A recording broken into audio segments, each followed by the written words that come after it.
All right, court will call 20 CR 1358, People versus Letecia Stauch. Record should reflect the jury's not present in the courtroom.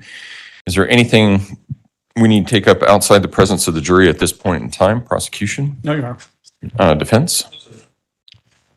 We've got everybody, right? Oh. All right, we're going to give the jury just a couple of more minutes yet.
They're ready. Okay.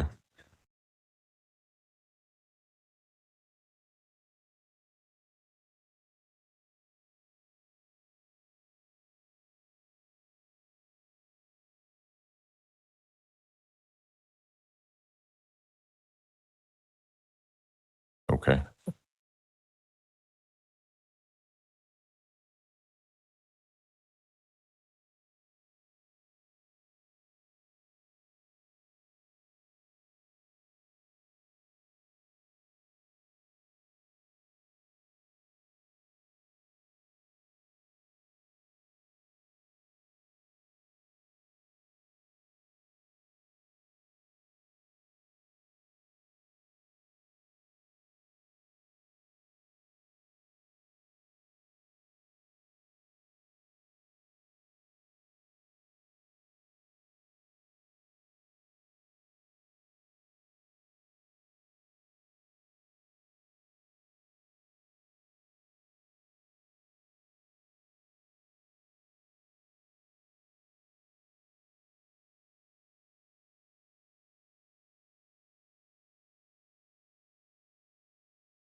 Didn't ask, but I assume we have our witness, right? Yes, Okay. she's here.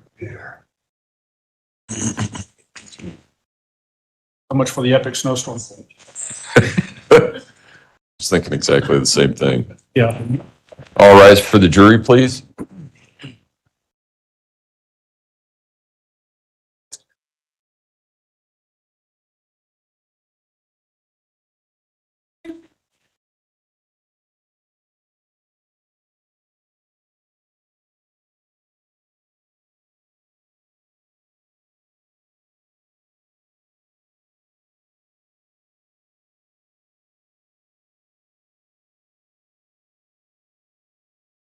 Thank you. May all be seated.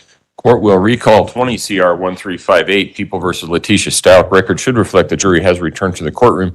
Good morning, ladies and gentlemen. I'm glad everybody made it in light of our epic snowmageddon. Again, has anything occurred since we were last together that causes any of you to believe that you could not continue to serve as a fair and impartial juror in this case? If so, please raise your hand. No response. All right. With that, prosecution, call your next witness, please. Thanks, Sean. Good morning. We would call Dr. Jackie Grimmett.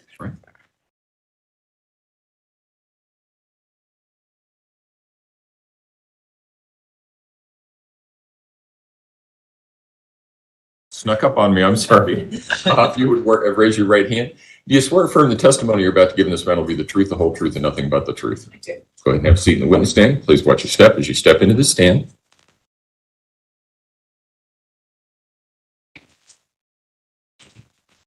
Mr. Young. Thanks, Judge. Good morning, Doctor. How are you? Morning. Good, thank you. Could you please introduce yourself to the jury and spell your last name for the record? My name's Jackie Grimmett, Grimmett. What do you do for a living? I'm a forensic psychologist.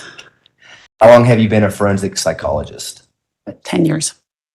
Could you give the jury a little bit of your educational background?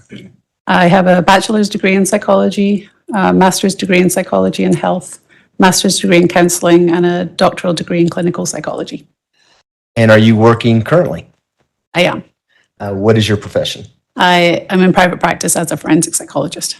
And where do you practice? What states? I live in Hawaii. I practice full-time in Colorado. And are you licensed to practice psychology in both those states? Yes. Do you have to be licensed in the field of psychology to perform evaluations and do forensic evaluations? Yes. Could you give the jury a little bit of your background with regards to professional memberships that you belong to? I belong to the American Psychological Association, the Colorado Psychological Association, the Hawaii Psychological Association, and I'm a specialist in the American Board of Forensic Psychology. And are you a board certified forensic psychologist? Yes. What does that mean? It means I've gone through a rigorous peer-reviewed process involving a written exam, submitting practice samples, and submitting to a 3-hour oral exam with a panel of experts who then attest that I've reached a level of competence in the field of forensic psychology. It sounds like that's something more than just sending a check to someone and getting a certificate in the mail. It was a multiple year process. And what percentage of forensic psychologists are board certified? Do you know? I think that there's about 3% of psychologists in the country are board certified in forensic psychology, and that totals about 350 psychologists in total. And are you in a position now where you approve others who may be seeking to be board certified? Yes, I serve on the exam faculty for the board. So I review practice samples and I conduct oral exams. And so you get to do what you had to They do did to me. before. You get to evaluate those people. Yes, How long have you been doing that? about a year and a half. The jury's heard a little bit about what a forensic psychological evaluation is. How many of those have you conducted in your career? Probably about 1,500. And 1,500, we're not going to get into those. But have those been both for the court, the prosecution, and defense counsel? The majority of the work I do is court ordered. I have done a few evaluations at the request of the prosecution. I have done a fair bit of private evaluation for the defense. Okay. What about your past professional history, what kind of jobs have you held as a forensic psychologist or a psychologist? My first job as a psychologist was as a forensic psychologist. I worked at the Colorado Mental Health Institute at Pueblo as a forensic evaluator, doing competency evaluations full-time for about 4.5 years before I left to pursue private practice. I imagine a lot of those 1,500 evaluations came from that role. At this point, about a third. Okay. What about after that? What'd you do? I've been in private practice, mostly doing competency and sanity work. I do some civil capacity evaluations, undue influence regarding wills for the elderly, some mitigation work for the defense. I both do private practice, second opinion competency evaluations, and I'm also a contractor for the state. And in your career, have you both performed, we'll rephrase that, but have you treated patients for their psychological issues? Yes, prior to becoming a psychologist, I was a licensed professional counselor for 10 years, and I treated people doing therapy weekly, mostly returning soldiers at Fort Carson from Afghanistan and Iraq. Post-traumatic stress symptoms? Yes. Is a forensic examination different from what would be called a clinical evaluation as a psychologist? Yes. What's the difference? A clinical evaluation is typically requested by the person coming to seek treatment. They've got symptoms and they're in some discomfort, and you develop a therapeutic relationship with them. You're there to help them. In a forensic evaluation, the person being evaluated is never the person who actually requested the evaluation. It's typically an attorney or the court. There is no therapeutic relationship there. You're not there to help them. You're there to help answer a legal question. So there's no treatment. In a clinical evaluation, you take the patient at their word. What they tell you is their experience, and that's what you treat. In a forensic evaluation, you consider what the person tells you, but you also look for collateral information to support that what they're telling you is genuine, and there's records to document that what they're claiming to be experiencing is genuine.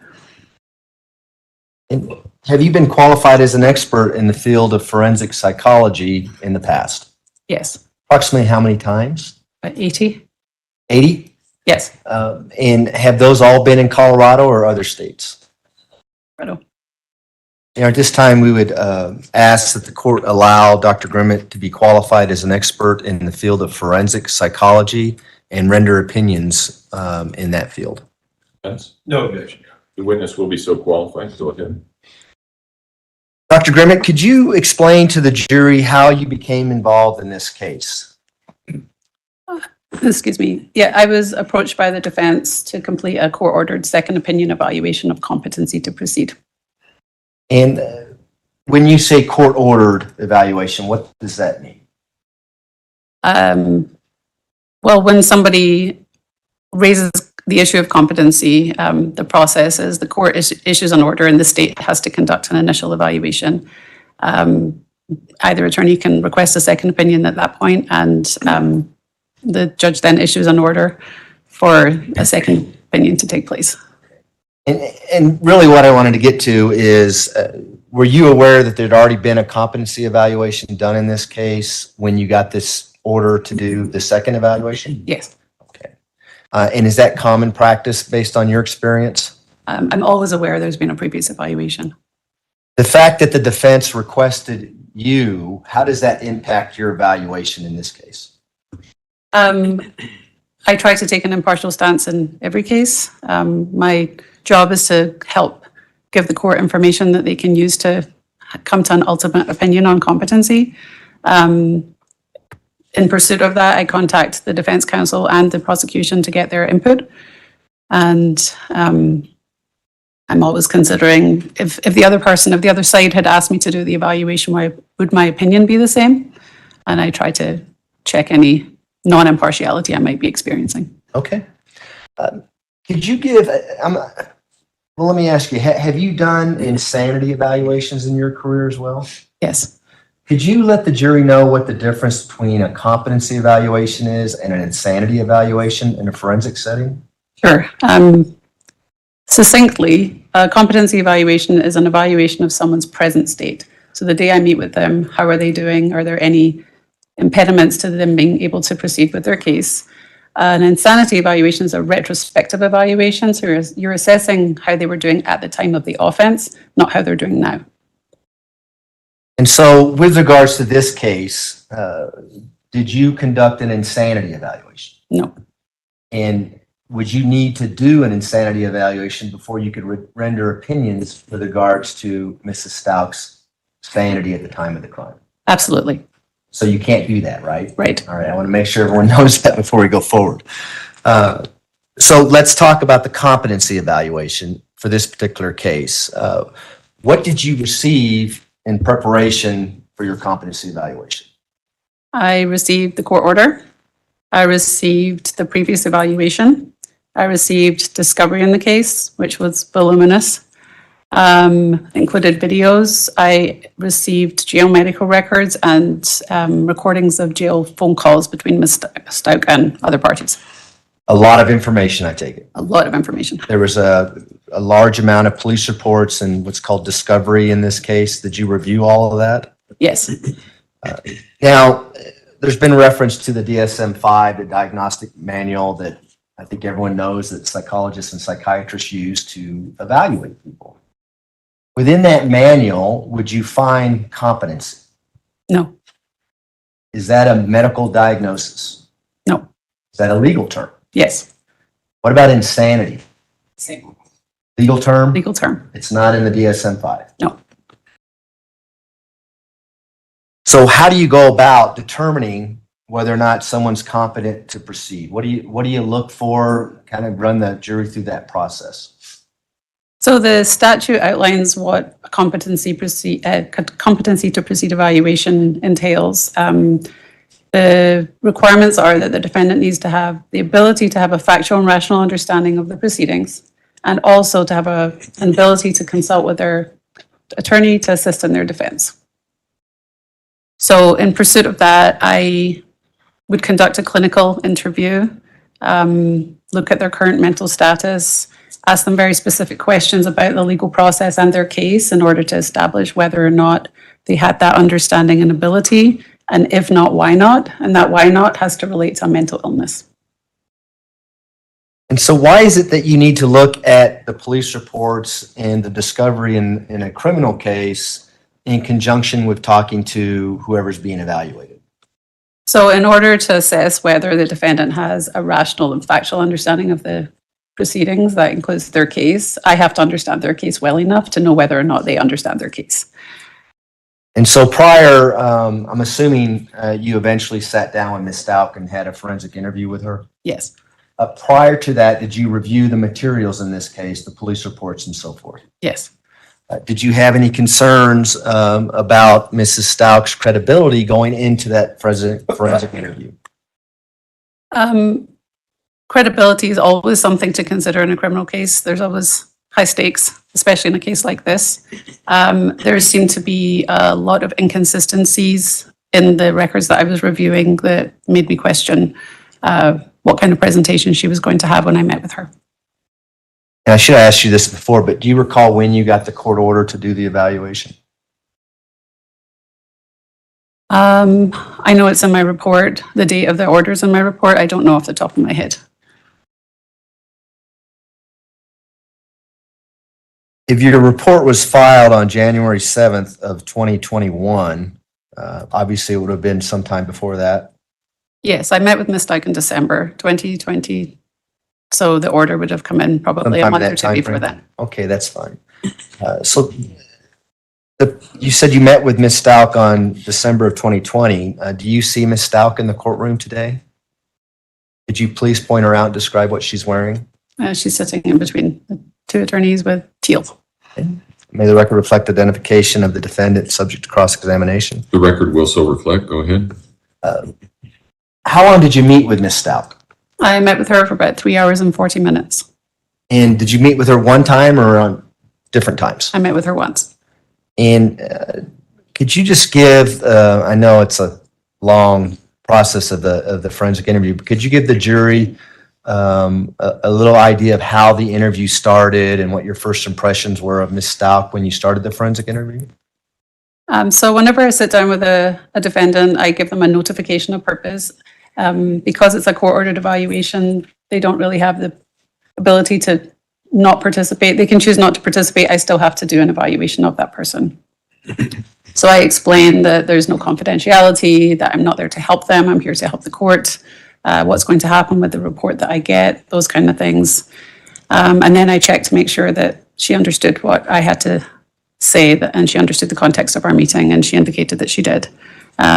She made some complaints, I believe, about her attorneys and feeling it was a conspiracy, but understood what we were doing.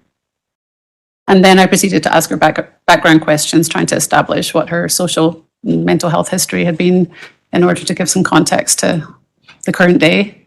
And that took a long time. Ms. Stauch is very verbose and likes to expound on her answers.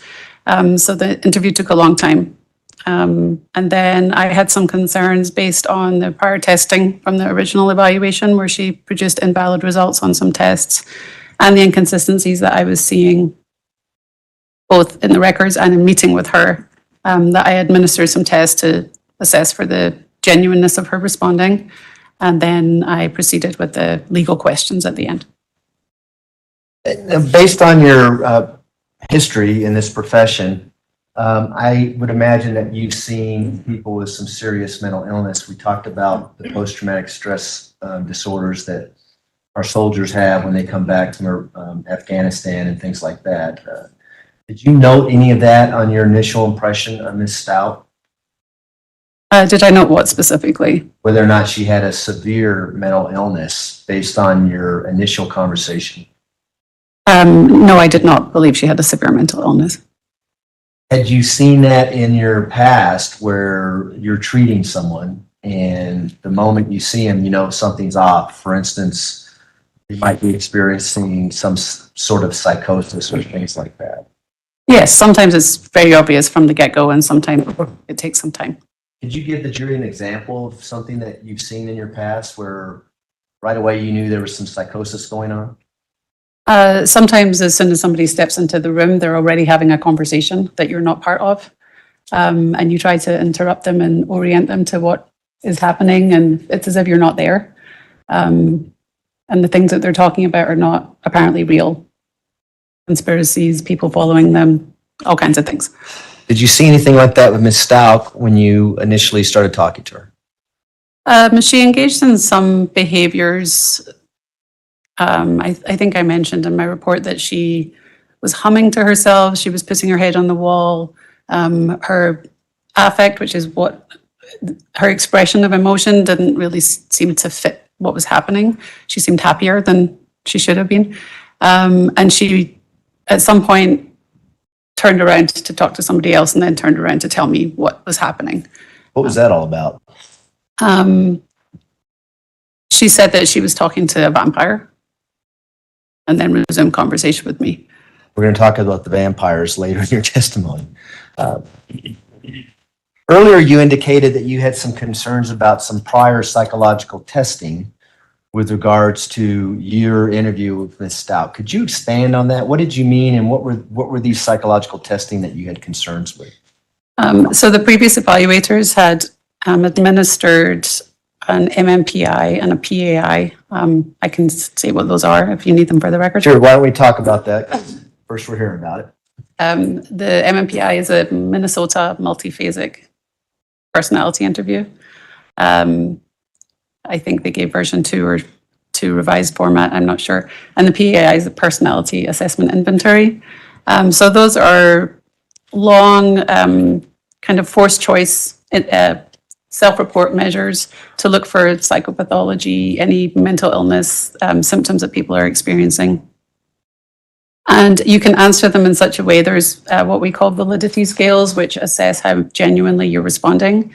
And you can answer in such a way that the protocols are not interpretable because it appeared somebody was trying to make themselves look worse than they were, or they were answering in a way that most people don't answer. And that's what happened with Ms. Stauch.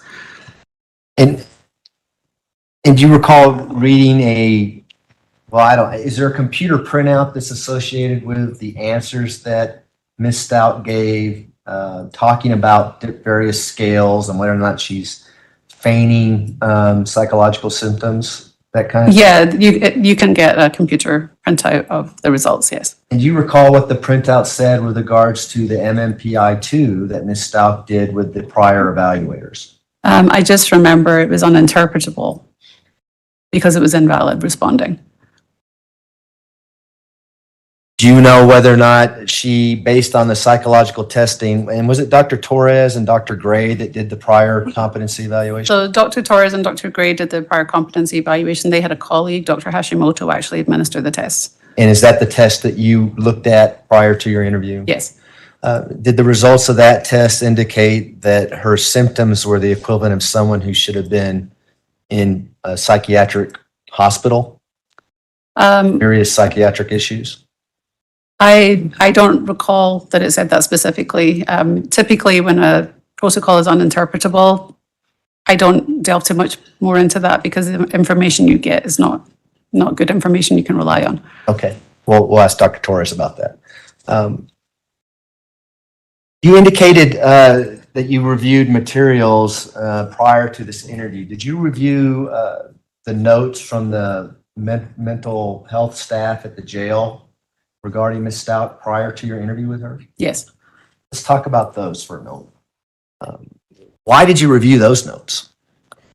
When you're doing a competency evaluation, you just get a snapshot in time of somebody. You know, I met with Ms. Stauch for 3 hours and 40 minutes, but she may function differently outside of that environment. So I'm looking for information on how she does in general, not just considering my observations. People that have more contact with her might have different impressions, and those are important. What was your impression of the notes as chronologically it led up to the point where you're doing a competency evaluation, starting from the moment she went into the jail on March 5th, 2020, up until December 2020 when you're interviewed? They typically indicated that Ms. Stauch was complaining of anxiety and nightmares when she was receiving medications for those. I think from memory, she received those medications fairly quickly. And then in May, she had requested to come off of one of them because she didn't want to take it anymore, and the jail staff accommodated that. So she was taking one anti-anxiety medication when I met with her, which was Buspar. She had consistently been observed to not have serious symptoms of mental illness. There were quite frequent reviews of whether or not she was having hallucinations, complaining of hallucinations, suicidal, homicidal thoughts, those kind of things. She was consistently described as not experiencing any psychotic symptoms like that, although she had filed kites that were rather incoherent, didn't make sense, and the staff had noted that her behavior didn't match the kites. Was there anything in the jail notes that led you to believe that perhaps she may have had a serious mental illness prior to your interview with her in December of 2020? In the jail notes specifically?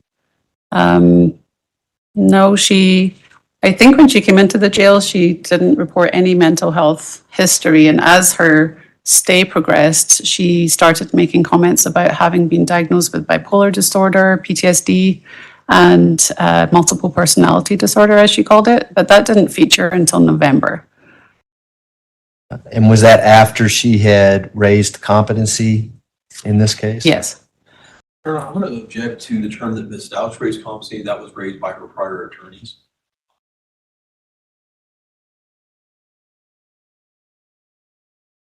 Overruled.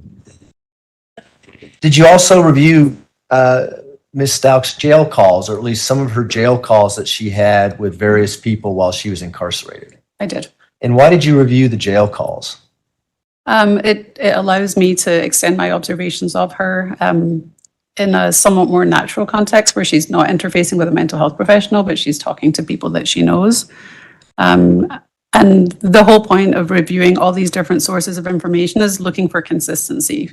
If someone is impacted by something, you would expect them to be consistently impacted by that, not dependent on the context. So that's the purpose of reviewing those things.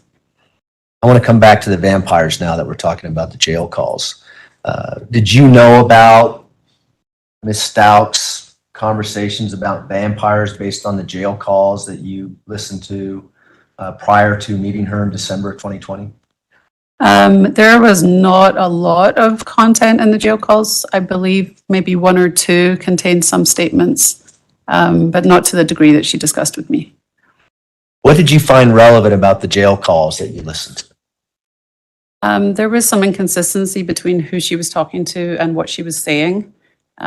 She was talking to people and saying illogical things, saying that she wasn't doing well, losing her mind, those kind of things, and then consecutively calling her daughter and giving her very clear instructions on how to manage bank accounts, job interviews, what can you get for me, very clear, coherent requests that didn't make sense.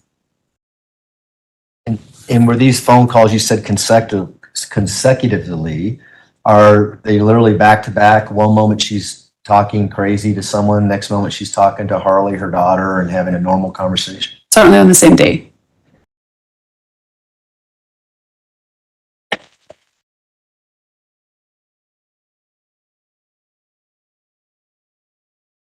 Earlier, you testified that in a competency evaluation, you look at the statute and you make a determination of where you're going to go within that statute, I take it? That's a bad question. I'm going to rephrase it. Going into the competency evaluation, are you looking to diagnose her with a mental illness? It's required for a competency evaluation to include a diagnosis. I don't go into a competency evaluation to diagnose someone. Some people don't have diagnoses, but I'm simultaneously looking at their competency-related abilities and whether or not they're experiencing any mental health symptoms and formulating as I go along whether or not there's a barrier to them being able to meet the requirements to proceed. Are you essentially gathering facts, looking at those facts, and weighing those facts to what the law is with regards to competency, and then rendering opinion back to the court? Yes. Is that a fair assessment? Yes, that's much more succinctly than I said it. So during this interview, what are you looking for when you're talking to her? And why do you not rely on everything she's telling you with regards to vampires and other things that we're going to talk about? For the reasons I mentioned, it's a forensic evaluation. There's often motivation to present yourself a certain way to achieve a certain outcome. So I'm trying to weigh what her experience is, what others have experienced with her. My goal is always, is there a barrier to competency? That's really all I'm looking for. Can you do this? If not, why not? And earlier you mentioned some things that were mentioned in the jail notes, but did Ms. Stauch tell you what she felt her mental illnesses were? Well, she mentioned bipolar disorder to me. She did not ever say to me, I have dissociative identity disorder. And she told me briefly about some trauma she'd experienced, but I don't remember her explicitly stating I have PTSD. Let's talk about the bipolar disorder first. Did you do anything to either diagnose her with that or rule it out, or what'd you do with the bipolar disorder information? So I noticed from the first competency evaluation, they offered a rule-out diagnosis of bipolar disorder, which means that there's not enough information to say yes or no. So I considered that in meeting with her, and bipolar disorder was something she mentioned in the jail record, and it's something she mentioned to me. As part of all competency evaluations, I go through many different symptoms of disorders to see what somebody might be experiencing that they don't know is a mental illness. She said she was bipolar and described being impulsive all her life and being hyper, having mania, as she called it, for like a few minutes to a few hours. And those are not consistent with a bipolar illness. Needless to say, you didn't diagnose her with bipolar disorder? Excuse me. So the first evaluators offered a rule out, and in my evaluation, I ruled it out, saying I did not believe she had that. You mentioned dissociative identity disorder. How did that come up in your conversation with Ms. Stauch? She mentioned two instances whereby she asserted that she had found herself in places that she hadn't planned on being. And she also told me that she had various different personalities, and she named them for me. Let's talk about the personalities first. What personalities did she name to you that she had? She named Taylor, Isha, Jasmine, and I believe Jasper. Okay.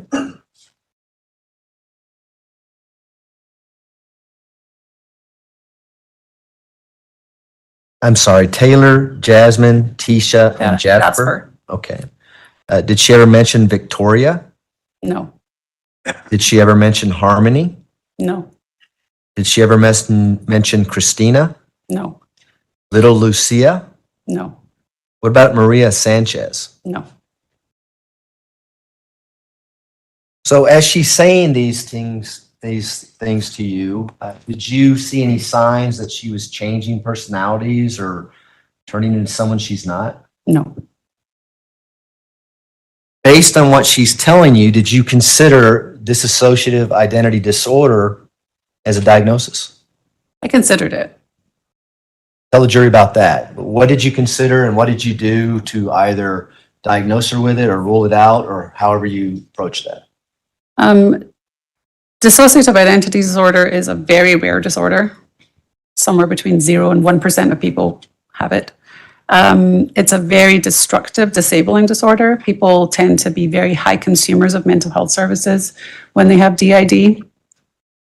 It can be very frightening because people don't know what's happening to them. They feel very strange and they can't explain what that is. So there's a lot of mental distress that goes along with that. And those people typically have very poor functioning, can't hold down jobs, can't hold down relationships, just not very productive. In talking with Ms. Stauch, she did not describe any such dysfunction. Her history didn't support that.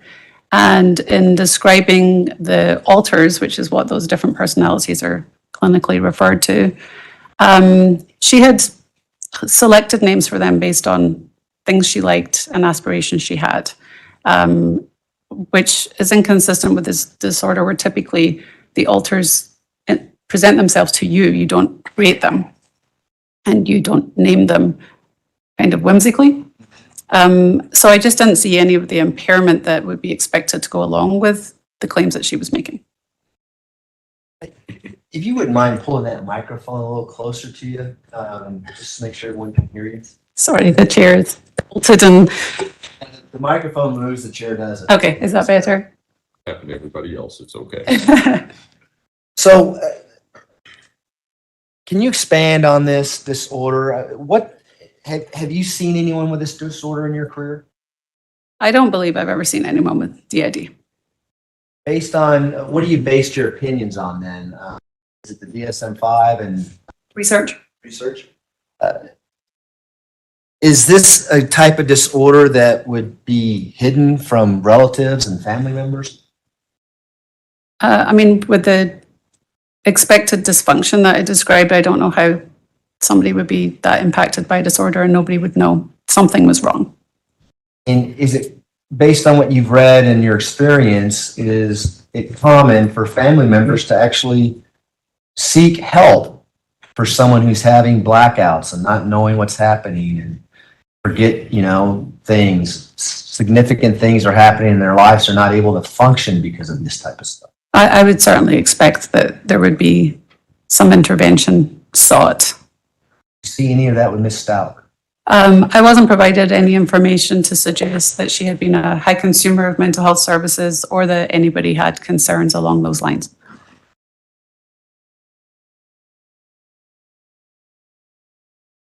And just so we're clear, in a competency evaluation, does it end with a diagnosis of a mental disorder?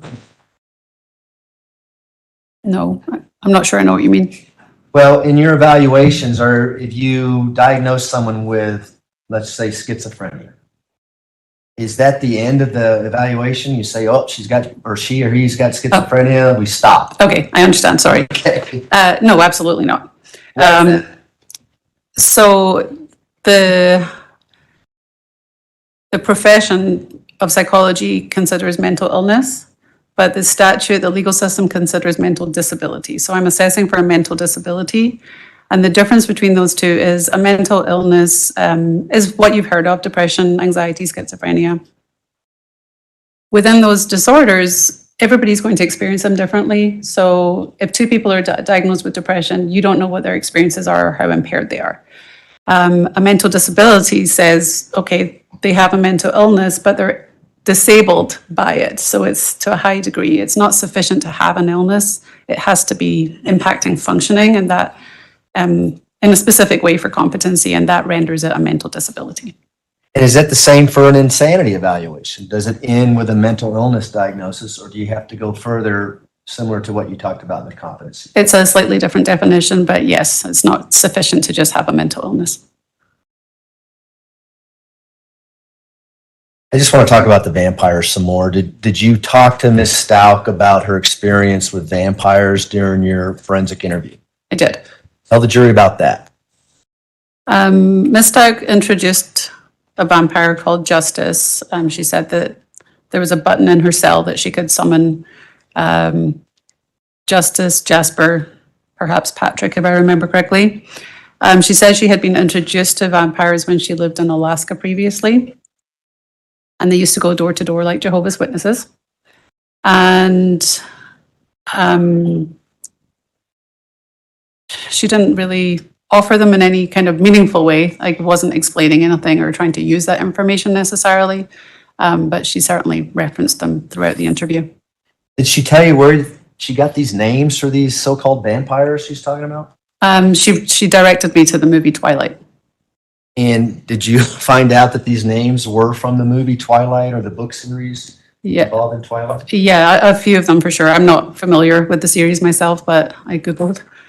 She talked about a vampire council, and the name of the council was taken directly from that series. And then a couple of the names for sure came from there as well. And is that something that would be common with someone who has dissociative identity disorder, that they would be able to tell you exactly where the names of other personalities came from and things like that? Are you drawing a connection between the vampires and DID? Because I got a bit confused there. No, I'll ask you a different question. What relevance, if any, did that have in your evaluation? The fact that she's talking about vampires that came from a movie. Well, certainly if somebody's talking about vampires and that appears real to them, that could signify that they're experiencing a mental illness. So I looked further to see, I'm looking for consistency again. So it was notable that she said that she had been interfacing with these vampires since Alaska, but she made no mention of them to the previous evaluators. And she also didn't mention them throughout her jail stay until several months in. I think I lost track of your question. I'm sorry. Well, what's the significance? It's one thing to say that I talk to vampires and I see vampires. What's the significance of her saying clarification? Well, these vampires came from a movie. Right. So that's not consistent with a mental illness. It sounded like a fabrication. If people are talking to vampires, I would expect them to have their own unique aspects to them and something unique to the individual that would make sense in a greater scheme of how they see the world. And it just seemed like she was conveying a story essentially from fiction. And did she bring this up on her own, or did you ask her questions that might trigger that answer? I didn't ask her any questions about vampires initially. Okay. And I forget the term you used to describe how she was talking to you, but she likes to talk, for lack of a better way to say it, right? Yes. Would she just volunteer information to you and change subjects as you're talking to her? She didn't change subjects a whole lot. I didn't get the impression from her that she wasn't following my line of thought. She was telling a coherent story. She just gave far more information than was necessary to answer the question. Okay. Did you perform any psychological testing with Ms. Stauch? I administered 2 measures to assess for genuine responding for her mental illness symptoms. And what were those measures? The MFAST, which is a Miller Forensic Assessment of Symptoms test, and the SIRS-2, which is a structured interview of reported symptoms. And what were the results of those psychological tests? So she exceeded the cutoff on the MFAST. It's a screening measure for feigning. And feigning means the intentional exaggeration or production of mental illness symptoms. So she crossed over the threshold, indicating that she might in fact be feigning, but because it's a screening measure and it wasn't 100% sure, I gave another more comprehensive measure. On that measure, there's several scales. It looks at different aspects of feigning. Are you reporting symptoms that you're not manifesting observable behavior of? Are you reporting inconsistent symptoms, rare combinations of symptoms? So she just elevated one scale on that test, suggesting probable feigning. But on the test overall, it was indeterminate.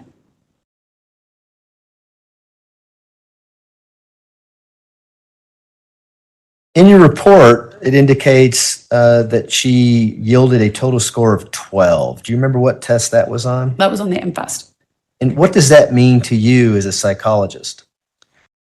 So the cutoff in the manual is 6. So if you score anything above 6, it's presumed feigning. But because it's a screening measure, there's a lot of false positives. So they suggest you do more testing.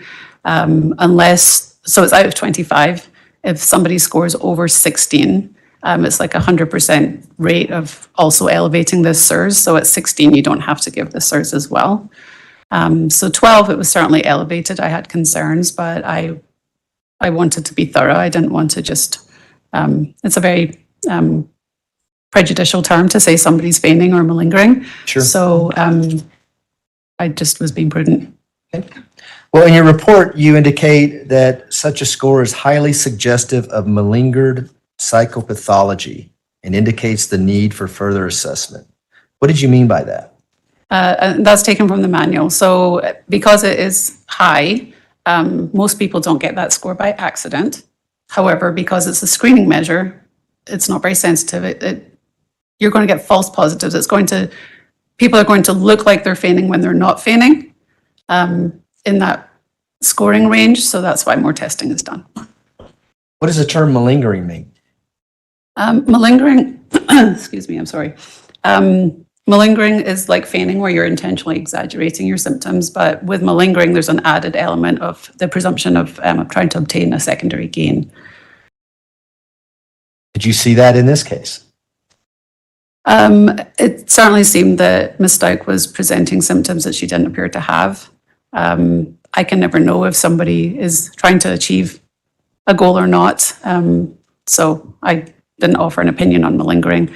But certainly there were suggestions that she was not as impaired as she was portraying. Did you diagnose Ms. Stauch with anything or any mental disorder out of the DSM-5 as a result of your competency evaluation? My diagnostic impressions were that she had some personality dysfunction, both with traits of borderline personality and narcissistic personality, but not meeting threshold for either full disorder. And I offered a rule out of PTSD versus an unspecified anxiety disorder. I just didn't have enough information. And given that it wasn't a clinical information and I wasn't there to help her, I didn't want to probe too much into her trauma.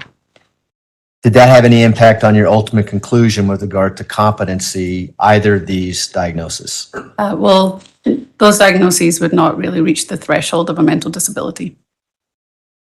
Is that why you didn't go further and try to rule out post-traumatic stress?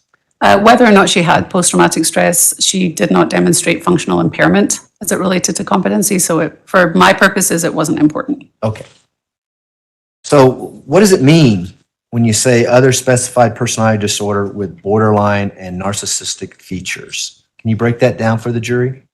So personality disorders, just like other clinical disorders, have certain criteria that need to be met, and you have to have so many. I believe there might be 7, and you have to have 5 of 7 for each one. So in my impressions of her, she had a couple of features of borderline personality disorder. She was impulsive.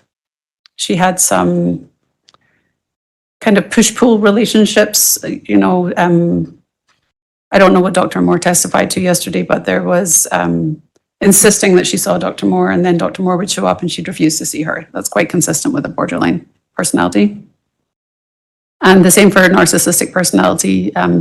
Those features are typically a sense of entitlement, grandiosity, a lack of empathy are three big ones. Ms. Stauch told me on 2 occasions during the interview that she lacked empathy and she didn't experience people's thoughts and feelings.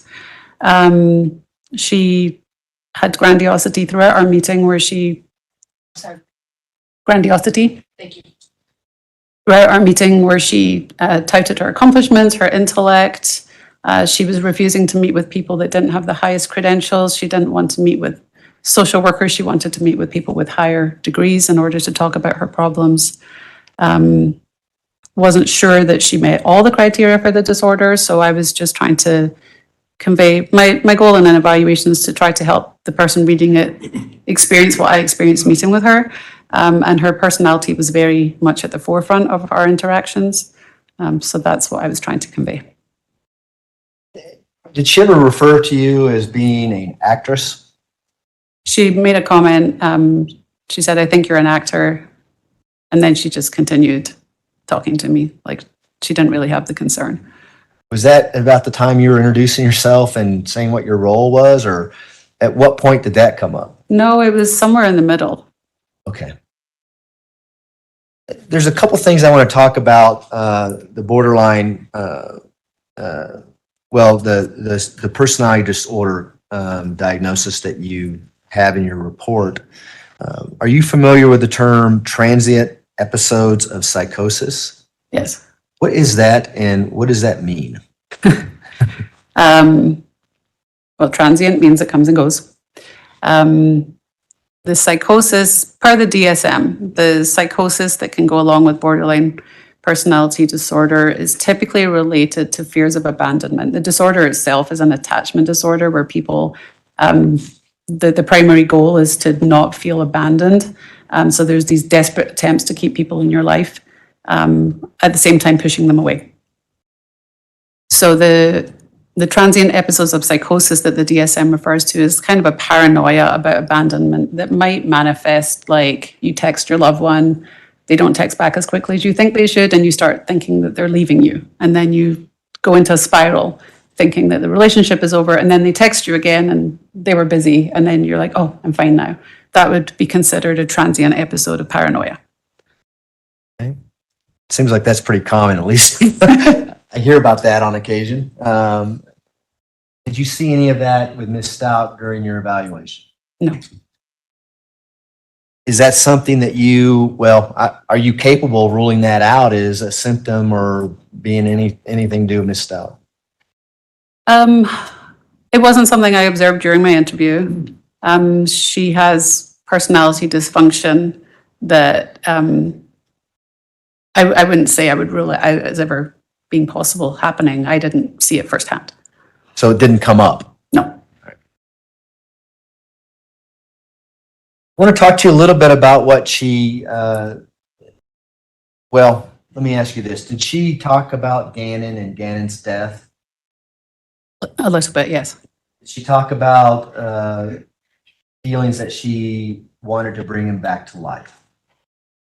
Feeling that she could bring him back to life. Yeah, that's probably a better way to ask you that. Tell the jury about that. What did she say about feeling that she could bring Gannon back to life? She described holding some religious beliefs based on a local pastor of a church here in Colorado Springs who purportedly had brought somebody back to life at some point in time. And she believed that Gannon could meet that same outcome based on those religious beliefs. Sounds kind of weird to me. I mean, how did that come into play in your evaluation? Well, it's an unusual belief that I obviously explored further.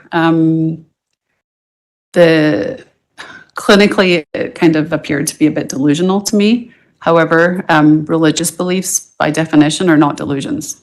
The DSM has an exclusion. If it's a commonly held belief in a subculture of religion, then it's not a delusional belief. So I chalked it up to subscribing to religious beliefs that weren't in the mainstream.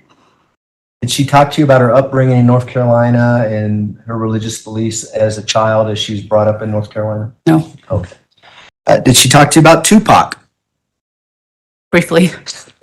What did she say about Tupac? At the same time that she was talking about Gannon being able to come back to life, she also said she believed in the conspiracy of Tupac Shakur not being dead, actually.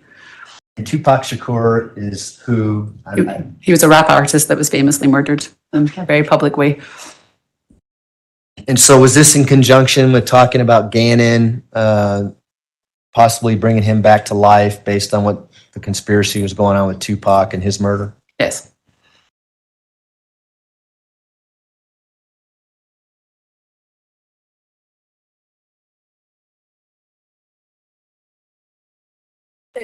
Are you familiar with what diagnosis Dr. Gray and Dr. Torres gave Ms. Stauch in their first competency evaluation?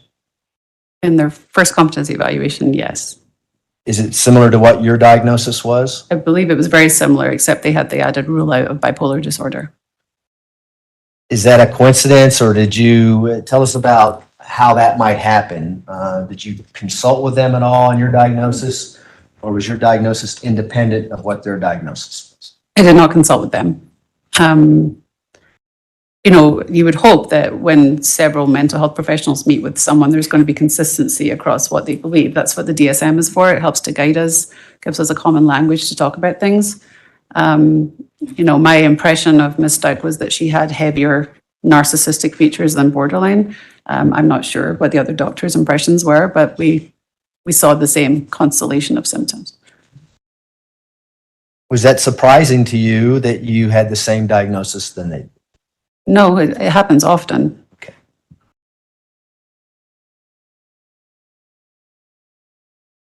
I can just have a second, Your Honor. Me?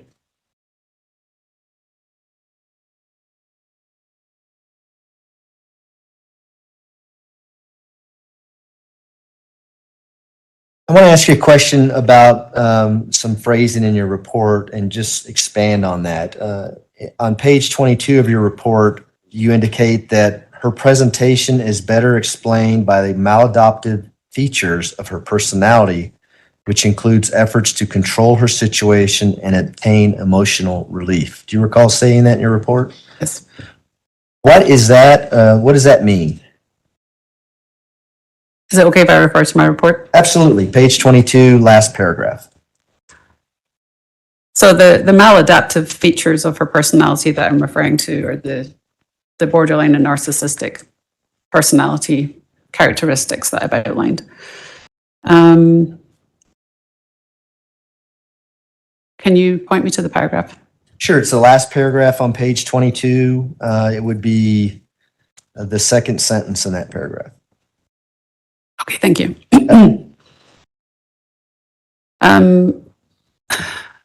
So the symptoms that she was presenting to me, like having the personalities and having conversations with vampires, all the things that we've talked about so far seem to be an effort to achieve something for her.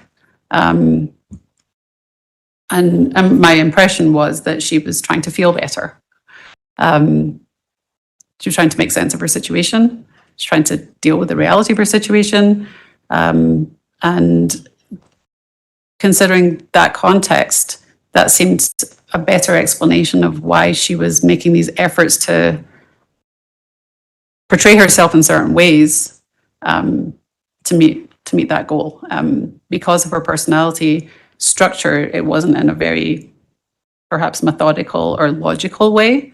It wasn't perhaps ideal for her to get what she needed, but people with personality dysfunction don't tend to do things in a straight line. It was just there was an absence of mental illness, but some behavior that I needed to explain.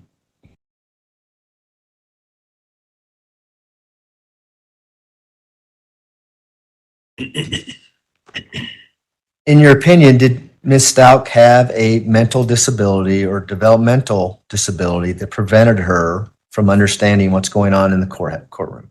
No. Did she have a mental disability or developmental disability that prevented her from working with her attorneys and proceeding forward in the court case? In my opinion, no. And is that why you came up with the ultimate conclusion within your report?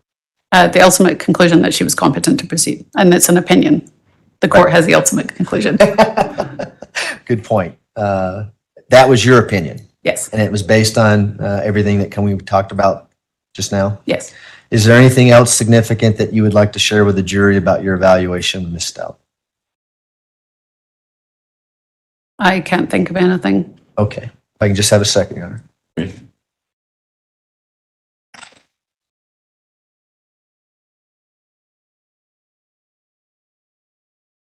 There's one thing I forgot to cover with you, and dissociative identity disorder. The first part of that is disassociation. Could you tell the jury what that is and what that means from your standpoint? Dissociation is kind of losing track of the present momentarily. It can manifest in a variety of ways. Many of you probably experienced driving down the highway and finding yourself passing an exit and you don't remember the 3 exits prior. That's dissociation. You're still focused, you're still driving, you're still being safe, but your attention was somewhere else. So that would be kind of an adaptive, benign experience. In the extreme, dissociation happens maybe in the context of a trauma that's occurring where the physical body is being exposed to something very terrible and the mind is able to go somewhere else to separate itself so to not have to experience what the body is experiencing. And I imagine you may have seen some severe disassociating features with some of the soldiers that you evaluated early on in your career with some post-traumatic stress issues that were going on during battle, for lack of a better word. Yes. Is that kind of what you're talking about, those severe versus everyday disassociations that we may experience? Yeah, just with anything, most things in the DSM, they're all symptoms. We all experience most of them. They become a problem when they impact your functioning. So dissociation is a normal thing when you're doing repetitive things. It's a problem when it starts interfering with your life. When you're needing to be somewhere and psychologically you're somewhere else or it's causing a lot of distress for you. Thank you, Your Honor. Those are my questions. Thank you very much. Cross-examination. Thank you. Dr. Grimmett, how are you? Morning, good, thank you.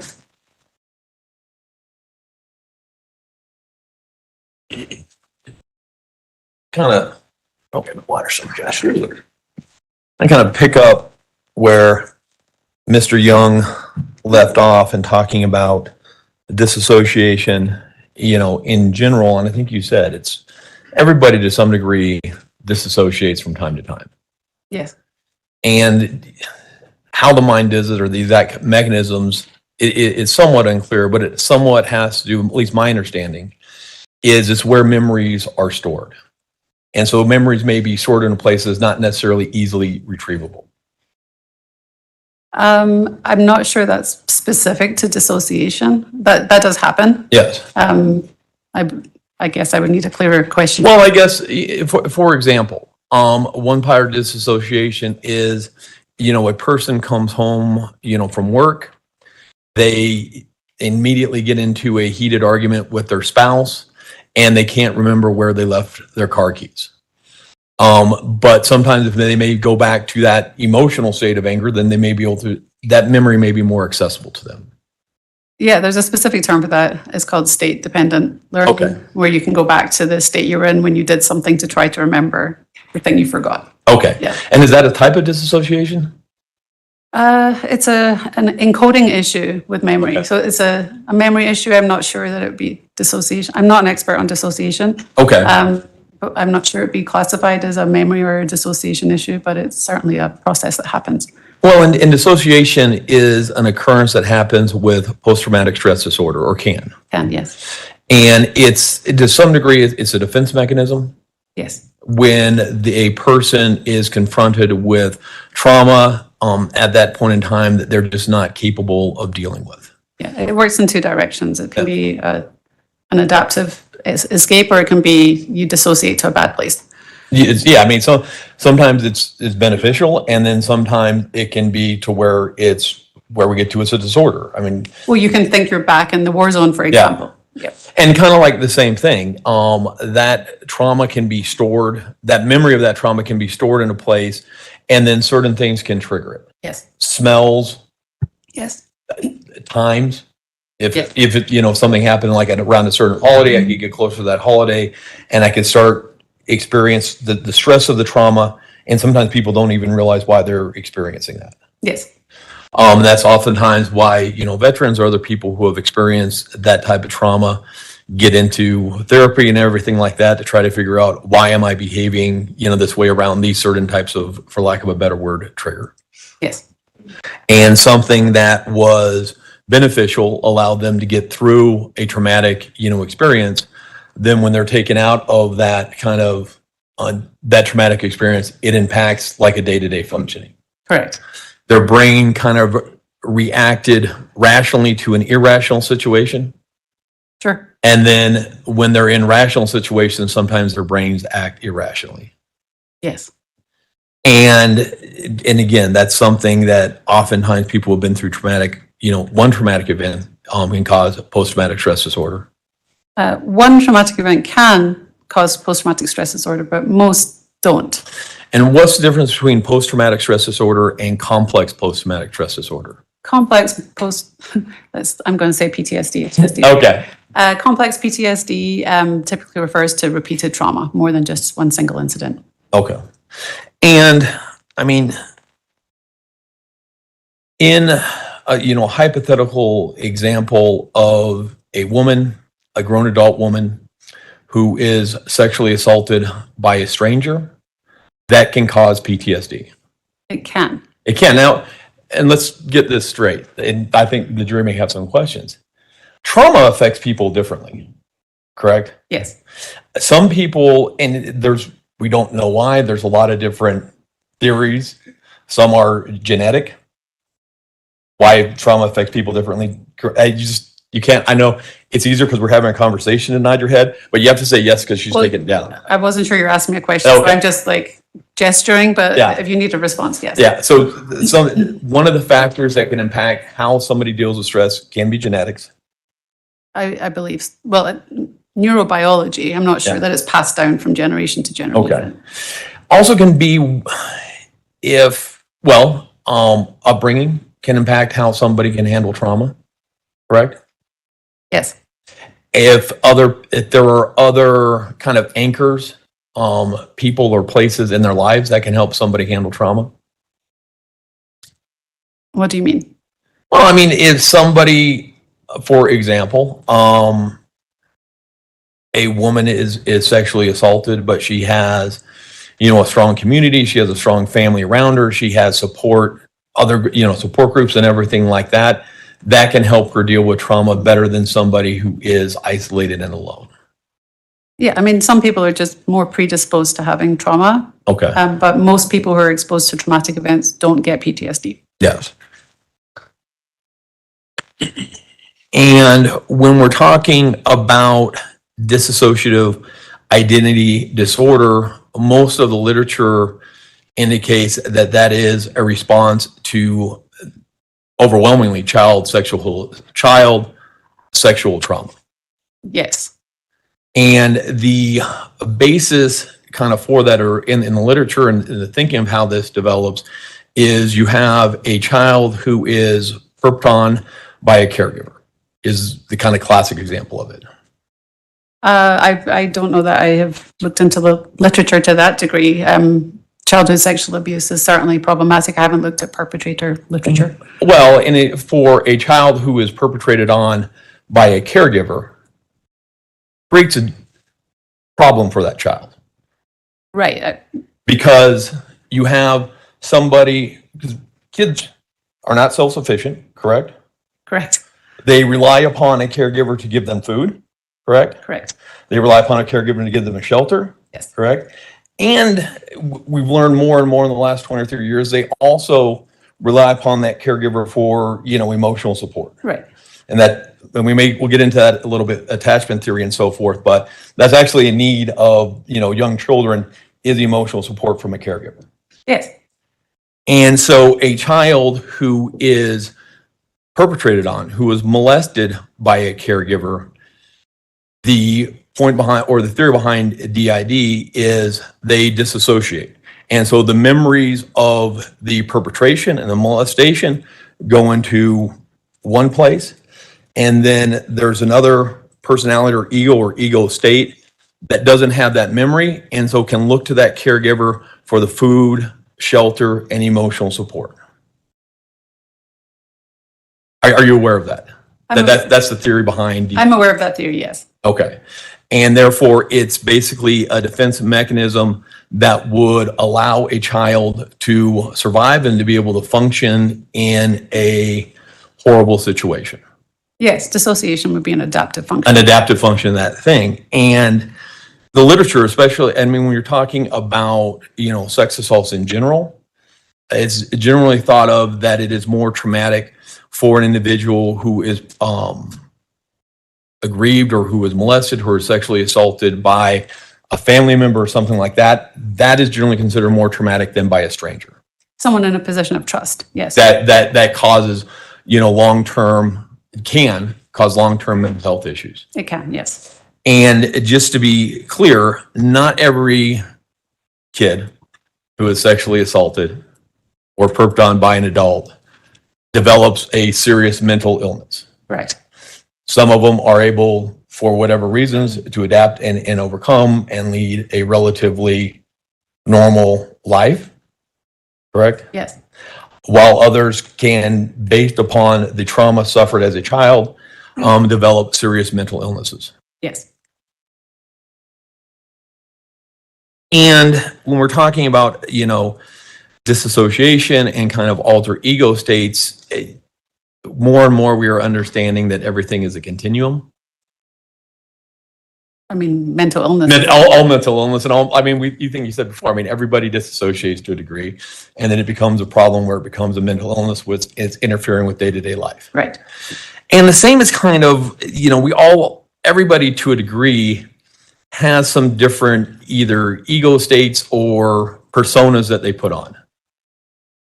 That's very common, yes. Very well, when I walk in here, I got my tie on, I'm going to talk professionally, I'm going to try to act smart. That may be a very different persona than I act with my kids. Sure. And it's not something that, especially once you've done it a bunch of times, you even have to think about it. I don't have to be up here thinking, be lawyer persona, be lawyer persona. I walk in, I've got my tie, everybody's looking, I slide into that role. Right, that's a conscious process. A conscious process, yeah. Right. And when you get what dissociative identity disorder is, to some degree, somebody who doesn't have control of sliding in between the different roles, they lack, I don't want to say capacity, but they lack control over that. They can slip in and out of the different personas without the ability to necessarily control that. Well, it would be an unconscious choice. An unconscious choice, yes.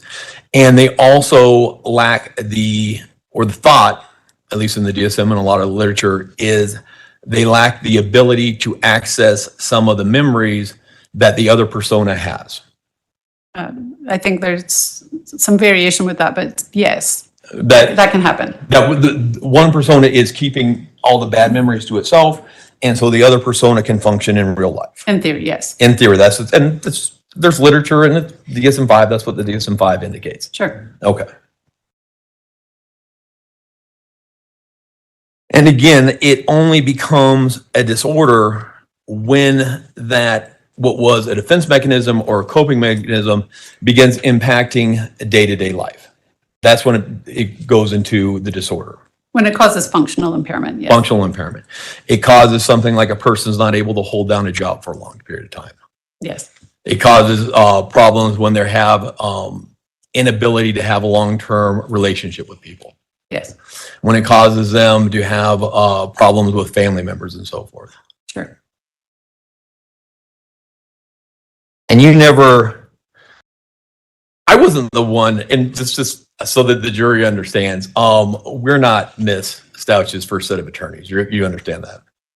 Oh, yes. Yeah, eventually you were requested by a woman by the name of Kitty Strobel. Yeah, the public defender's office. Yeah. And did they provide you any type of work history of Miss Stauch? I had some data. I think just specifically there was some letters from Dr. Niederhauser referencing work. And we'll get to those later. But I Okay. mean, just, generally life history, whether or not she's had trouble maintaining a job, whether or not she's constantly been changing jobs, that type of stuff. That was No, not I don't provided think to they provided me that. you. Okay. And that may be something that you talked about might be relevant towards either dissociative disorder or borderline personality disorder. Is somebody who constantly cannot hold down a job, that can be symptomatic of either one of those diagnoses, or can be evidence of it, not in and of itself, but circumstantial evidence Well, of it. and many other things. So Sure. it's an important thing to ask about, yeah. Absolutely.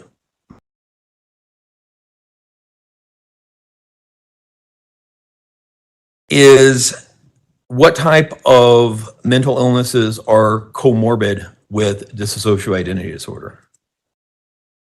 So comorbid means that they're happening at the same time. I just wanted to seem smart. You did, Oh, thank you. yeah. Dissociative identity disorder, PTSD, borderline, bipolar, well, sometimes it's confused with bipolar disorder. I don't think it's comorbid with it. Anxiety disorders. Okay, and you are aware that Ms. Stauch had been diagnosed with a general anxiety disorder? I am aware she reported that. Okay, well, I mean, you're aware that the jail was actually prescribing her medication for anxiety? Yes, Well, and you're aware from a letter from Dr. Niederhauser that she was suffering from anxiety and stress? yes, And that was a letter that was dated a couple months before the events in question. yes. Another possible indication of dissociative identity disorder is self-injury. Not just DID, but yes. Yeah, I mean, I'm just talking something that the DSM-5 lists as something that occurs in a, generally, you can see, can be evidence of DID, and that would be self-injury is one of the things that DSM-5 indicates. I'm actually not aware of that. What about suicide attempts? I don't have the DSM-5 memorized, as I'm sure you can appreciate. Absolutely. I don't know the full extent of the criteria. I obviously reviewed them as part of my evaluation, but I haven't memorized them, and I don't want to say yes or no to symptoms that I'm not clear on. If I may approach. You may. Okay. I'm on page 294. And if you could look at the associated features supporting the diagnosis of dissociative identity disorder.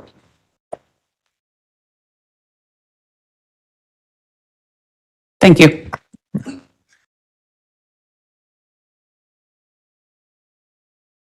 Okay, and so self-injury, anxiety, all those things can be associated with dissociative identity disorder. Yes. May I approach? Thank you.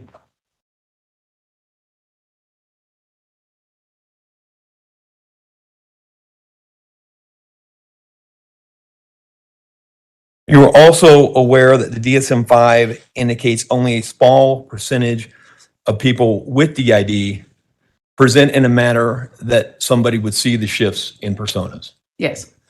And so, asking individuals who maybe have talked with Ms. Stauch for an hour or so who don't know her, if they've noticed changes in her personality, would not necessarily be that relevant in determining whether or not she has dissociative identity disorder.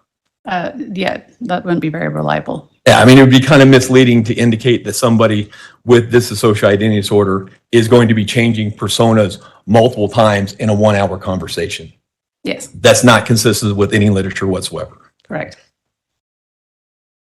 You also, with dissociative identity disorder, impairment varies widely from apparently minimal to profound. Yes. And that's in the DSM-5. And so somebody, you just said, but on direct, you're saying you would expect to have all like these problems with dissociative identity disorder, but the DSM-5 seems to indicate that it can be minimal disruptions or profound disruptions depending upon the individual.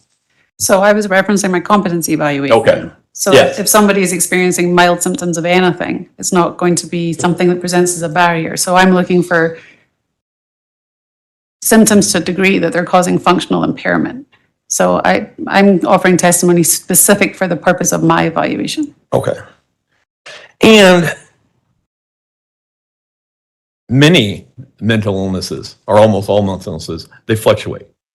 Yes, And that's why when you're talking about competency, you're doing competency at that specific time yes, because it's not static. it's not. It can vary. Yes, And almost, any even a mental illness such as schizophrenia can vary. Sometimes people can be in active psychosis, but you could have someone who has schizophrenia and a month later, they may look apparently normal. yeah, we talk about symptoms waxing and waning. And I've had experience with clients who have grown up in very traumatic, chaotic environments that are actually much more comfortable in jail or prison environments. And have you seen that same type of thing? Yeah, people get institutionalized and they Well- need that structure. And sure, ask your question. Okay, let me for example, like somebody who, again, one caregiver may be abusive. They sometimes may not have food. They may not know what's going to go on for day to day. Jail or prison is very structured. You eat at this time, you do this at this time, everything like that. Sometimes people from traumatic environments can actually be much less stressed in jail and much more adaptive in jail. Some people, yes. Yeah.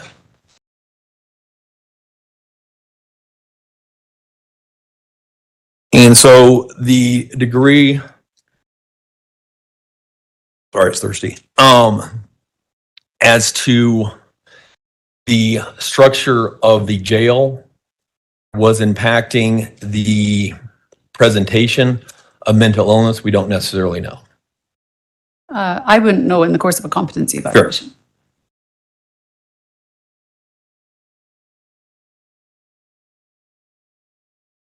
A lot of times people with dissociative identity disorder will try to conceal that's going on from other people around them. I haven't worked, to my knowledge, directly with people with DID, so I can't answer that. Are you aware that the literature reflects that generally people are in mental health treatment between 4 to 6 years before they're correctly diagnosed with DID? Yes, I believe it can take a long time. Are you aware that the DSM-5 indicates one of the things that leads a lot of individuals with DID to therapy initially is OCD? I think I remember reading that. Okay, and what is OCD? Obsessive compulsive disorder. What does that mean? You have thoughts that are very disturbing to you that drive you to engage in a behavior to alleviate the distress of having the thought, like hand washing, germs, stuff, It's a coping mechanism. to alleviate mental distress. Okay. Can it be a coping mechanism to alleviate the mental stress of childhood trauma? I mean, there's no straight line to get to OCD, so Okay. It can vary, but that's a realistic hypothetical. sure.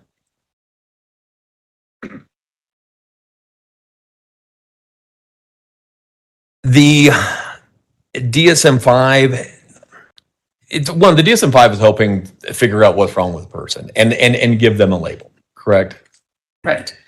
And the reason for that, and again, I think Ms. Young has brought this up, is not necessarily designed for the forensic setting. It's designed more for the clinical setting, that we give somebody a label, and then based upon that label, this is kind of the course of treatment.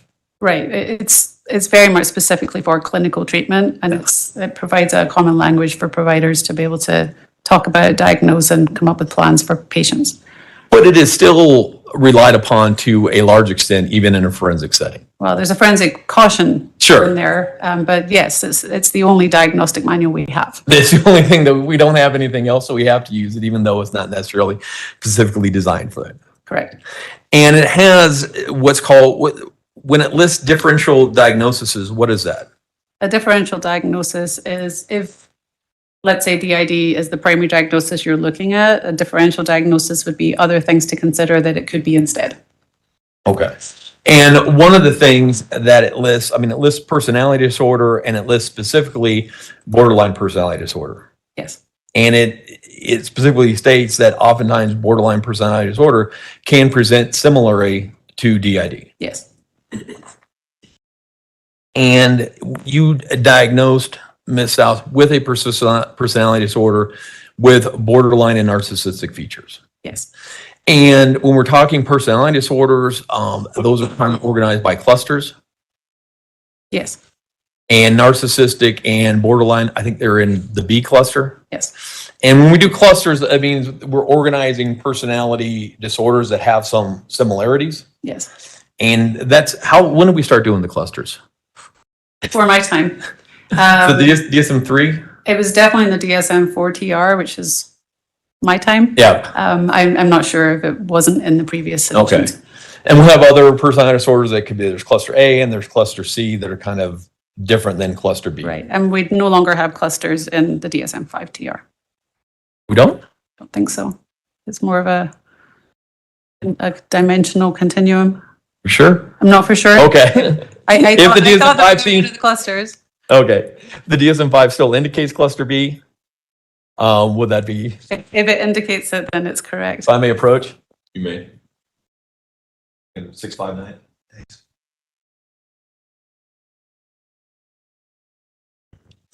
Well, look at you looking smart again. Yes, you're correct. Okay.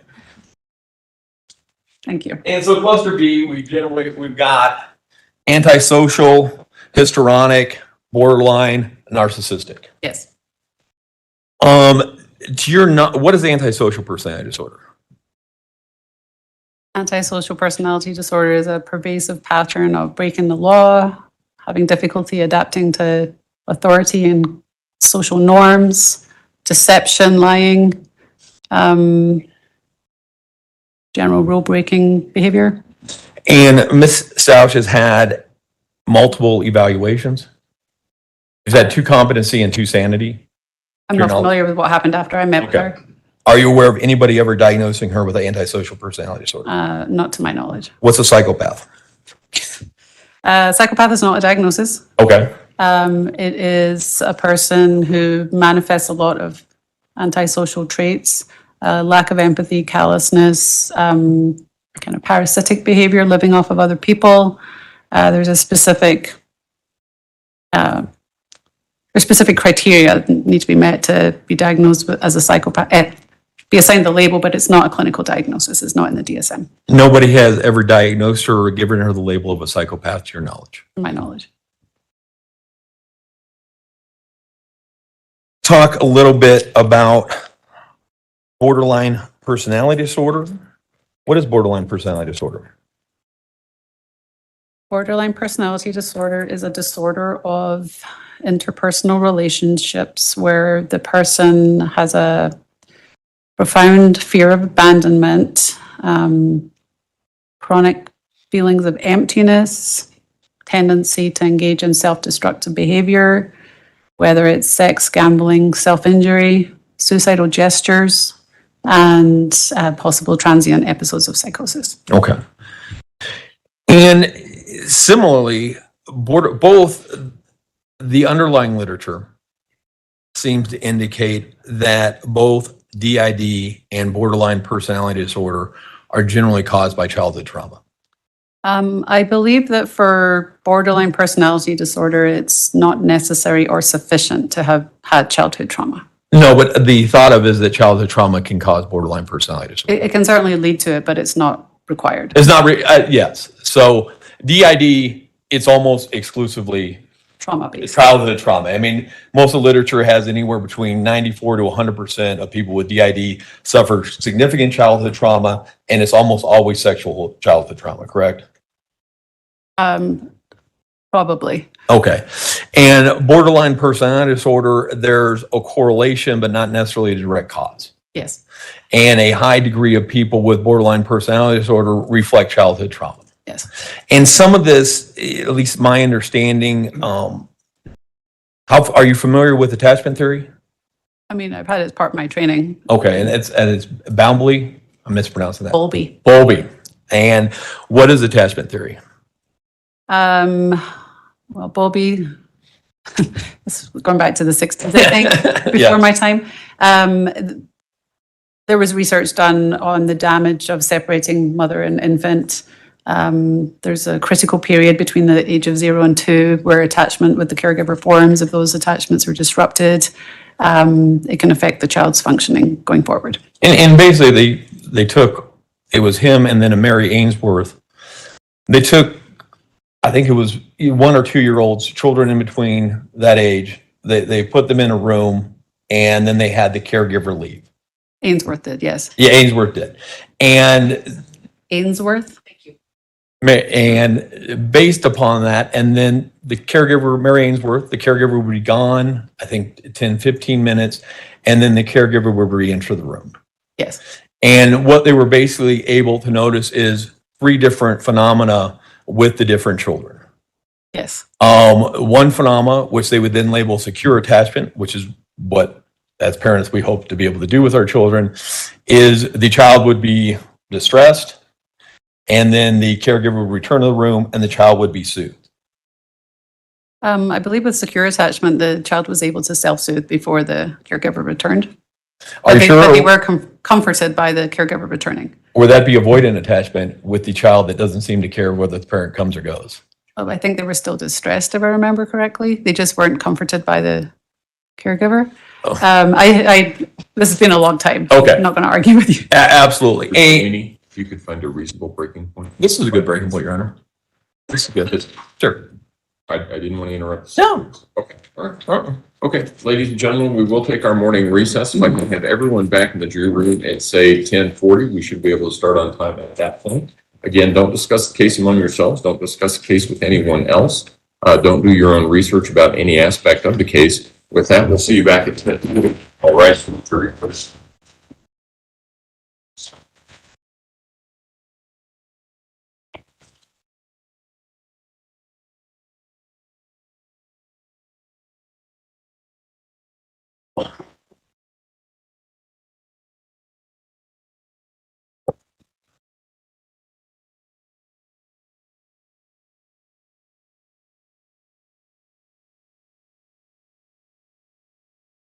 Thank you. May all be seated. Dr. Grimmett, you can step down if you would like to present something. We're being recessed. Thank you. All rise.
No, I said it was on. Oh, I said, do you want it on? Oh, I thought you said, is it off? Yeah. Oh, there she is. Okay. All right. Court will recall 20 CR 1358, People versus Letecia Stauch. Record should reflect the jury's not present in the courtroom. Dr. Grimmett, I remind you, ma'am, the church is still under oath. Is there anything we need to take up outside the presence of the jury at this point in time? I think so. Defense? No, sir. Okay, let's go ahead and bring the jury.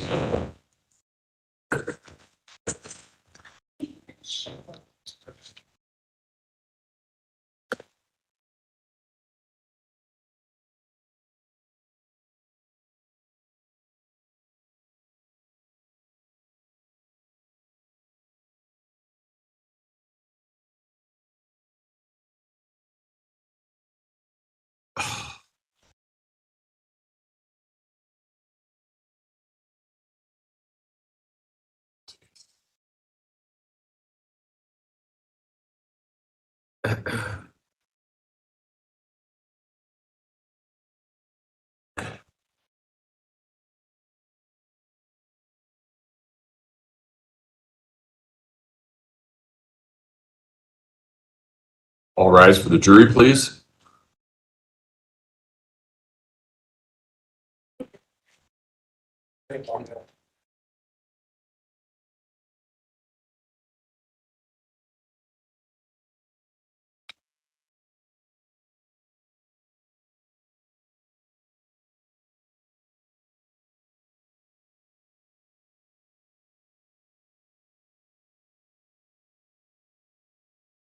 Thank you. You may all be seated. Court will recall 20 CR 1358, People versus Letecia Stauch. Record should reflect the jury has returned to the courtroom. When we took our break, we were in the midst of the cross-examination of Dr. Grimmett. That's where we will resume. Mr. Tellini? Yes, Dr. Grimmett. And back, we were kind of talking about attachment theory, and I'll kind of move on from the exact experiment, but from the experiment, they basically developed 3 different styles of attachment: secure, avoidant, and anxious. Are you familiar with that? Yes. And secure attachment, the theory is that comes when a child grows up and they are given the appropriate attention by the parent. The child cries and the parent comes in to soothe them. The child is hungry and the parent comes in to feed them, correct? Yeah, the child perceives their needs are met. And the theory behind attachment theory is that then children who grow up securely attached are then able to have secure relationships. They can have a romantic partner. They can expose, romantic relationships or other relationships that actually work and are functional. It sets a good foundation for that. Yes. The theory with avoidant attachment, people with that, maybe had a caregiver who was not attentive. The child would cry and nobody would come to soothe it. The child would be hungry, nobody would feed it. And they kind of grow to put on a persona that they don't need anybody and are very kind of self-reliant and feel threatened by intimate relationships and so forth. That would be kind of the characteristics of avoidant. It could be, yes.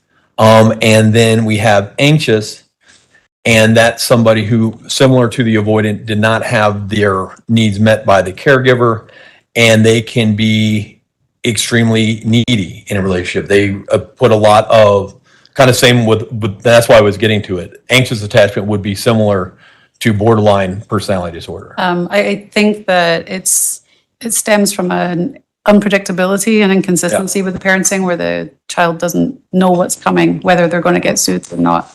There's some inconsistency there that causes some distress. And kind of back talking with borderline, that's with the romantic relationships, they're consumed with it at the beginning and then think that it's going to be taken away and are very threatened by the fear of abandonment. Yes. And then later on, they actually came up with disorganized attachment. Yes. And disorganized attachment is kind of the anxious, but on steroids. And that's generally thought somebody who was traumatized by a caregiver. I'm not too familiar with that. Okay. Have you ever heard the term disorganized attachment style? Yes, I could tell you what the criteria Okay. are. But, so the same, theory of the causes, at least back to anxious, there's some tracking and some similarities between the anxious attachment theory and borderline personality disorder. Yes. And you were, as part of the discovery that you reviewed, were you given hours upon hours upon hours of phone conversations between Al Stauch and Letecia Stauch that were recorded by the FBI? Not hours and hours, no. I did listen to some pretext phone calls, but I don't recall them being hours. Okay, you're lucky. Somebody who, in the face of a missing child or a homicide investigation, who is incredibly preoccupied with the relationship status and whether or not Al Stauch is going to take her back, that would be extremely consistent with borderline personality disorder. Yes. Yes. I mean, so where it appears like this is just irrational to focus on this. It's an irrational focus. I would say it's consistent with borderline personality disorder, but also may be consistent with other things. Sure, it could be consistent with narcissistic personality disorder. Right.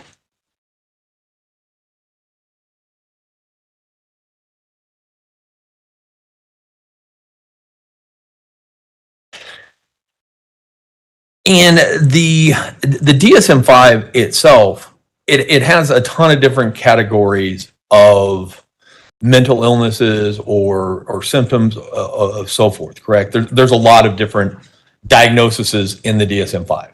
Oh, yes.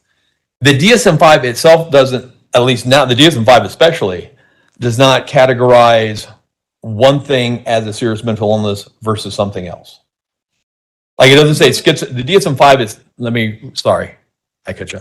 The DSM-5 doesn't say schizophrenia is a serious mental illness, but borderline personality disorder is not. That's correct. It just says these are the things we look for these diagnoses. Right. And all the diagnoses can exist on a continuum. Yes. Somebody could have a very, I'll say mild, but, well, bipolar disorder can be a serious mental illness, correct? I mean, it typically is a serious mental illness. But somebody could have bipolar disorder to a degree that it does not substantially impact their life. And then, so according to the definition of the National Institute of Mental Health, would not be a serious mental illness. There are mental illnesses in the field that are considered serious because of how impactful they are. And bipolar disorder would be one of those. You don't tend to have a mild case of bipolar disorder, certainly can, but Yeah. it's typically a disabling disorder. It typically, but it could not be. It could not be. Okay. And that's why I'm saying, that's why the DSM doesn't necessarily label it, because you could also have on the continuum, a severe case of a personality disorder that can impact the day-to-day functioning of that person's life. Right. And if it and according to the National Institute of Mental Health, if the mental illness is impacting that person's day-to-day life, then it is then categorized as a mental illness. I don't concern myself with what the National Institute of Mental Health says for competency evaluation. Sure. So I can't really answer that. Do you know that that's what the definition by the National Institute of Mental Health is for serious mental illness? No, not particularly. I work off of the DSM, and because Okay. I'm not providing treatment, Sure. it's not relevant for me Okay. day to day. Would you agree with that definition? Is a serious mental illness is a mental illness that impacts somebody's day-to-day life? I don't know what the formal definition is, but if I'm assessing someone, No. I'm looking for the level of impairment in day-to-day life. Okay.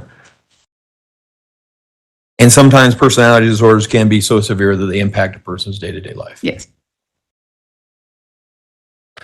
Now, I also I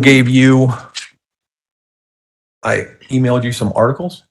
You did? One of those articles I'm going to be approaching with Defense Exhibit C is hallucinations and other psychotic symptoms in patients with borderline personality disorder. Yes. If I may approach. You may.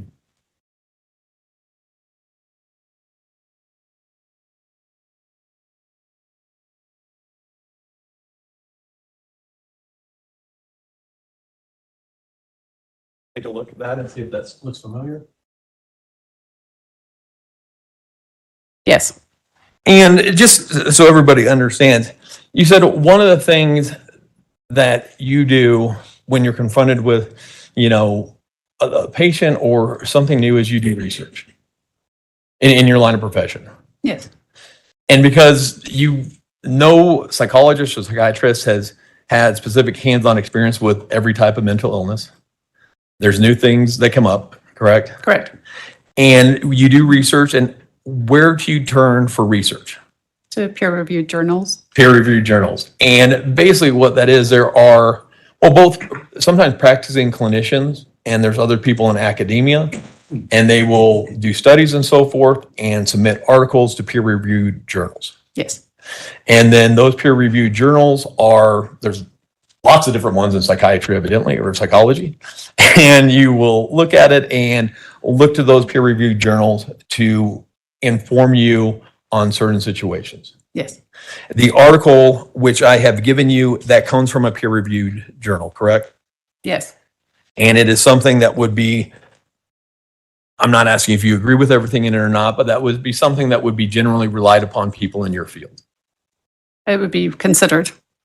Consider. Yes. Yes.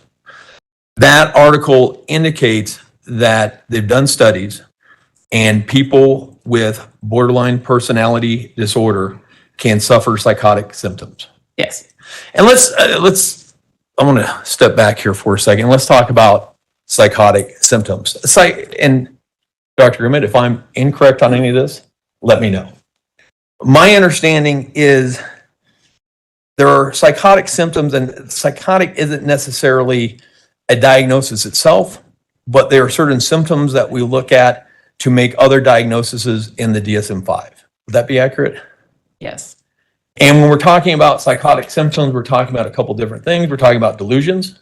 Yes. And delusions are a fixed belief that is not amenable to change by evidence. Yes. And so I have this belief, and no matter what you show me, what you do, I'm not changing this belief that I have. Correct. And, the general delusions that everybody's are, familiar with, we have delusions of grandeur, one type of delusion, grandiose delusions. Are you asking me a question? Yes. Yes. Another type of delusions would be paranoid delusions. Yes. And the delusions can, again, they can be on a continuum. Yes. A delusion of grandeur, hypothetically, if we have the NFL draft coming up this weekend, are you aware of that? I'm not Probably aware of that. But, say somebody who hardly ever played for his college team believes that he's going to be drafted despite everybody saying there's no way this is possible. That could be delusional. Yeah. And that would be on the low end of the spectrum. I'm not sure it would be considered pathological, but Pathological, but it's a fixed belief that, delusions of grandeur are more typically thinking you hold some high status like you're Jesus. yeah, and that's what I'm saying. And then on the other hand is the Masonic, I'm coming here, I've been blessed to save the world, I have this specific mission, I have super smarter than everybody else, that type of thing. Right. Paranoid delusions, the government's after me, they're putting stuff in my head. That would be an example of a paranoid delusion. Yes. So that is one symptom of psychosis. Yes. Another symptom of psychosis would be hallucinations. Yes. And hallucinations could be auditory. Yes. And auditory hallucinations, I'm hearing voices, I'm hearing anything that is not really there. Right. We have visual hallucinations, We do. which is I'm seeing things that aren't there. Right. And sometimes I'm seeing things that aren't there and they're talking to me, and that would be an auditory and a visual hallucination at the same time. That's right. We can also have tactile delusions. And what is that? Feeling something on your body that's not there. Okay. We also have, then the next thing would be disorganized thought or disorganized. You don't want to cover the rest of the hallucinations? I can. What else do we have? I thought I have the main ones. What else? Well, there's a couple more that you should know about. Tell me. There's olfactory hallucinations where you smell things that aren't actually there. Okay. And there's gustatory hallucinations where you taste things that aren't there. Okay. All right. Want to make sure we have all the information. Absolutely. Thank you. We also have disorganized thought. And what is that? Not being able to follow your own line of thinking, not making sense in your thoughts and how they come out your mouth. And that can also be on a continuum, correct? Yes. I mean, it can go anywhere from kind of tangential thinking all the way to what's called word salad. Yes. And what is word salad? When the words that come out your mouth are not logically connected to each word, so it sounds like you're just saying words and it's not a sentence. In tangential thinking is where somebody is jumping from one thing to another without anything necessarily connecting them. Correct. And then we kind of have the other ones. We have abnormal motor behavior. And what is that? Well, that can be lots of things. It might be like a stereotypic shaking. It might be picking, pilling, or having underactive movements where you don't respond. And then finally, we have the negative symptoms. And what are those? So the hallucinations and delusions are considered positive symptoms. That means there's a symptom present when you wouldn't expect there to be something. A negative symptom is when you expect to see something that's not there. So that would be underactive motor, flat affect, no change in emotional expression, a lack of energy, lack of interest, lack of engagement, apathy, those kind of things. Sometimes people who are psychotic can just sit in a room and stare into nothing for hours upon hours at a time. Yes. And we use these to make, diagnoses. I mean, generally what we think about psychotic symptoms, the main diagnosis we have is schizophrenia. We have schizophrenia, bipolar disorder with psychotic features, major depression with psychotic features, or typically bipolar disorder and major depressive disorder with psychotic features are the typical ones. And there's certain criteria for somebody with psychotic symptoms for schizophrenia. I think it has to be, you have to experience psychotic symptoms for about a month, and then it has to be persistent for over 6 months, correct? You have to have symptoms for over 6 months. You have to have hallucinations, delusions, and disorganized thinking, or the negative. You have to have multiple symptoms of psychosis, Right. not just one. But there are lots of other mental illnesses that can cause transient psychotic features, correct? Yes. Okay. I mean, sometimes PTSD can cause transient psychotic features. Uncommonly, but yes. Okay. Dissociative disorder can cause transient psychotic features. I'm not familiar with that. Okay. And that article indicates that people with borderline personality disorder can suffer from transient psychotic features. Yeah, and that's one of the criteria in the DSM-5. Yeah. And it indicates that between 20 to 50% of people that suffer from borderline personality disorder suffer from hallucinations. In this sample. Yes. That these hallucinations can be both auditory and visual, sorry. Yeah. Sometimes that 50% of the hallucinations had malicious content. Right. So this was a sample of 143 people, just because you don't have the article. I know. And Mr. Young's, after I'm done, he's going to come up and you guys are going to discuss why he thinks this article is garbage. But I'm just going. If I may, at this point, I'm going to object to this line of testimony as to irrelevant. There's nothing tying this to what she did in this case, and certainly nothing tying this to the defendant. So, Well, first of all, the jury will disregard counsel's statement regarding what Mr. Young may or may not do. As you know, counsel can't testify in this case, and nothing that they say is evidence. Secondly, you qualified this witness as a witness in forensic psychiatry. Psychology. Or psychology, that's right, I'm sorry. Forensic psychology. This witness has not said it's outside her expertise, so it's within her expertise. And there were some questions regarding the presence or absence of dissociative disorder, dissociative identity disorder. So I will allow the questioning. Overruled. And according to this study, 50% of the hallucinations are malicious content. I don't recall specifically, but yes. Can you direct me to where on the?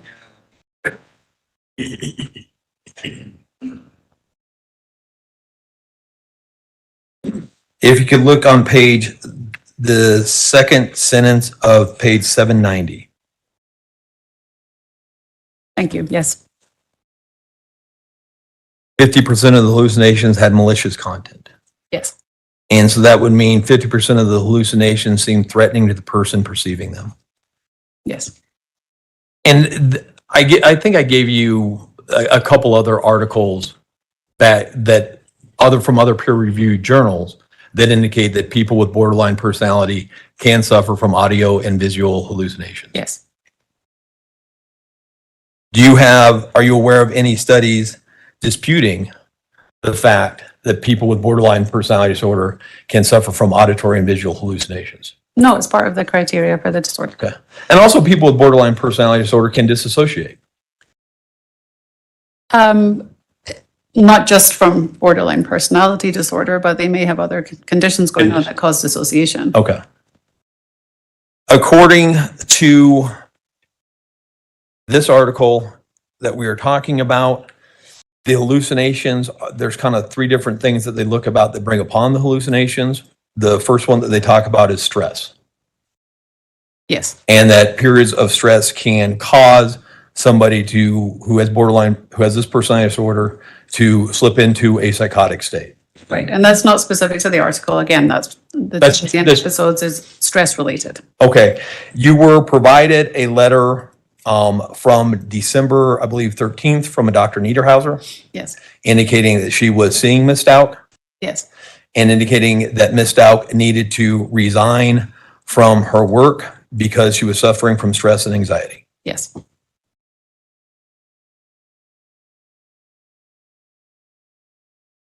Another thing, according to this article, that can impact the degree somebody with borderline personality disorder suffers psychotic symptoms is whether or not they experience childhood trauma growing up. Can you direct me to the page again?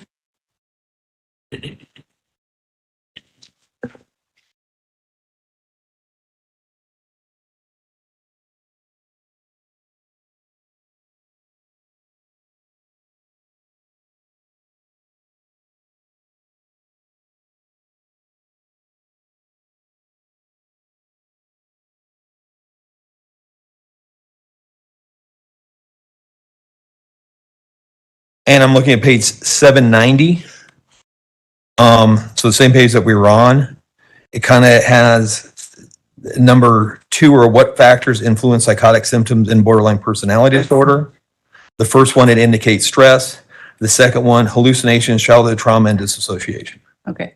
I just feel like we addressed this when we were talking about the underlying factors for Sure. borderline personality disorder. So I didn't perceive anything in this article to be different than what we've already discussed. That's why I feel a bit confused. Okay, no, but when we were discussing whether or not childhood trauma causes borderline personality disorder or whether or not it's a correlation, and I think you pointed out, some people can have borderline personality disorder, but not necessarily have childhood trauma. Right. And this seems to indicate that people who have both childhood trauma and borderline personality disorder, those people seem to suffer psychotic symptoms more than people who have borderline personality disorder without childhood trauma. It's just very difficult to work through because most people don't experience just one Sure. issue. So if they have borderline personality disorder, they usually have accompanying other dysfunction, whether it's another mental illness or other personality disorders. So trying to narrow it down to say this causes this, there could be a number of reasons why somebody's manifesting symptoms, and me and my role would not be able to say this is coming from that. Sure. And I wasn't asking you that. I'm just saying that that's what this article seems to indicate, correct? Okay. And it also says that it can be impacted by whether or not a person feels lonely. Yes. It also indicates that people with borderline personality disorder can feel stress more acutely than other people. And I think that would be, I mean, that's pretty much accepted. Would you agree? But they don't handle stress well. And I think you talked about it. I mean, someone with borderline personality disorder, they send a text, and if that's not responded to correctly, I mean, they get, Their world is ending. yeah. Sorry. The world is ending. Okay. All right. So let's now, and actually, Your Honor, at this point in time, I would move for admission of Defense Exhibit C under 803-18 Lunar Treaties. Prosecution, May I vote aye? you may. Since Exhibit C that you have there in front of you, did you use that in any way, shape, or form in formulating the opinions that you gave to the jury today? No, I was only provided this last week or the week before. Does it have any impact on your testimony or your opinions that you gave to the jury today? And our objection would be based on relevance. May I see Exhibit C first? Yes. If I may approach? Yes, please.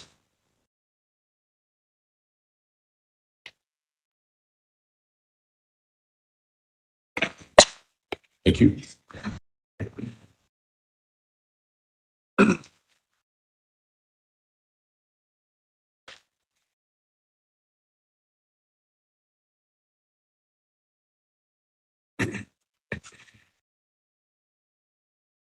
Also hearsay for that matter. That's why he's offering to admit it under 803.18. Exception to the hearsay.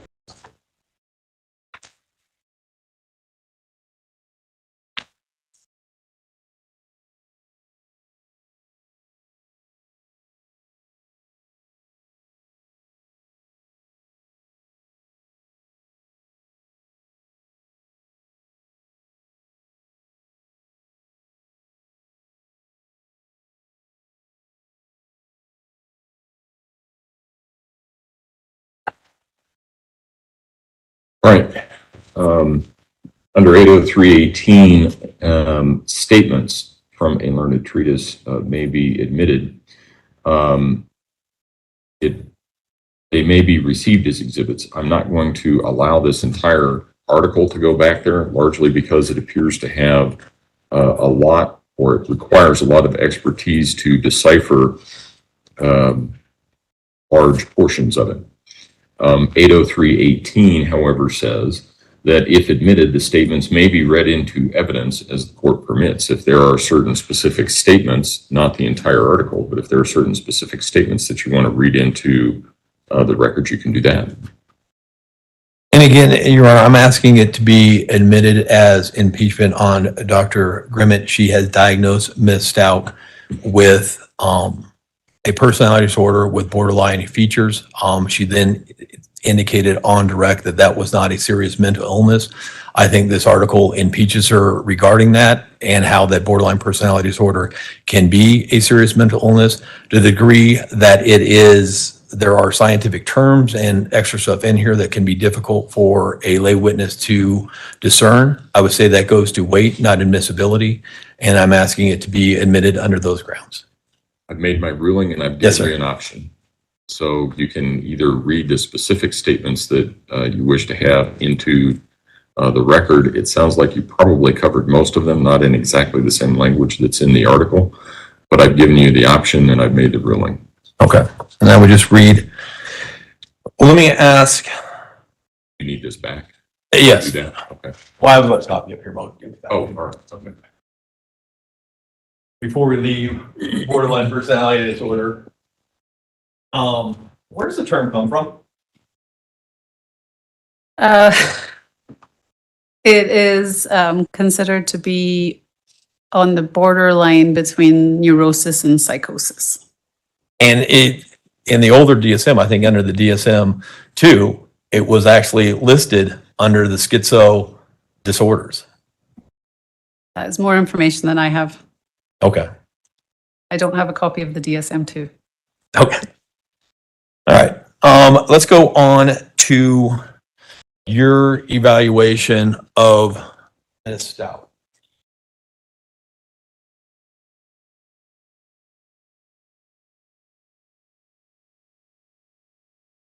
One,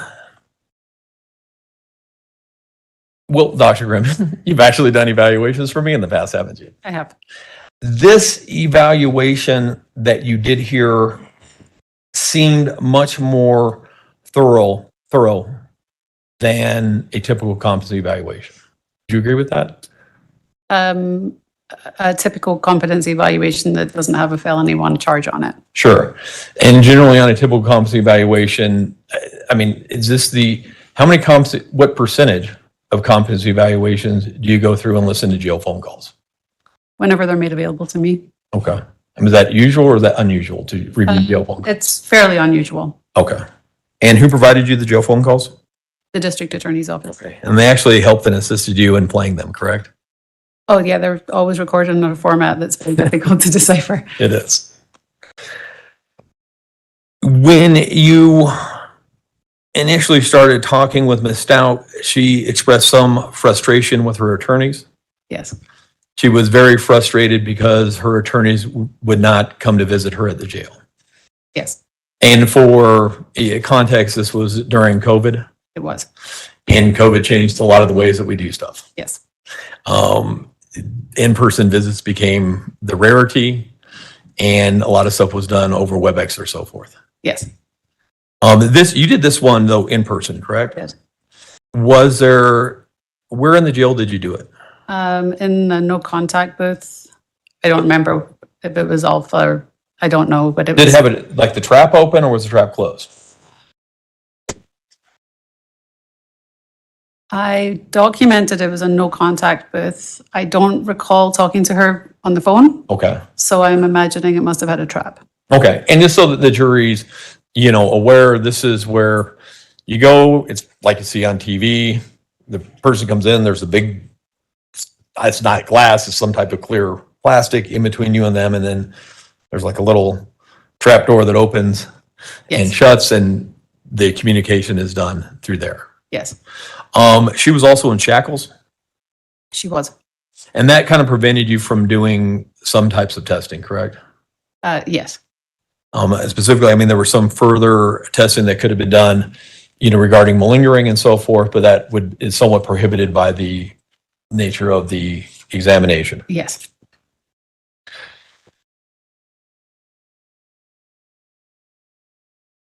Objectively, I understand I understand your position. She was malingering some symptoms to try to seem more mentally ill than she was. Objectively, though, she indicated to you that she did not want to be found crazy. First of all, I never said she was malingering. Okay. Okay. It I had was, concerns about feigning, but I did not use the vocabulary of malingering, so I just want to be clear. what's the difference between feigning and malingering? Feigning is intentional exaggeration or production of symptoms. Malingering takes it to the next level, assuming what the secondary gain may be. Okay. And just to be clear, somebody can have a serious mental illness and feign symptoms. Yes, They're not exclusive. I outlined that in my Yeah. conclusion, yes. I mean, and it's not necessarily even that uncommon. Not in forensic settings. no. Not in forensic settings. So a lot of times you can have somebody who has a mental illness, but they will try to exaggerate those symptoms in hopes that you will come with a diagnosis that is helpful for them. Or they're so mentally ill that they don't understand how they present and they think they have to act worse. Otherwise, I might miss it. Okay. And to be fair, that makes the job of a forensic psychologist more difficult. Difficult and interesting. To figure out where the mental illness ends and where the feigning begins can be tricky. Right. She did indicate to you, though, very clearly that she did not want to be found crazy. Yes. And then you actually even heard her on some jail phone calls with her daughter Harley, indicating that she passed the first test, the first competency exam with flying colors, and she was going to pass yours with flying colors. Yes. So she would have known that she was found competent, and so she viewed that as passing, and she was going to pass your exam as well. Well, I recall that she had said, I don't recall whether it was to Harley or someone else, that she wasn't intending on passing as well or doing as well in the second time Yeah. that she did on the first. But there's at least one phone call to Harley that she passed the first one with flying colors, and she's going to pass yours with flying colors. Yes.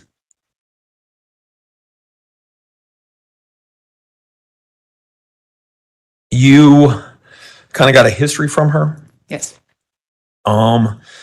She indicated she grew up in North Carolina.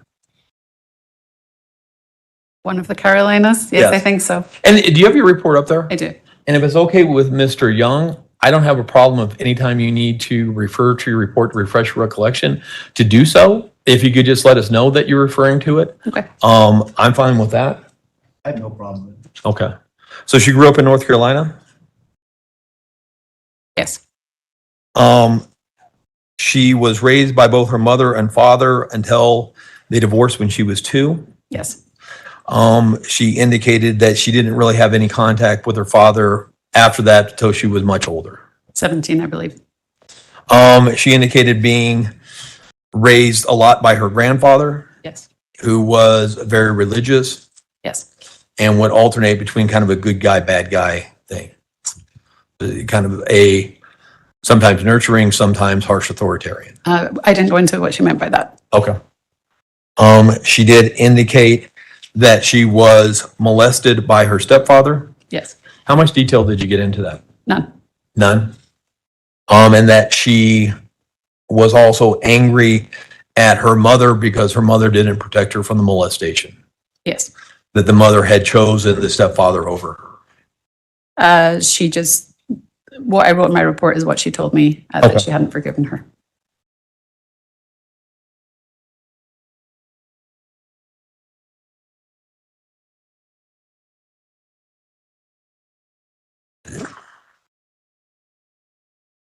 When people or perpetrators molest children or stepkids in that environment, one of the keys to it is secrecy. That can be an element, yes.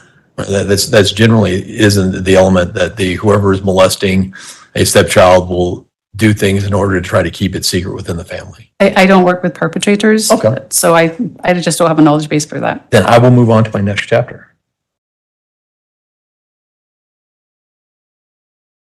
She indicated, you talked about kind of her work and vocational history. Yes, She indicated to you that she primarily worked as a teacher, but she experienced some mental problems and she started having visions of her stepfather that interfered with her work. yes,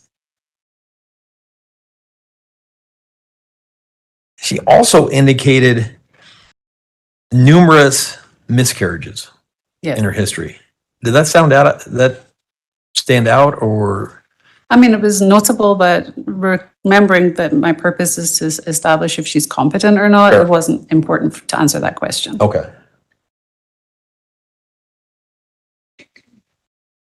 She indicated that she had been hospitalized in Canada, She said that, yes. that she was prescribed Zyprexa at one point. Well, I don't know if she was prescribed or offered, but she said she refused it. At one point, she agreed to Gideon? Geodon, Geodon. And that's an antipsychotic. yes. It's kind of an unusual antipsychotic, isn't it? No, No? Is that the brand name or is that the? it's the brand name. Okay. It might be palperidol. Don't quote me on it. But it's common. Okay. And then she was also described in taking lorazepam. She was not taking at the time of the evaluation, but she had. Okay. And that would be for anxiety? She said it was for bipolar disorder, but it is a benzodiazepine, I mean, typically for anxiety. lorazepam generally wouldn't be prescribed for bipolar disorder, would it? It can have indications for bipolar disorder. I've never personally seen it prescribed for that, but when I searched it, it did say it could be used for bipolar disorder, but it's not a first line of treatment First line for thing. bipolar. I mean, generally with bipolar disorder, you'd prescribe a mood stabilizer. I mean, prescribing is outside my scope of practice, Sure. but yes, I would expect That to would see be- that they were being prescribed a mood stabilizer. Sorry. And well, that was actually one of the reasons why you discarded the possible diagnosis of bipolar, because she was given that coming from CMHIP to the jail, but was not given a mood stabilizer. And so that lessened the degree that that was actually a diagnosis, because if it was actually bipolar disorder, CMHIP would have more than likely then also given her a mood stabilizer prescription to take to CJC. I would have expected to see that, and that was definitely one of the factors I considered. Okay. But there was, and not only rule out, but that CMHIP in the transfer from her to CJC in the jail records indicated that CMHIP had diagnosed her with bipolar. So the CMHIP records indicated she had been diagnosed with bipolar, and then she underwent a review at CJC where that prescriber ruled out bipolar disorder. Okay. So just so that I'm clear, CMHIP had said she was bipolar disorder, and then CJC and Dr. Moore said, no, she's not bipolar disorder. It was Holly Wallerstein. Oh, okay. It wasn't Dr. Moore who did the review. Okay. But somebody reviewed it and said, no, I disagree with CMHIP. She's not bipolar. Yes. And it's always been confusing to me when you say rule out something, because in the general terms, when you say rule out, that makes, every time I read it, I'm thinking you're saying, no, it can't be that. That's not what rule out means, correct? With a rule out diagnosis, it explicitly means there's not enough information to say they do or they did not have it. It needs to be ruled out. Yeah. So someone needs to do some more research and everything like that to either say yes or no. Right. Very confusing.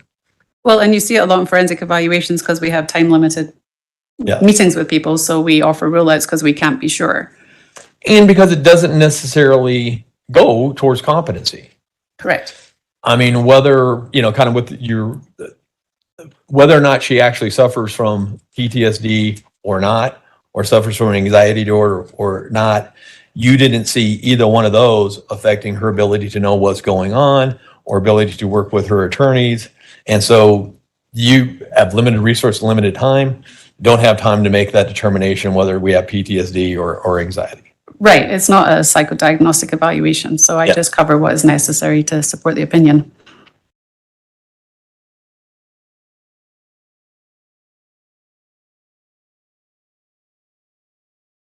A lot of some things that you considered in your evaluation were jail notes by deputies at CJC. I mean, I considered the notes. I don't Okay. know that I gave them any more weight than anything else. Sure. Was there a concern on your part regarding bias of the deputies making those notes? Absolutely. Okay. I mean, because, well, and so what everybody understands, the deputies at CJC are part of the El Paso County Sheriff's Office, correct? Yes. And that's actually the agency that has investigated and is assisting in prosecuting Ms. Stauch. Yes.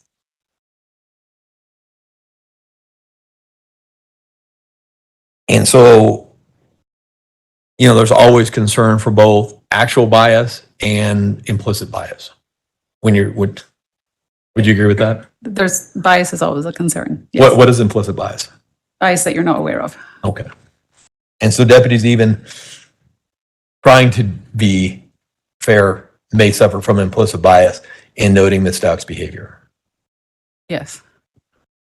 And that's something that you consider? Yes. When you gave her 2 exams, correct? You gave her the structured interview and what's the other one you did? MFAST? MFAST. Well, let me ask you this. Are you aware of literature indicating that oftentimes people with DID will have elevated scores on the MMPI-2? Yes. And what is the MMPI-2? The Minnesota Multiphasic Personality Inventory, 2nd edition. Okay.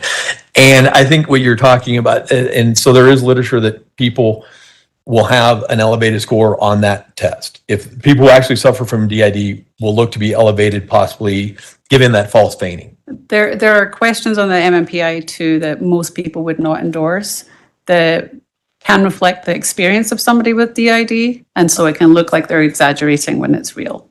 Do you know, does the MFAST and the structured interview that you did, does that have those same type? Are there any studies indicating that people with DID can have elevated scores on either one of those? Not that I'm aware of. The questions are not of the same nature that are on the MMPI-2. What's the difference between the MFAST and the MMPI-2? Oh, they're totally different tests for different purposes. The MFAST is purely a feigning measure. Okay.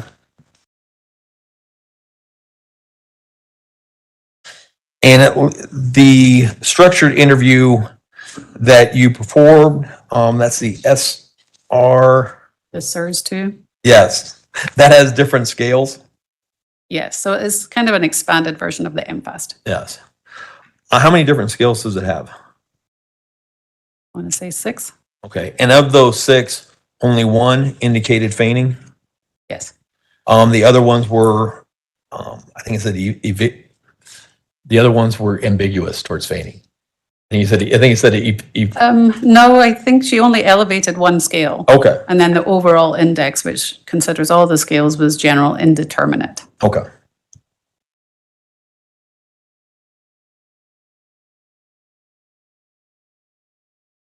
She indicated there are notes. They're called kites. What's a kite? A kite is a complaint, a grievance, or a request that an inmate can file to get certain needs met in the jail. Some of her kites were complaining that the solitary confinement was causing her mental health problems. I think I read a kite where she was asserting mental abandonment. And that the solitary confinement eats away at your soul and your brain feels like something's eating it. I don't think solitary confinement was the term. Maybe segregated housing. If you look on page 7 of your report, Oh, stand corrected. okay. I'm concerned why mental health has not helped me with the solitary confinement is the first line of the kite. Yes. And then the second line of the kite is, I thought mental health is an advocate for mental safety. This eats away at your soul and my brain feels like something is eating it. That is what the kite says, yes. Are you aware, or have you found, because I couldn't find any studies relating how solitary confinement could impact either dissociative identity disorder or borderline personality disorder? Not specific to those disorders. I know that there's plenty of studies on the effects of solitary confinement on the mental health of an inmate, Yeah. but I'm not familiar with specific diagnoses. And I've bizarrely seen some studies that go both ways. Sometimes I've seen studies that indicate solitary confinement can be helpful for people with psychotic features. I have recently read, there was a large literature on the detriment of solitary confinement for quite a while. Yep. And there does seem to be some burgeoning literature that maybe it's not that bad. And it kind of depends on the different person. Individual. Some people who have a mental illness, solitary confinement makes them much worse. Some people, it appears surprisingly, with a mental illness, solitary confinement can help them. Yeah, there's lots of individual differences.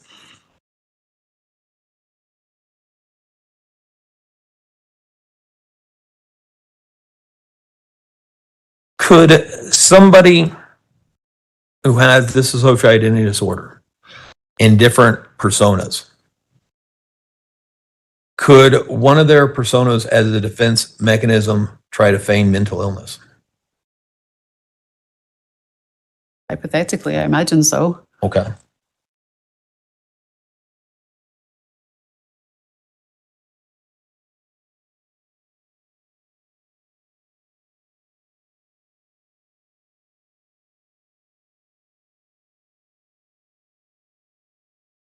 And again, with the feigning, let me go back.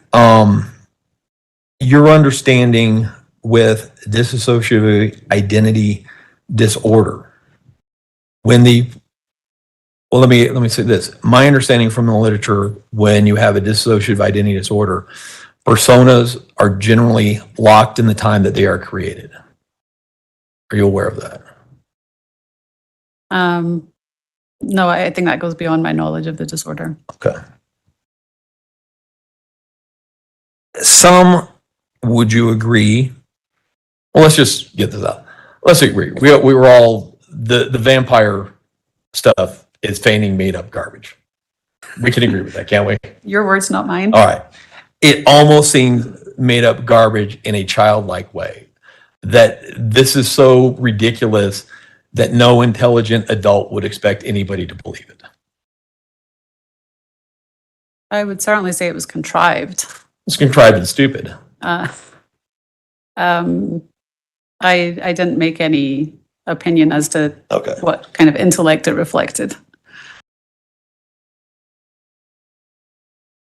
And whether or not it could have come from a persona who was locked in a childlike I state. just dismissed it as irrelevant to competency. Okay. Because it doesn't matter. Doesn't matter. It was not believable and was not impacting. Justice the Vampire wasn't keeping her from discussing stuff with Miss Strobel. Correct. She did indicate that one of the things that would kind of soothe her when she suffered from anxiety was to hide under the covers. That it was more effective than medication, yes. Okay.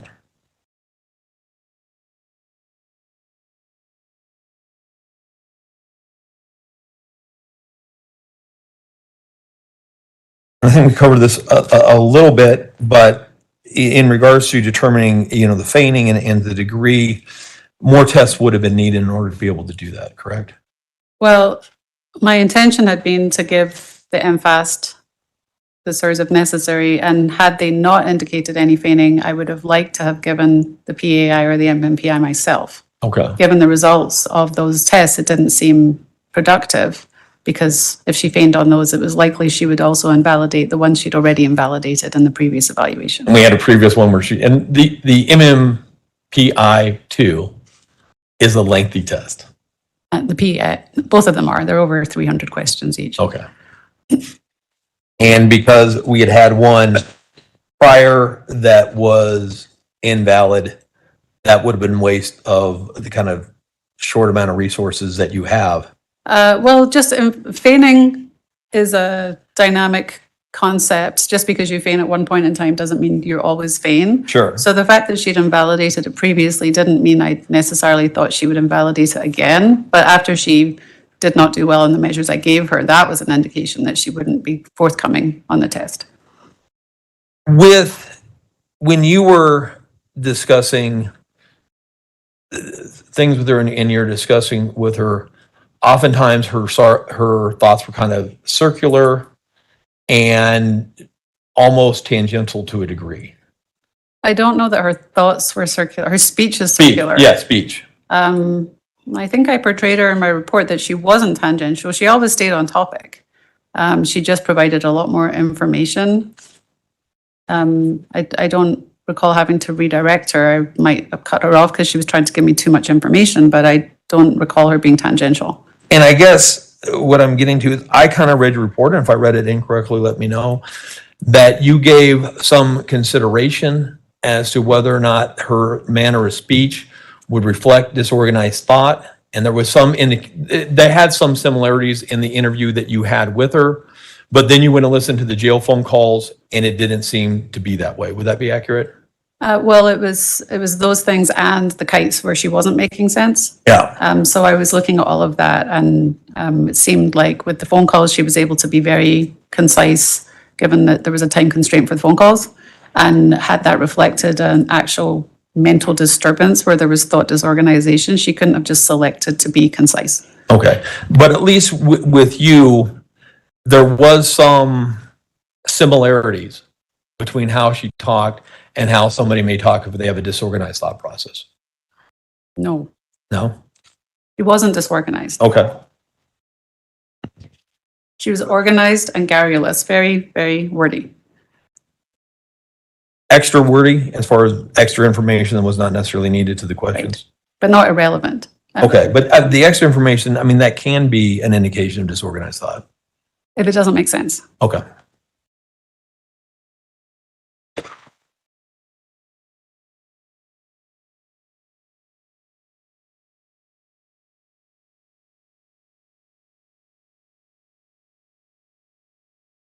And you indicated that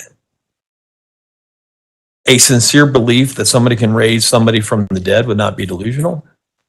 In the context that she provided it with her religious beliefs, that would be correct. I mean, she seemed to indicate that she believed, like Andrew Womack, that she could raise Gannon from the dead. Right. And that wouldn't be consistent with facts, would it? What fact? Whether or not It's biology. I thought you meant the facts of what Andrew Womack claims. Well, we can just. I believe that the standard accepted belief is that we cannot raise people from the dead. Yeah. It appears there's a faction of religious practices that does, in fact, believe that things like that can happen. And given that she presented that idea in the context of a religious belief, I attribute it to her religious beliefs rather than a delusional belief.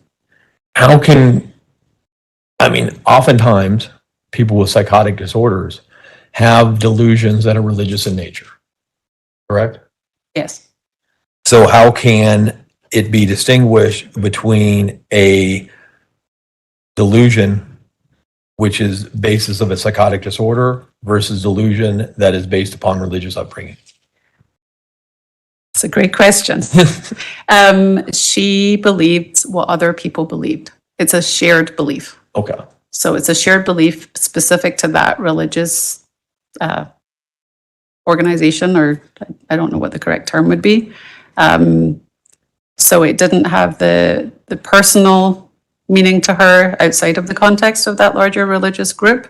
She was in step with what they purport to believe in. Therefore, I consider it to be a religious belief. Whether or not it makes sense to me, whether or not it's rational is a different question. But in terms of looking at the diagnostic criteria, the fact that it's a religious belief shared by other people, and that's the context in which she shared it, it would not be considered pathological. Would it be pathological, though, considered as to a specific person, not just the belief that the dead can be raised, but that she has that innate ability herself to raise a specific person from the dead? If she had presented that idea to me without the context of the religion, I would certainly have had more concern. But she said, I know about this guy, and he said he did this, and I tried to find him because I want him to help me too. That's a totally different quality. And I mean, but clearly in people who are raised in very religious upbringing, oftentimes will suffer from psychotic delusions that are based upon religion. That is not uncommon. But it won't be considered psychotic just because of the beliefs that they hold. If they're just holding their mainstream beliefs within their religion, that would not be considered. It's when they take it to a further level that goes outside of what the mainstream of that religion believes. Just a moment.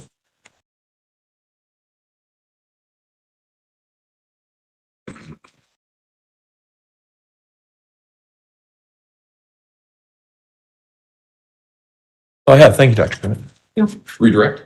Yes, thanks, Jim.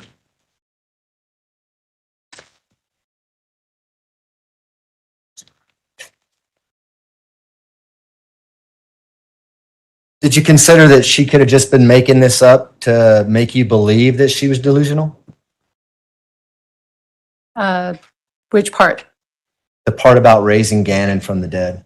I mean, I considered whether or not it was truly delusional. Did I consider whether she genuinely believed that? It was probably part of my calculus. When we talk about self-reporting and your interview with her and the reason why you want to look at all the collateral information, is that one of the reasons why? Is sometimes someone who's charged with first-degree murder is going to not be truthful with you in the evaluation because they want to appear to be something they're not. Yes. I want to clear something up for the jury. Is the accent from Scotland? We've been taking bets. The accent's from Scotland.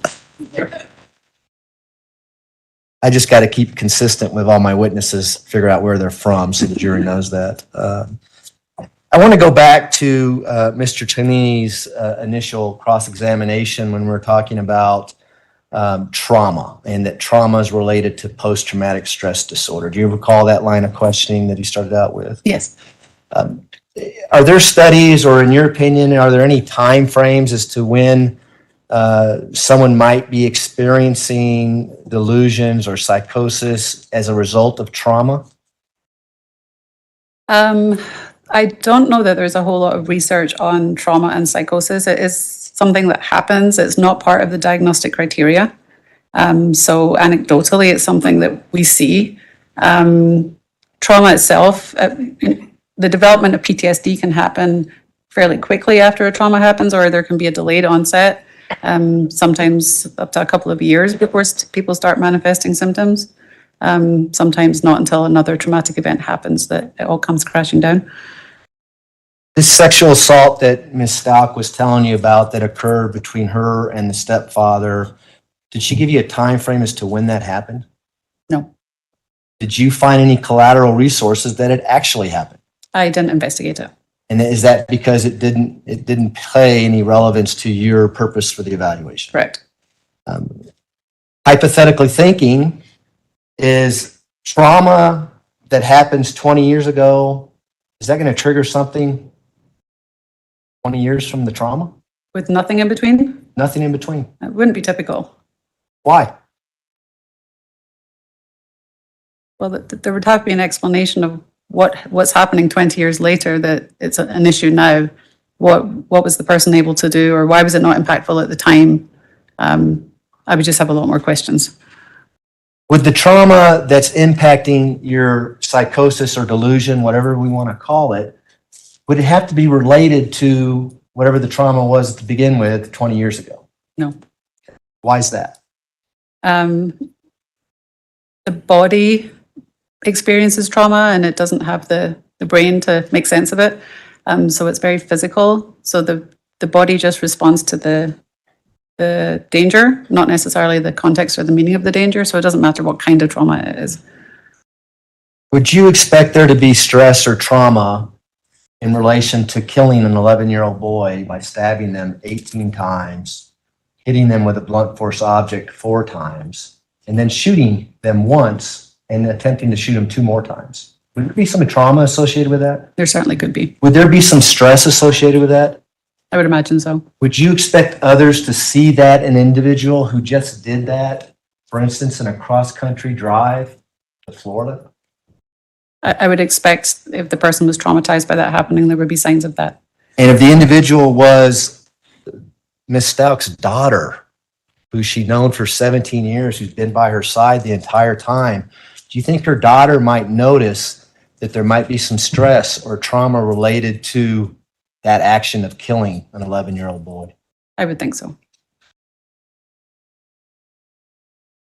Dissociative identity disorder, is that a particular disorder that leads someone to murder someone? I don't believe that there's a high base rate for that. Is there anything in the DSM-5, a mental illness, that has a criteria that says someone with this mental illness is going to go out and kill an 11-year-old boy? You understand why I'm asking that? Yeah. Does mental illness lead to murder? Not in and of itself, typically.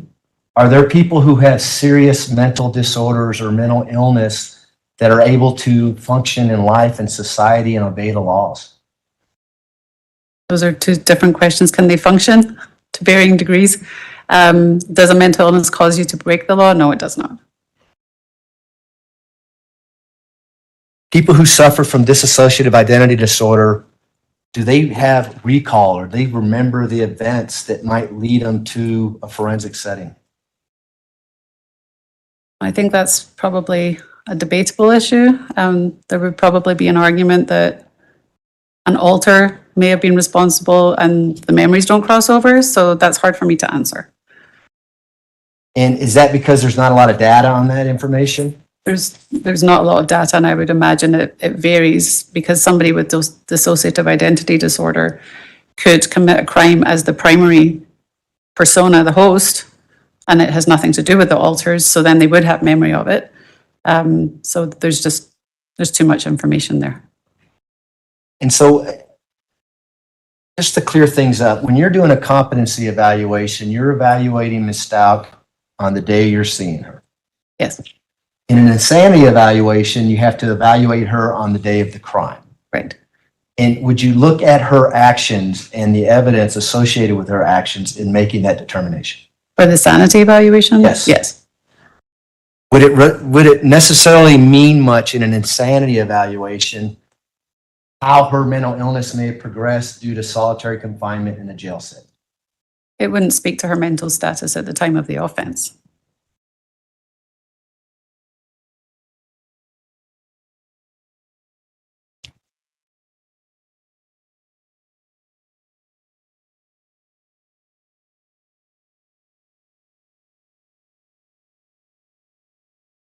Go back to your forensic interview. Counsel asked you some questions about that. Do you recall that line of questioning? Not specifically. I believe they ask you about how the prosecution provides you with the reports and things like that. Yes. Do you know who provides all the police reports to everyone in this case? The prosecutor's office is responsible to give it to everybody.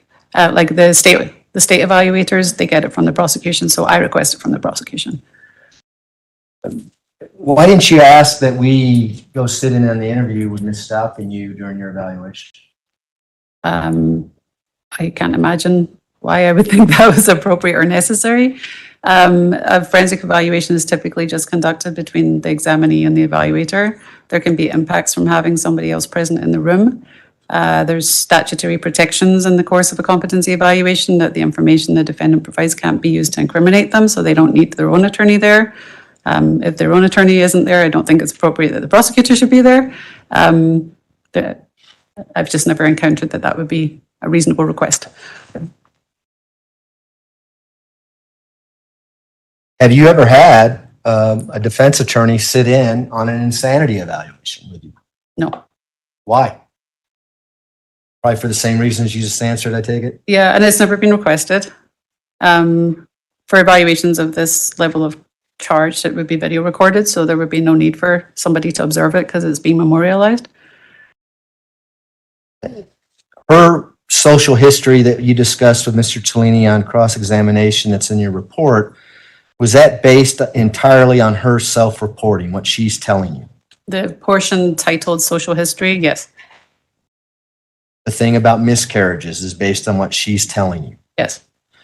The notes that Mr. Cellini asked you about from deputies, were there other notes from mental health professionals within the jail that you relied on or at least considered in making your determinations? I reviewed our entire jail record, so I was looking at jail deputies, mental health staff, so the prescriber, Dr. Moore's notes, and any deputies that had been tasked with making behavioral observations of her, all of them. I can just have a second, Your Honor. You may. Those are my questions, thanks. Do any of the jurors have any questions for Dr. Grimmett? It's like we have couple coming. Counsel, retrieve those. Mr. Young, if you would retrieve those and Sure. counsel approach, please.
Dr. Grimmett, can a difficulty or inability to face evidence or to be rigorously honest or to hold oneself accountable for consequences of actions be indicative of mental disability or past trauma-related BPD?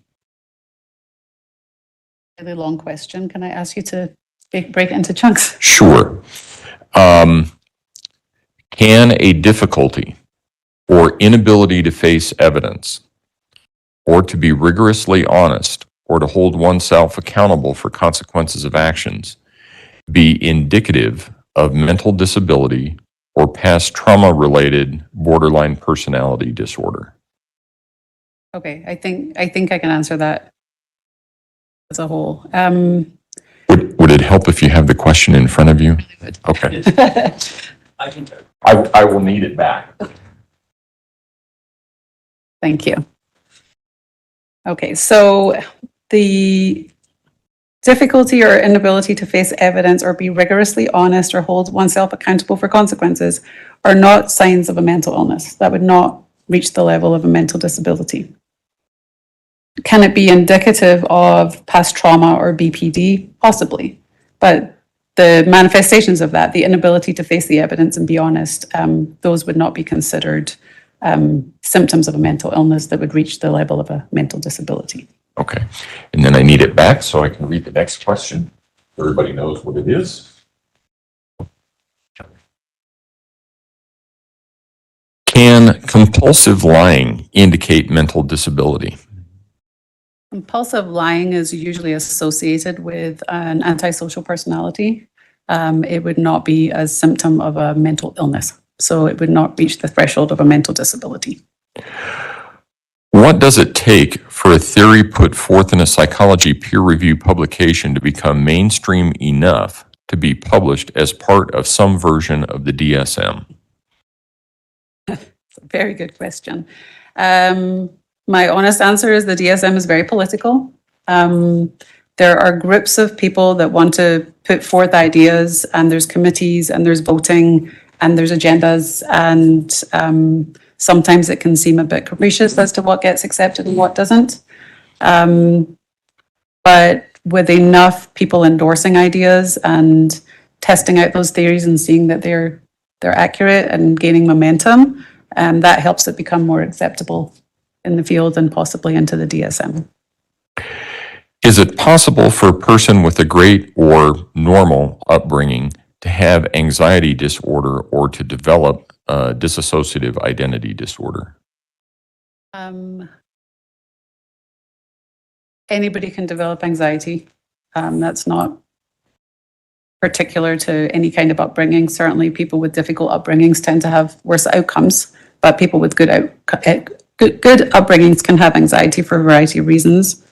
I'm sorry, can you please, the DID piece? Yes.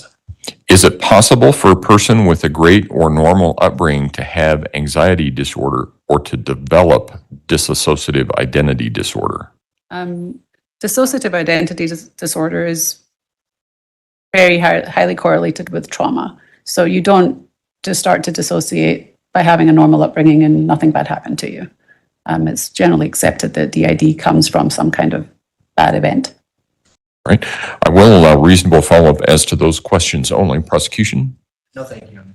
Defense? Mr. Tellini? Could we sincere believe that people are going to believe me despite the fact that I have repeatedly lied to them about other stuff, be delusional? I'm not going to allow that. I'm not sure. Tell me where that fits in on the questions that I've allowed. The first question about whether pathological lying or refusal to face the evidence in front of you could be signs of mental illness. All right, go ahead.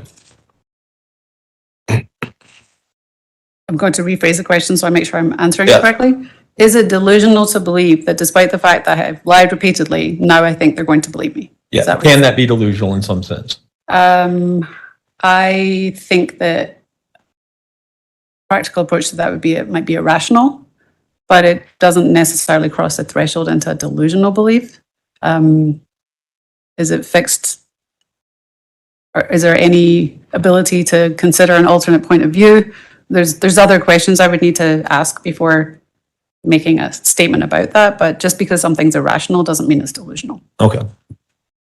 And then as far as the question regarding when does an article become mainstream and in the DSM-5, the DSM-5 actually states that people with borderline personality disorder can suffer psychotic-like symptoms, including hallucination, body image distortions, ideas of reference, and I'm going to say this wrong, hypogenic phenomena during times of stress. I can't say it. Can you pronounce this for me? Let me approach. Hold on. Let's finish the question, and then I'm not going to allow that question, but you can go ahead and finish it. Well, and Your Honor, it is asking when the publication become mainstream and in the DSM-5, and it appears that the ideas presented in that article are part of the DSM-5. Which is a different question than what is being asked. So I'm not going to allow that. So you can, because the question is, what does it take for a theory put forth in a psychology peer review publication to become mainstream enough to be published as part of some version of the DSM? What you're reading sounds like it's from the DSM and is in the DSM.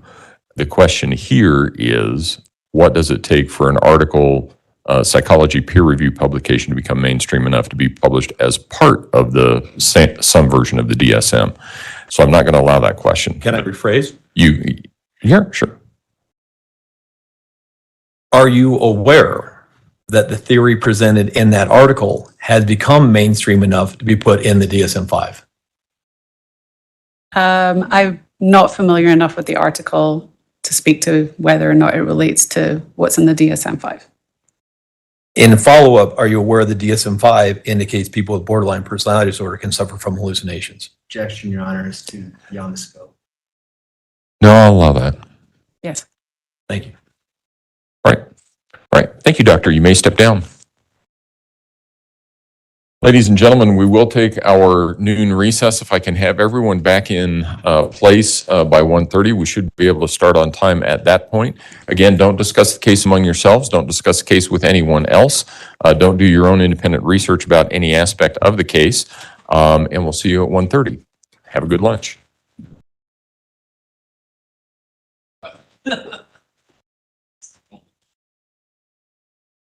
Safe travels. Take care.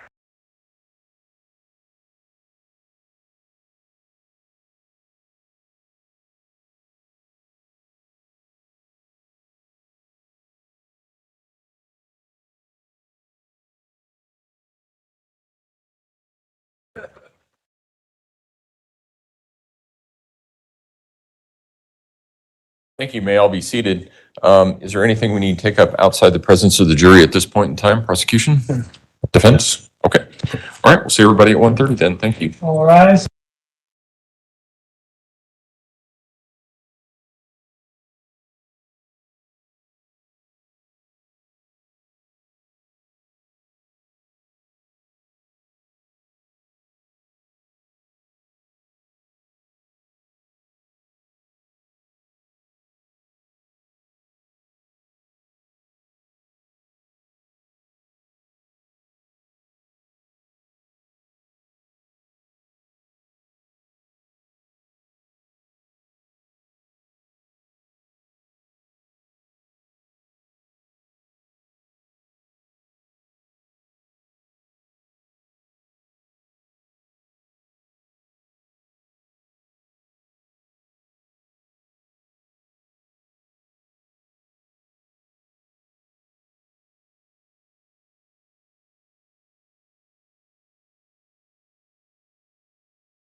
All right, court will call 20 CR 1358, People versus Letecia Stauch. Record should reflect the jury is not present in the courtroom. Is there anything we need to take up outside the presence of the jury at this point in time? Prosecution? Nothing from the people, thanks. Defense? Yes, sir. Okay, got everybody right? Yes. Let's go ahead and bring him in. The defense exhibit C, I just offer that as offered. Yeah. I don't know, I gave it back to you because it had to go to Dr. Grimmett. So upload it. Okay. And then, yeah, since it's offered, just upload it as Exhibit C. What? Yes. I can't just get it. No, it's okay. I'll figure it out. Yeah. Actually, maybe we probably ought to do that because otherwise it's going to be in a different format. Just as long as it doesn't go back to the jury. Yeah. No, no, I wasn't planning on sending it back to the jury, but the issue is if, in civil cases, we always have both sides upload it, but this is a little bit different. Let me think about that. Okay. I'll let Jack look. Okay.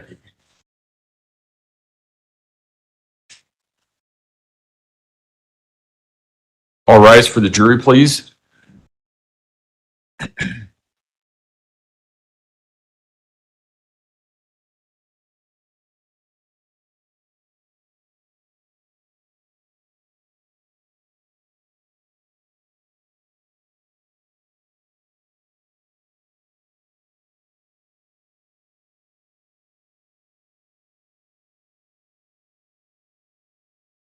Thank you. You may all be seated. Court will recall 20 CR 1358, People versus Letecia Stauch. Record should reflect the jury has returned to the courtroom. Good afternoon, ladies and gentlemen. When we took our break, we were still in the midst of the prosecution's case in chief. That's where we will resume. Prosecution, call your next witness, please. Good afternoon, Your Honor. We would call Dr. Loandra Torres. Raise your right hand, please, ma'am. Do you swear or affirm the testimony about to give in this man will be the truth, the whole truth, and nothing but the truth? I do. Go ahead and have a seat in the witness stand. Please watch your step as you step into the stand.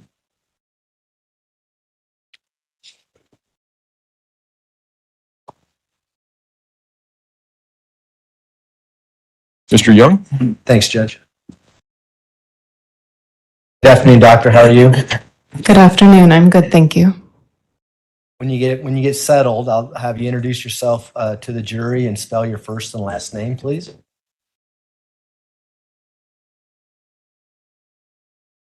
Good afternoon. My name is Dr. Loandra Torres. The last name is spelled Torres. Is your first name Loandra? That is correct. Good. One of the few names I was able to get right, perhaps. So what do you do for a living, Doctor? Currently, I'm employed with the Office of Civil and Forensic Mental Health. I am the Clinical Director of the Court Services Department. What does that mean? Well, it essentially means I'm involved in a number of different duties. The Court Services Department here in the state of Colorado is responsible for a number of the court-ordered evaluations as it pertains to competency to proceed, as well as the mental state at the time of the crime evaluations. So in my role, I'm responsible for supervising the supervisors who supervise all of the state evaluators who do those types of evaluations. Another one of my primary roles is to advise administration as it pertains to clinical issues associated with policy and legislation. And my tertiary role is that I am the associate director of our formal forensic psychology fellowship with the department. Are you a psychologist? I am a psychologist. How long have you been a psychologist? I have been licensed since 2012. And have you been doing that same role, or at least in that, at some point with that agency throughout your whole career? Not throughout my whole career. what did you start out being when you became a psychologist? I was initially licensed in Texas, and I worked in Texas for a couple of years conducting competency to proceed evaluations at a private hospital. Then I came to Colorado, was licensed here. I worked for a couple of years at the state hospital down in Pueblo, primarily doing violence risk assessments with individuals who had been adjudicated not guilty by reason of insanity. Following those 2 years, I transitioned to the Court Services Department, worked as a state evaluator, doing competency to proceed evaluations, as well as mental state at the time of the crime evaluations. I did that for a couple of years, promoted to a supervisor level, so started supervising individuals as well as conducting these evaluations, eventually promoted to the clinical director level, where I started transitioning to doing the things that I already outlined, in addition to continuing to do some evaluations. Do you assign evaluations to particular psychologists and psychiatrists within that agency? No, I'm not involved in assignment. Are you a board certified in the field of forensic psychology? I am. And what does that mean to be board certified? Being board certified essentially means that you have gone through a rigorous examination that includes a written examination and an oral defense of your work in front of a panel of experts. So your competence in the field is acknowledged to be at a high level enough to become board certified. And is that rare for a psychologist licensed in Colorado to be board certified? Yes, Why? because it's difficult and it takes many years. I think the whole process for me at least took approximately 2 years and a lot of studying to accomplish. Could you tell the jury a little bit about your educational background? Yes, I have my bachelor's in psychology from Johns Hopkins University. I then went on to obtain a master's and a doctorate in forensic psychology from Alliant International University in Los Angeles. Following the completion of my doctorate, I did a 1-year formal postdoctoral fellowship, which helped me specialize in the area of forensic psychology and conducting competency and mental state evaluations. And have you taught and gave presentations in the field of forensic psychology? I have. Tell the jury about that. My teaching has been, well, formal teaching, I'd say, has been pretty limited. I did conduct a course out of Texas Tech University during my fellowship year, but I've been involved in training for quite some time. As I noted, I'm the associate director of our formal forensic psychology fellowship.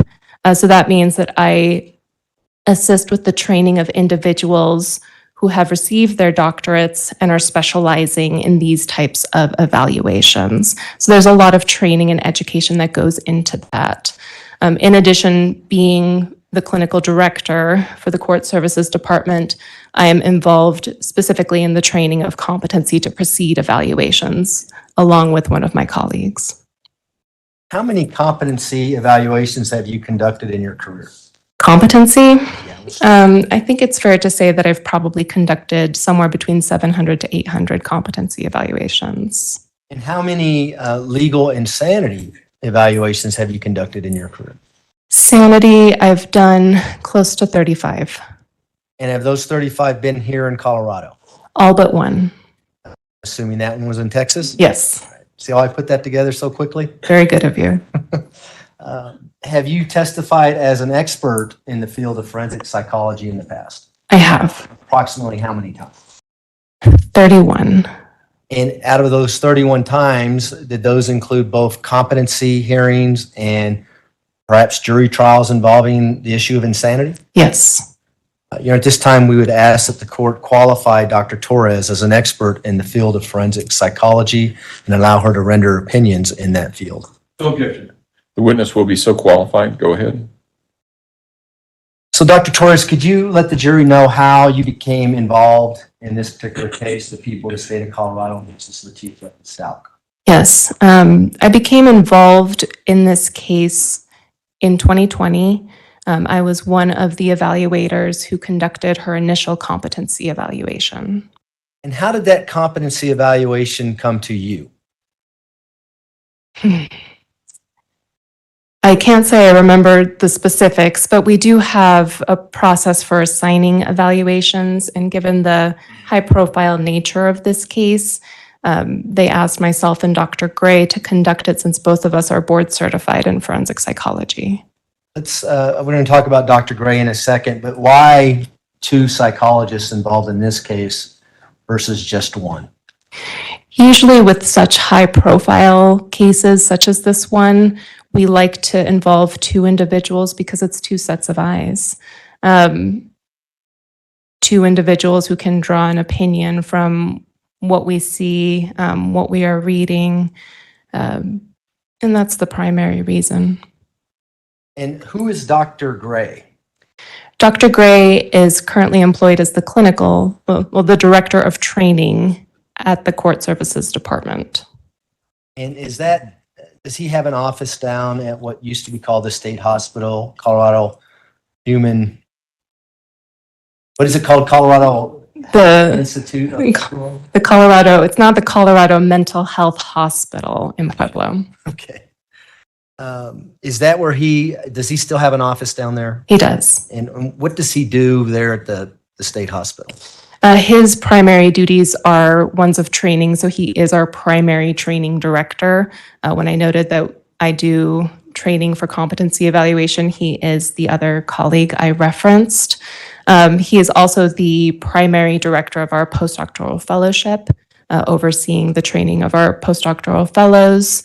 He is also involved in organizing the yearly or bi-yearly trainings that we have as a department, which revolve around a number of different topics, those associated with competency, those associated with clinical diagnosis, etc. And did this case come to you and Dr. Gray for evaluation based on a defense counsel raising competency in this case on June 5th of 2020? Yes. And could you, the jury's heard a little bit about a competency evaluation, but could you let the jury know what you did upon receiving an order from the court to do that competency evaluation? Sure. We have a pretty standard process that we follow. The first thing that we do whenever we receive an order for competency is that we contact both sets of attorneys, the defense attorney and the prosecuting attorneys, to ask any questions about why the issue of competency was raised, what concerns there might be, if there are any concerns at all. Following that consultation, we then review all of the information that we have available to us. In this case, there was a good amount of discovery that we had to review in preparing for the actual interview. Once that is completed, we conduct an interview for competency to proceed. In this case specifically, it occurred over the course of 2 days, meaning that there were 2 separate meetings, and we conducted some psychological testing as part of our evaluation.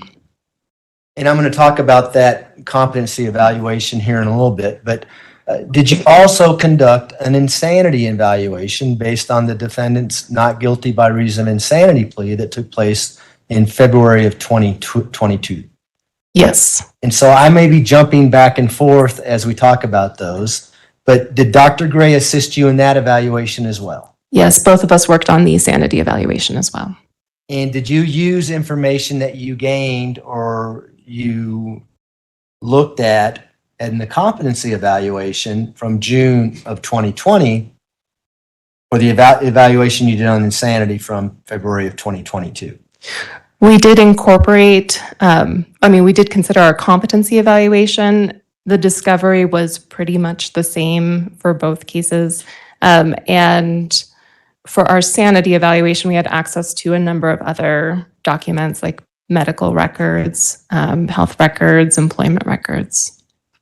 And did you receive additional discovery based on the time frame between the competency evaluation and the insanity evaluation? We did. And I think you already answered this, but I'm going to ask it anyway. Why were you and Dr. Gray chosen to do the insanity evaluation on this particular case? We were chosen to do the sanity evaluation for similar reasons in that both of us are board certified and it is a high-profile case. But in addition to that, we had already reviewed the discovery from the competency evaluation, which makes it a little bit easier. It facilitates the evaluation moving forward. It means another evaluator doesn't have to review all of that information. A tertiary reason would be because we had already seen her at one point in time, which could be helpful in terms of coming to conceptualization for the issue of sanity. Did the prosecution or defense counsel have any say on you and Dr. Gray doing the evaluation in either the competency or the insanity evaluation? No. Was that simply a court order that went to the state hospital? There's a process where people are assigned to do the evaluation and then it's done? Yes. Okay. However, you did indicate that you contacted both parties initially to see what concerns there may be or what issues there might be for you to look for. Is that what you testified to? Yes, we did that for the competency evaluation as well as for the sanity evaluation. And as you do these evaluations for court order, is there any incentive to go one way or the other in your conclusions? No, we're paid the same regardless. I hope you understand why I'm asking that. I'm not trying to offend you or anything, but do you just look at the discovery, the police reports, everything involved, go through the same process where you may interview the defendant and then look at collateral information based on that interview and then make a decision? Yes. Okay, so we're going to go through that process, and I'd like to start with the competency evaluation first, okay? Okay. What did you review prior to your competency evaluation with Ms. Stauch? Was it back in June when you saw her, or was it closer to August? We saw her, it was closer to August. Okay, I can take a look at your report. Did you actually see her on August 4th of 2020? Yes. Okay. Prior to your interview with her on August 4th of 2020, was she at state hospital facility for some time period? She was there, I want to say, approximately 2 weeks before we saw her. And is that a benefit to your evaluation or is it a detriment to your evaluation? It's a benefit. Why is it a benefit? It's a benefit because it allows some observation of her behaviors for, one could say, a 24-hour period of time that we can then incorporate into our understanding of what is going on with her. And so while she's down in Pueblo, right? Is that where this was conducted? Yes. Are you reviewing discovery and looking at collateral information prior to doing the forensic interview with her? Yes. Is there a reason why you don't do the forensic interview first and then look at it later? We review the information that we have available to us. A lot of it is primarily the discovery so that we have an understanding of what's going on in her case as well as the potential evidence against her so that we can better evaluate her own understanding of her case and the evidence against her. And could you describe for the jury the state hospital, where she was staying, and the setting of the state hospital, I guess is the best way to describe where she was living for that 2-week period? Sure. She was in our high security forensic building. There is a unit there specifically for female defendants. So she was on that unit. It's a locked unit, but individuals on that unit are otherwise free to roam around the unit. They usually have their own room. I'm pretty sure they do not share rooms, but I'm not 100% sure of that.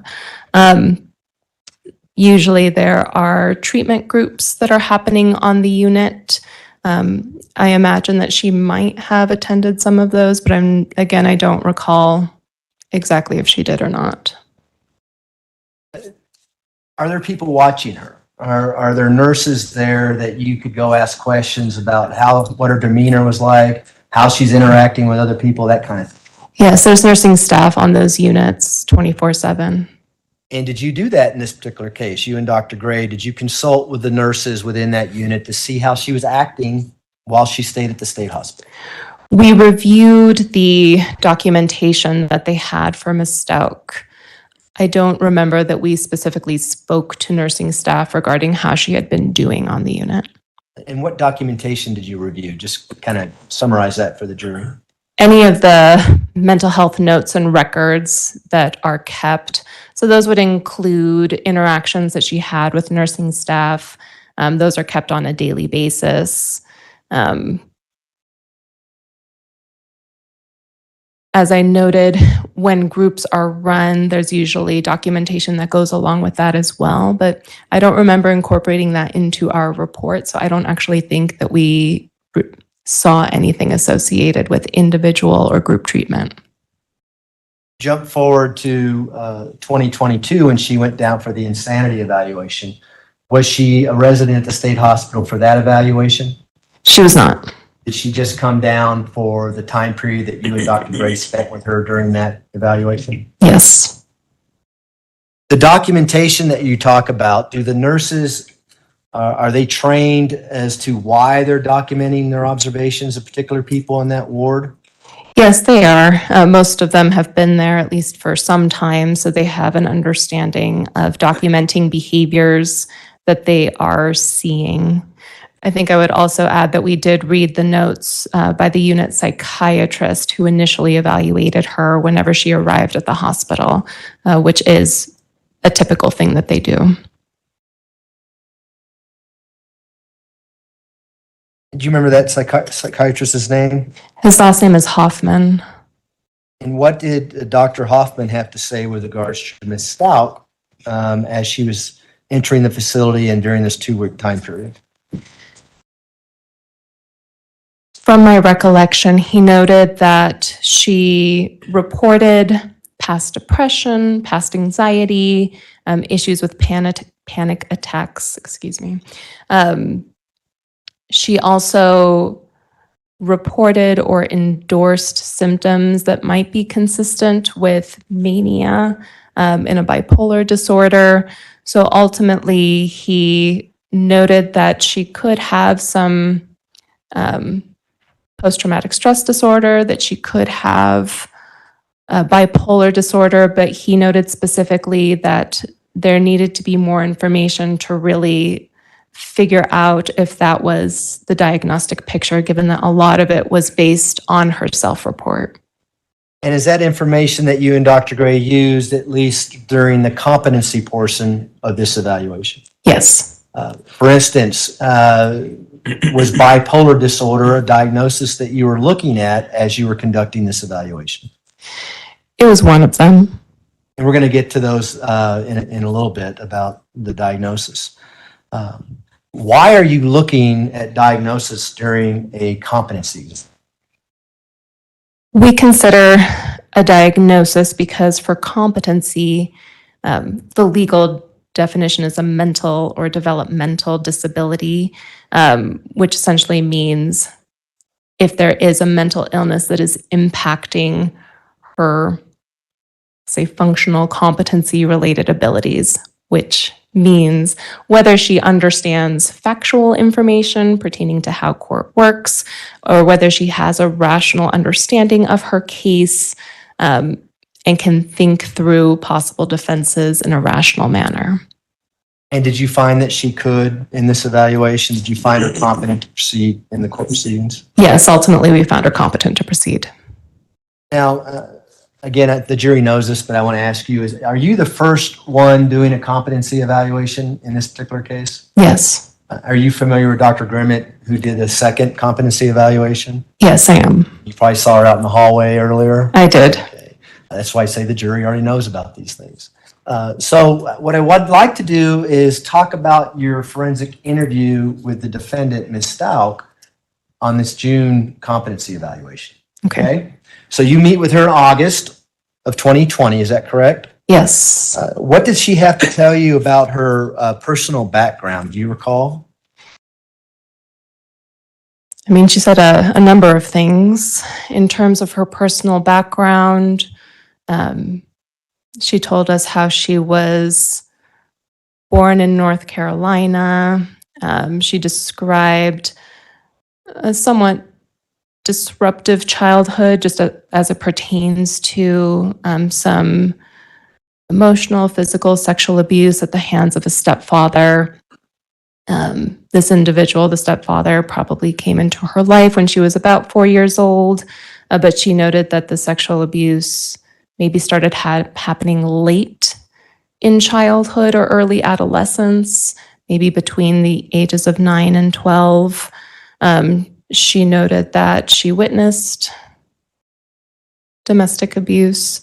I'm actually not 100% sure if she told us that during the competency evaluation or during the sanity evaluation.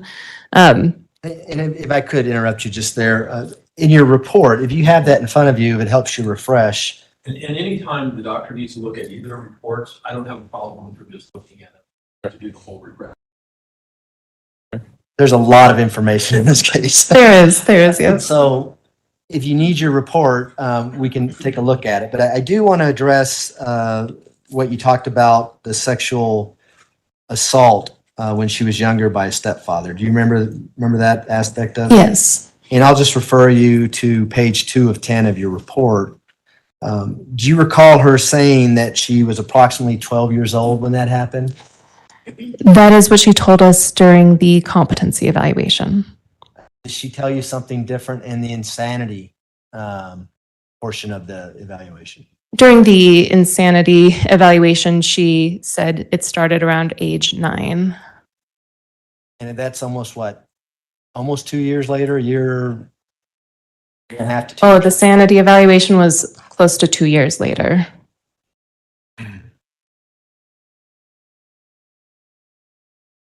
Did she talk to you about her educational background during the competency portion of your evaluation? Yes. What did she say about her educational background?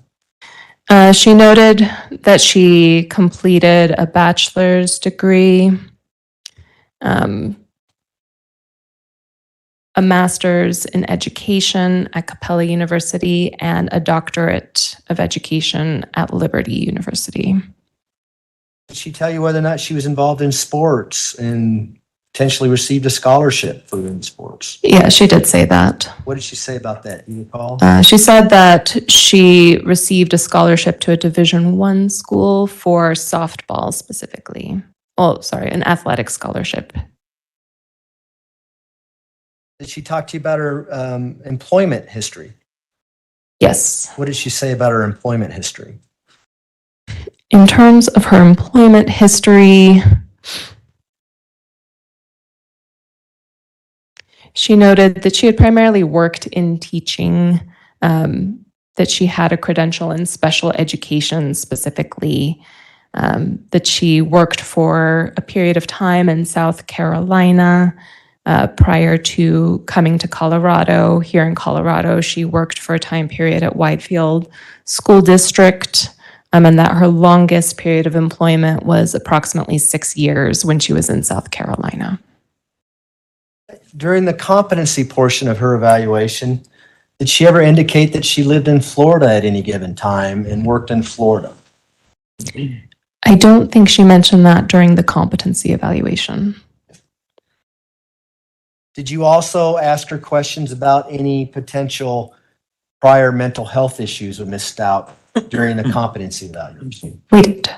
And what did she say as to regards as she had ever been in any inpatient treatment for mental health issues?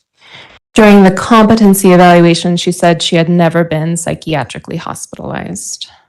And was that consistent? Well, let me ask you this first. Did you review the jail notes in this case with regards to Ms. Stauch Yes. when she was initially brought into the jail on March 5th of 2020? Yes. Was that consistent with the jail notes that you saw based on Ms. Stauch's prior inpatient or lack of inpatient treatment? I'm pretty sure that it was consistent. Okay.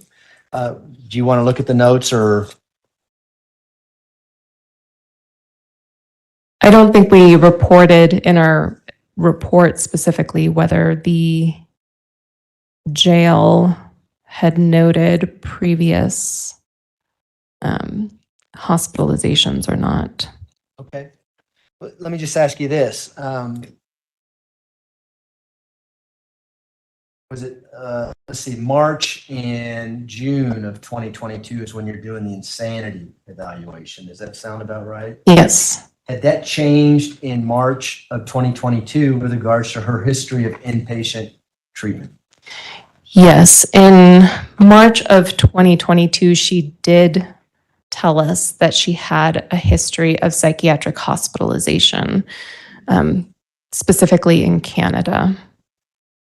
And were you able to ever corroborate whether or not she was ever an inpatient, in inpatient treatment in Canada? We weren't. Look. We wanted to. She was not able to tell us what city it occurred in or the name of the actual facility. So when you don't have that information, it's hard to figure out where you need to request information from. And I'm sorry, I'm jumping all over the place, but during the insanity evaluation, did you discuss the inpatient treatment program that she was alleging that took place in Canada? During the sanity evaluation, she did not speak very much about it. If I'm remembering, she said that she could not remember it herself. We're going to play a portion of video testimony, and we'll talk about that then. Okay. So let me go back to what we were talking about here. Were you familiar with Dr. Grimmett's report that happened after your competency evaluation, but before the insanity evaluation? If that makes sense? Are you also familiar that she told Dr. Grimmett about this Canada inpatient treatment? Yes. Now, was there some consistency with the amount of time that she spent in each version that she was telling different doctors? I'm gonna take a look at my sanity report. Okay.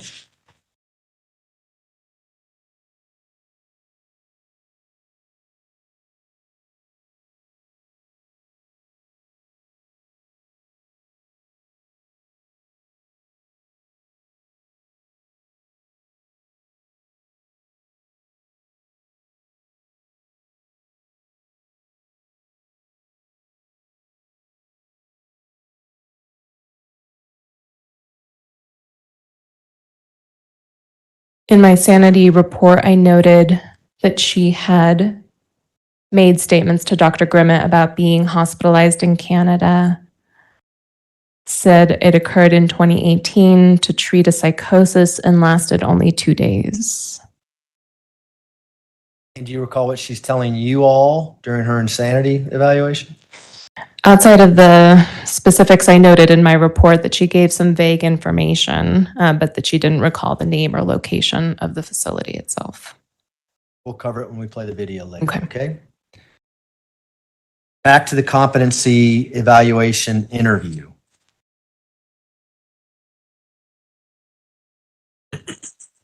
I'll turn your attention to page 4 of 10 of your report, the middle paragraph there of the competency evaluation.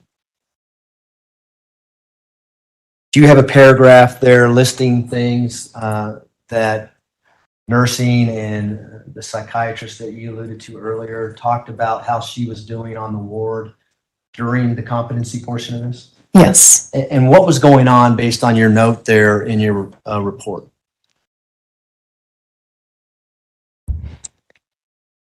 In my report, I note that when she arrived at CMHIP, when they do an admission evaluation, she told mental health staff that she had heard voices in the past related to an ex-husband of hers, but she said that she wasn't currently experiencing hallucinations.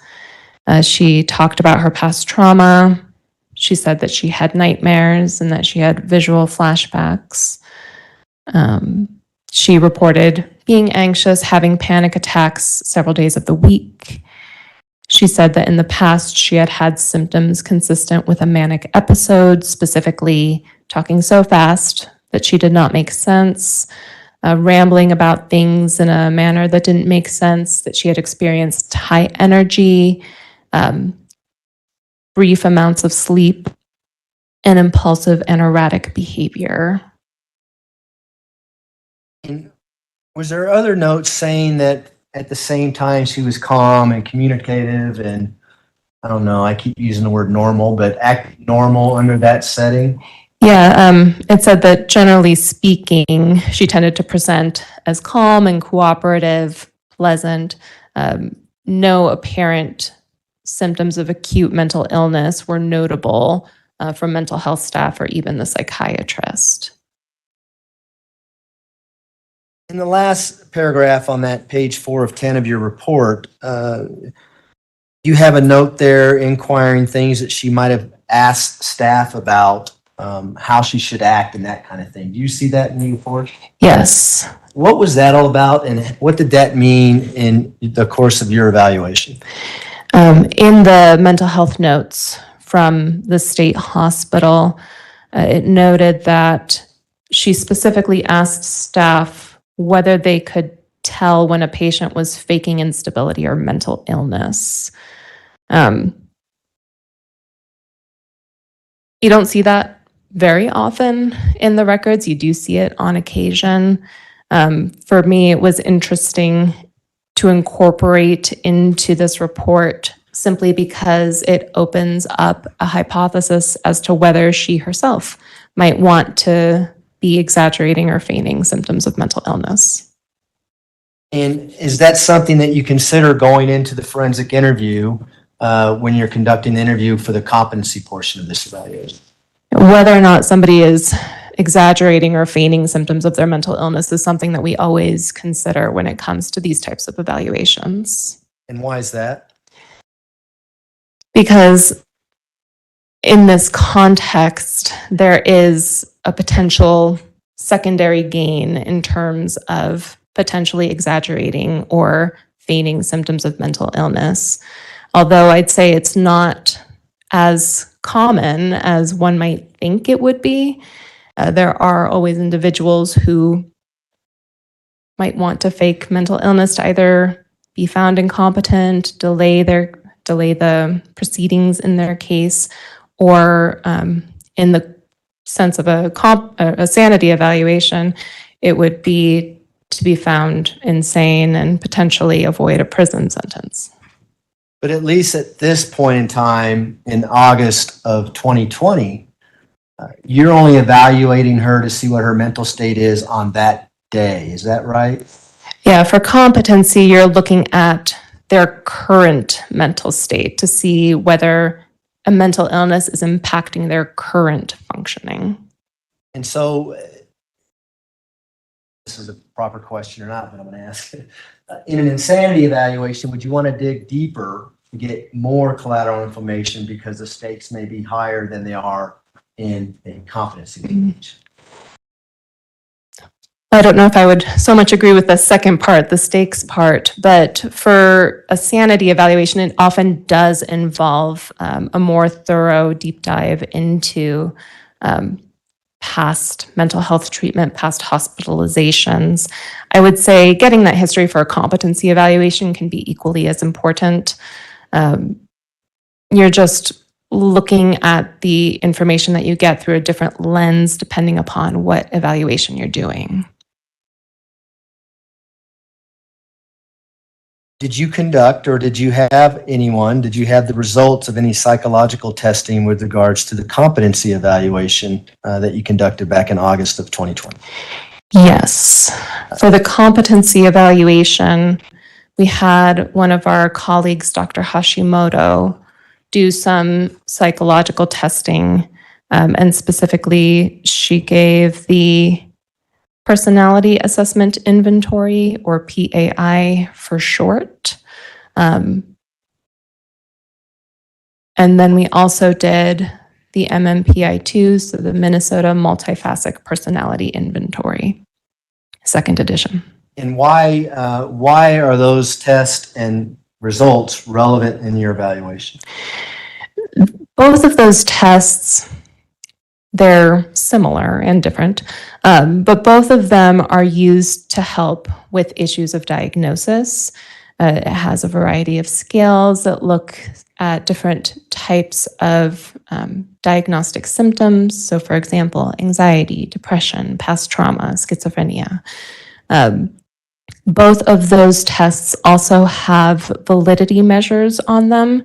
Both of them can give information as to whether someone might be exaggerating symptoms of mental illness, or conversely, they're defensive about symptoms of mental illness.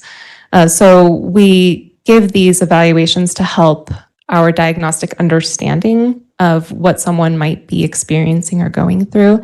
It's just another data point. We give them when the diagnosis is a bit unclear. We also give them to see if there's any concern about further exaggeration or feigning. So what were the results with regards to Ms. Stauch and the psychological testing that you've been talking about?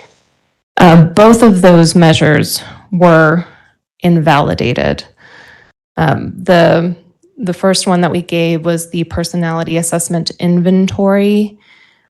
That one was invalidated due to, I'd say, potentially careless responding, or potentially having, we call it an idiosyncratic read of the items on that test. But what that means is they read the item and it's not exactly answered in the way that the item was written, or it's not pulling for the right information.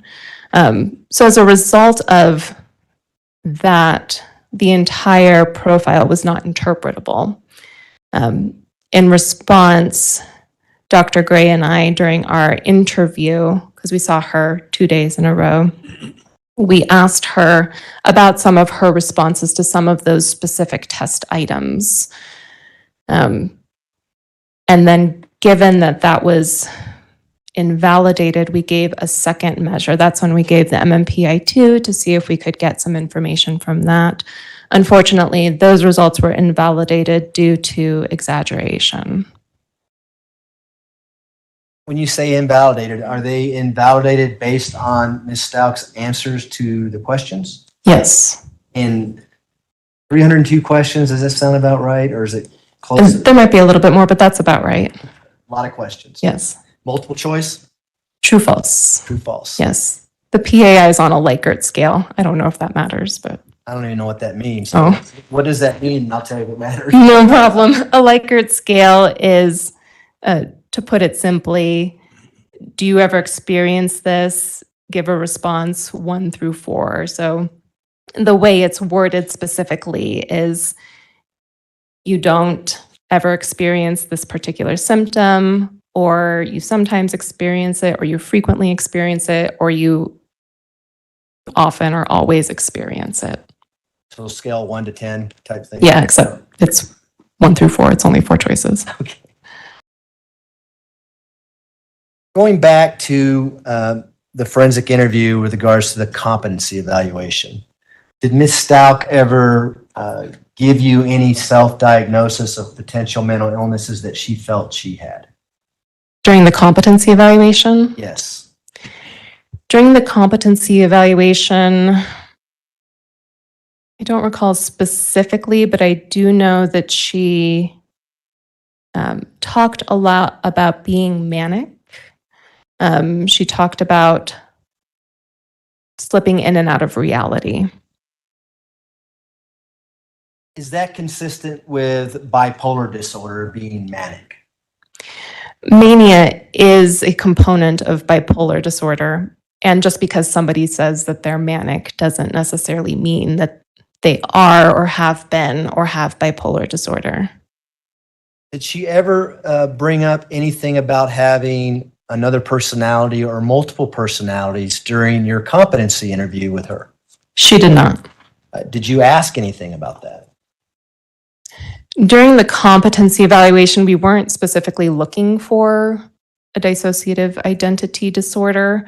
But interestingly enough, when we were reviewing her responses on the PAI, the first test that we gave that had been invalid, one of the questions we asked her specifically about talked about having 3 or 4 personalities.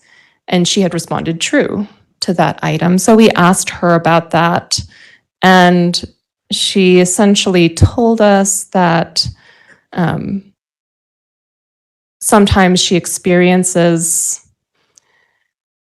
different aspects of herself. So for example, sometimes she feels more compassionate, or sometimes she feels more competitive when she's playing sports, or sometimes she lacks empathy when she's around her family. But she did not talk about or specifically delineate having different personalities in the way that she did during our sanity evaluation. And was that of note to you? Because I know the big picture is coming on the insanity evaluation, but the first contact with her, you asked her directly about dissociative identity disorder or multiple personalities, and she denied that at that point? Yeah, she definitely didn't endorse it in terms of the criteria for dissociative identity disorder and how they're written. So her response to us was pretty benign. We didn't think very much of it. I imagine it became, what's the opposite of benign? Important? It became important when she did disclose that she had dissociative identity disorder during the insanity portion. Yes. Okay. And we'll talk about that when we get there as well a little bit more, okay? Needless to say, did you make some diagnosis of Ms. Stauch based on what you knew during the competency evaluation? Yes. And what diagnosis did you reach for Ms. Stauch? We ultimately diagnosed her with a personality disorder, specifically a specified personality disorder, noting borderline and narcissistic features. Tell the jury about that. What does that mean? Sure. A personality disorder is essentially maladaptive personality characteristics that are evident throughout the lifespan. We noted borderline and narcissistic features given her history of instability of relationships, her history of mood swings that were, I want to say, best delineated by her public defender at that time. When we consulted with the public defender, she was the one who described an intense reactivity of emotion to different things, that just somebody who goes from 0 to 100 very quickly. We also noted her own self-report of impulsivity. Those were the primary features of a borderline personality that we noted with her. In terms of narcissistic features, she really touted her intelligence and her abilities. And when she spoke to us about her treatment in the jail, her expectations as it pertained to how she would not proceed with her defense, but how attorneys should treat her, there was some notable entitlement in that, that gave us a hint that there might be some narcissistic features in there as well. And the jury's heard about rule out, but did you have any rule out diagnosis with Ms. Stauch? We did. Can you just explain again what that means and whether or not that was relevant into your determination that she was competent to proceed? Rule-out diagnoses are essentially provided when you feel like you don't have enough information to say, yes, she meets these criteria for a particular diagnosis. We did a rule-out for bipolar disorder as well as post-traumatic stress disorder. And we noted that this was a rule-out because a lot of it was based primarily on her self-report. We didn't have much in terms of collateral information from past treatment records to substantiate the things that she was telling us. But given that her self-report was consistent with what one might see, we wanted to at least acknowledge that this could be there. We're just not 100% sure that it is. Did you eventually, I think you already alluded to this, but did you eventually rule out bipolar disorder during the insanity evaluation? We did. What about post-traumatic stress disorder? Were you able to rule that out at any time? Not completely. And we'll talk about that again when we get to the insanity evaluation portion. I just want to go back a second to the psychological testing that was conducted in relation to the competency evaluation. On page 7 of 10 of your report, you indicate that results of psychological testing showed that she was significantly overreporting symptoms of serious mental illness, responding to items in ways atypical even of genuine psychiatric impatience. Yes, This raises questions about the veracity of her self-report. yes. What does that mean? And what are you basing that on? So as I noted, these psychological tests that we gave, they have these validity measures. She invalidated the PAI. I already spoke to the reasons why. When it came to the MMPI, that one has even more validity scales on it, has more than just one that looks at issues of exaggeration, has 3. One of them is just generally, are you exaggerating symptoms of mental illness? And that one was very elevated. There is a third one on there that looks specifically, are you endorsing symptoms that even the very ill, psychiatrically hospitalized patients don't tend to endorse? And she endorsed a number of those to the point where that was elevated as well. So we give these tests, it's indicating to us there might be some feigning and exaggeration. We keep that in mind when considering the things that she is telling us. And I'm going to jump all over the place, so I apologize, but did she also take the MMPI-2 during the insanity portion of her evaluation? Yes, we gave it again. Were the results consistent with what you just talked about from the competency evaluation time she took the test? Yes, the second time we gave the MMPI-2, it was again invalidated due to exaggeration, and both of those scales that I've referenced were elevated. And did she take it again with a Dr. Leach? And did you review the results from Dr. Leach, who's a psychologist, with regards to the MMPI-2?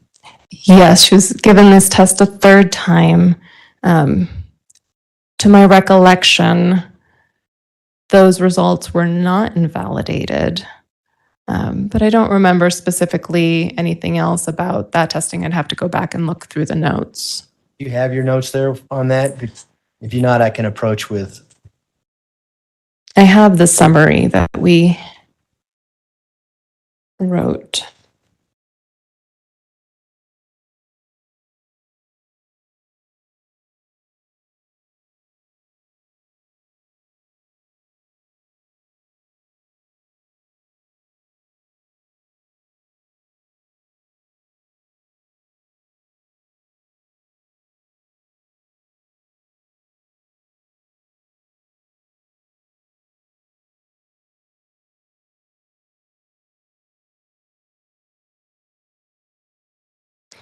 All that we wrote about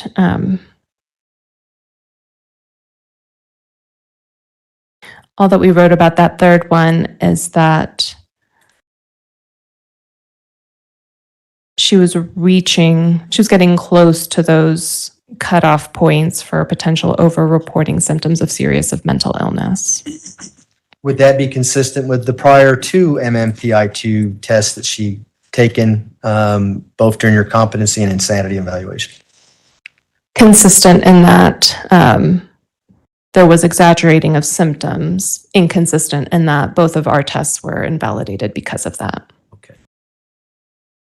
And what does that tell you in the big picture with regards to her self-reporting, especially when she starts talking about dissociative identity disorder? Unfortunately, I'd say that the indications of exaggeration or feigning undermines her own self-report.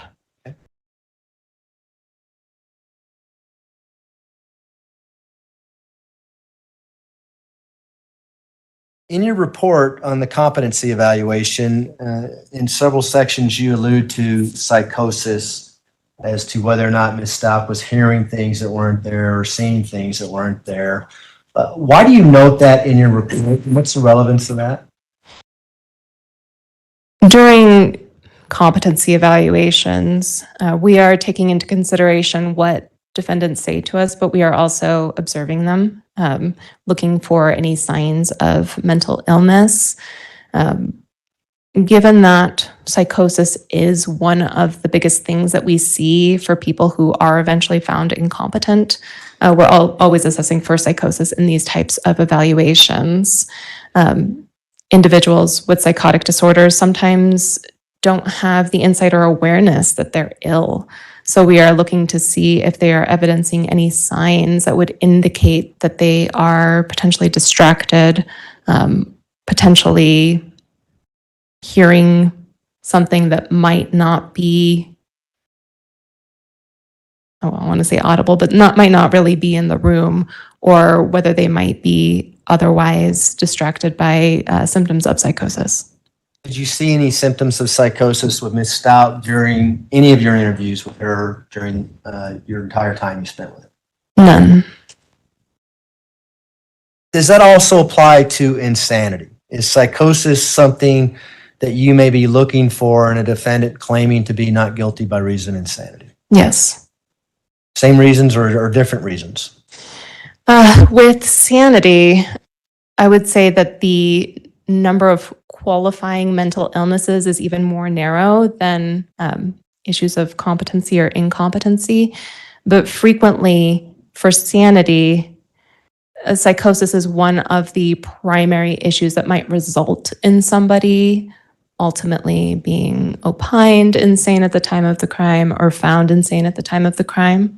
There are other mental illnesses that could qualify for that, but the specific legal definition of insanity requires a mental disease or defect. And the definition of that is essentially a mental illness that impairs one's perceptions or understanding of reality, which is psychosis.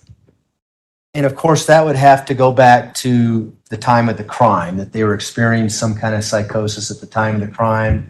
And that's what led them to commit the crime, perhaps? Is that what you're talking about? Well, a psychosis or some other mental illness that impairs the perceptions and understanding of reality.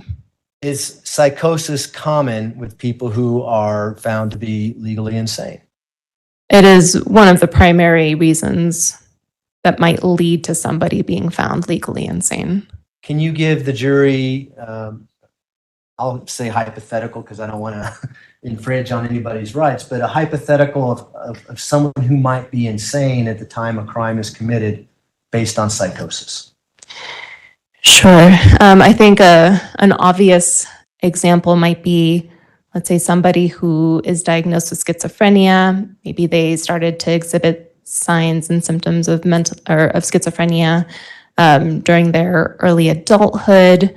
They have a strong background or history documenting their schizophrenia, and then let's say they do murder a family member because they believe they have a delusion that that individual isn't really their family member, but is some sort of imposter trying to take over the government, and they are therefore trying to save the world by murdering this particular individual. And so what's the second part of the insanity evaluation that you look at? Because it's much more than just having a severe mental disease or defect, isn't it? Yes. What's the second and third component of the insanity evaluation? So the first one is whether they meet the threshold of a mental disease or defect. And then the definition of insanity here in the state of Colorado, there's two parts. The first one is that mental illness impairs their understanding of right from wrong. The second part is whether that mental illness impairs their capacity to form the specific intent as it's written in the specific crime charged. Is that also referred to as the specific culpable mental state? Yes. And it could be intent, could be knowingly, could be recklessly, could be after deliberation, that kind of thing? Correct. And so I want to talk about the right from wrong in an insanity case, and I'll use your hypothetical. A family member is murdered due to the belief that they're going to take over the government and they felt like they had to kill. Is that basically what we're saying? Yes. And the mental disease that it's severe enough to cause them to think that. Is that a fair statement? Yes, the mental disease or defect has to be tied directly to their understanding of what was going on at the time of the crime, potentially their motivation, their behavior, their emotions, and their thought processes at that time. And so if they did not have the capacity to know right from wrong, they would think it would be right to kill that family. Right, essentially for a greater good. So would they do anything to cover up the fact that they killed that family member if they thought it was the right thing to? In the sanity evaluations that I and some of my colleagues have conducted, sometimes people don't, and sometimes people do. Is there also an issue, well, I mean, in your hypothetical, would it be uncommon if someone was truly legally insane to say, what's the problem here? I had to kill this person. Don't you understand that? I want to say that we do frequently see that where the individuals stick around following the actual murder. They don't run away. They don't try to hide. They don't try to obscure evidence. And the second aspect of it, forming the culpable mental state or having the capacity to do that, is it really the nature of the killing that kind of dictates their actions, determine whether or not they had the capacity to form that intent? Yeah, when it comes to the capacity associated with a specific mental state, as evaluators, we take a look at the statutory language associated with each of the crimes to see what is the mental state that we're looking at. And we look at those definitions, with intent, specifically discusses whether they have a conscious objective in mind. Knowingly is more of whether they have an awareness that their actions are going to cause a behavior or that their actions are going to cause a result. Recklessly is whether they are consciously not paying attention to the fact that their actions could cause a result. So we take a look at those definitions and we think through that cognitively in terms of what were they demonstrating at the time of the offense, even in their own self-report. What are they saying that they were thinking? What are they saying about their own behavior? And we're really looking at whether or not they have the capacity to make judgments, reasons to think things through. Is the type of weapon that may be used, does that come into consideration when you're making that type of evaluation?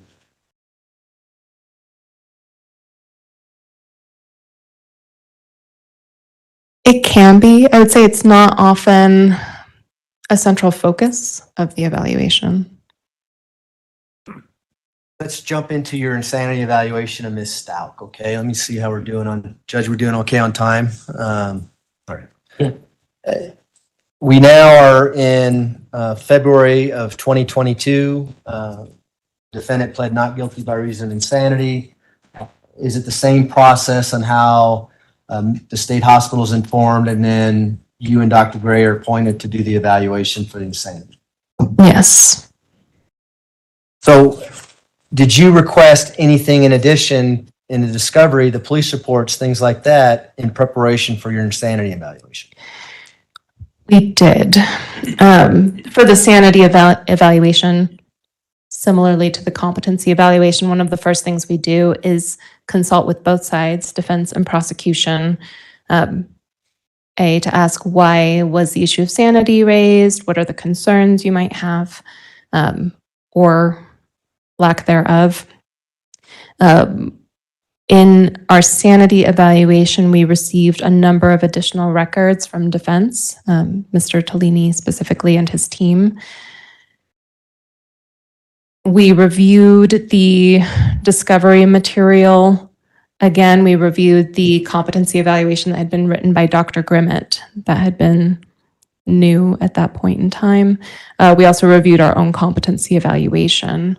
And in addition, we conducted some collateral phone calls with individuals familiar with Ms. Stauch. And who did you contact, the individuals who are familiar with Ms. Stauch? We spoke with Al Stauch, her ex-husband. We also spoke with Brenda Acquard, her aunt. We made attempts to contact 3 other individuals, but were unsuccessful. And as part of the things that you talked about with Mr. Cellini and his team, was that obtaining hospital records, medical background on Ms. Stauch for your review? Yes, And did they provide you with medical records for your review? they did. Did they provide you with any medical records from Canada from this alleged inpatient psychiatric treatment that Ms. Stauch's telling you about? There was ultimately nothing from Canada. Again, I'm jumping ahead. I apologize. But during the interview, did Ms. Stauch talk to you about a Dr. Fleischman or Fleischman? Is that sound familiar? Yes, And was that an individual that she said she was having therapy with for a year in Florida? yes. Did you get any records from a Dr. Fleischman with regards to psychiatric treatment that he may have done with the defendant? We ultimately didn't. If I'm remembering correctly, Ms. Stauch told us that we could receive that information from a social worker working on her defense team, an individual named Kyle. But ultimately, the only thing associated with Florida that we received was a letter that accepted her into intensive treatment at House of Freedom. What was that about? Do you recall? Our understanding of House of Freedom is that it's essentially some sort of residential treatment for substance use. But Ms. Stauch clarified for us that all of that had been in error, that she had gone for just a day but didn't stay when she realized what it was for. Did you have any indication back in her personal background that she even lived in Florida for a year period? There was nothing to my recollection that she lived in Florida, just that she frequented Florida.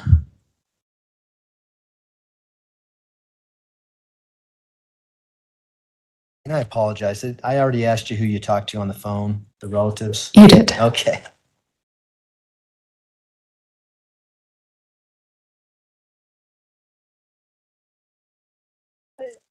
Did you review the discovery again in preparation for your insanity evaluation? Yes, And why did you do that? because 2 years had passed and sometimes it's very hard to remember who you saw a couple of weeks ago, let alone a couple of years ago. Sure. So tell us about the interview, and we're going to get into some video portions for the court's benefit. If the court wants me to jump into the videos before the break, or we can wait and do it after the break. Let's try to go about 3:15. Okay. I don't know where that puts your evidence, but let's try and do that. Well, at this time, there is a stipulation for the admission of the forensic interview for the insanity evaluation that was conducted on March 24th and June 29th of 2022. And so in my hand, I have People's Exhibits 723 through 728. Each exhibit is a morning or afternoon session with the interview with Ms. Stauch, and they're broken up based on how we received them in discovery. And defense, do you agree? Your Honor, that's correct. We had stipulated that both insanity evaluations performed by Dr. Torres and Dr. Gray.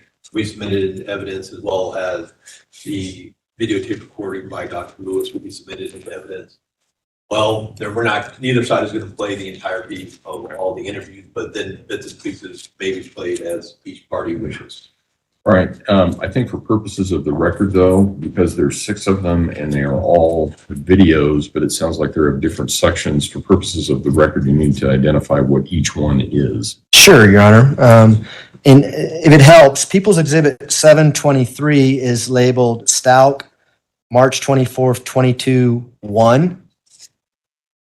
People's Exhibit 724 is labeled Stauch, March 24th, 2022, 2. People's Exhibit 725 is labeled Stauch, March 24th, 2022, 3. People's Exhibit 726 is Stauch, June 29th, 2022, 1. People's 727 is labeled Stauch, June 29th, 2022, 2. And People's Exhibit 728 is labeled Stauch, June 29th, 2022, 3.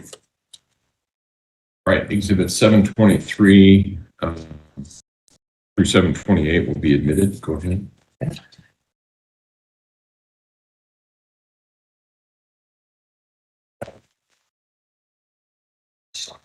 Yeah, let me just get to my notes here. What I'd like to do now, Dr. Torres, is I want to play a portion of your interview that was conducted on March 24th, 2022, which is a portion of People's Exhibit 723, and then I'm going to have some follow-up questions afterwards. This is about 7 minutes long. From where? Over here. We're going to play it on the TV screens. Oh, I'm at the feed.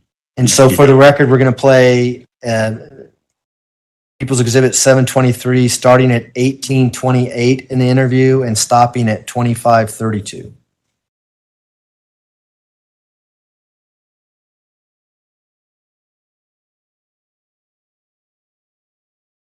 Dr. Torres, I've given everybody else the option if you would. It's only about 7 minutes, but if you want to step down and be somewhere else, if you want to stay there, that's okay too. I think this is okay. Thank you.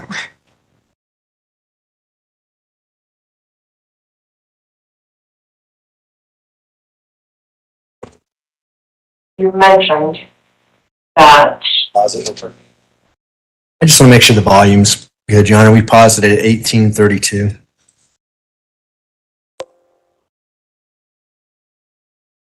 As it'll go.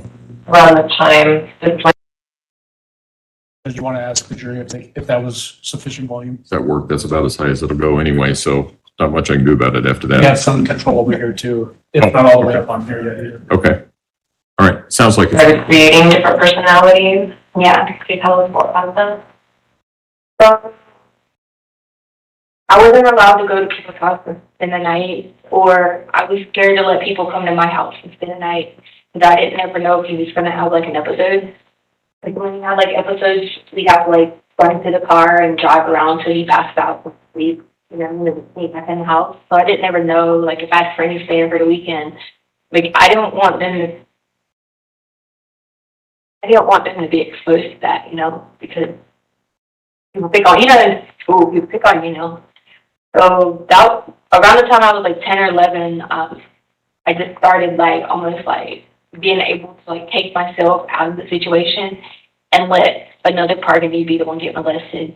And that was when I came up with Harmony. And Harmony can like tell you about abuse and death. I try not to do it because I've stored it in a place far away, you know what I mean?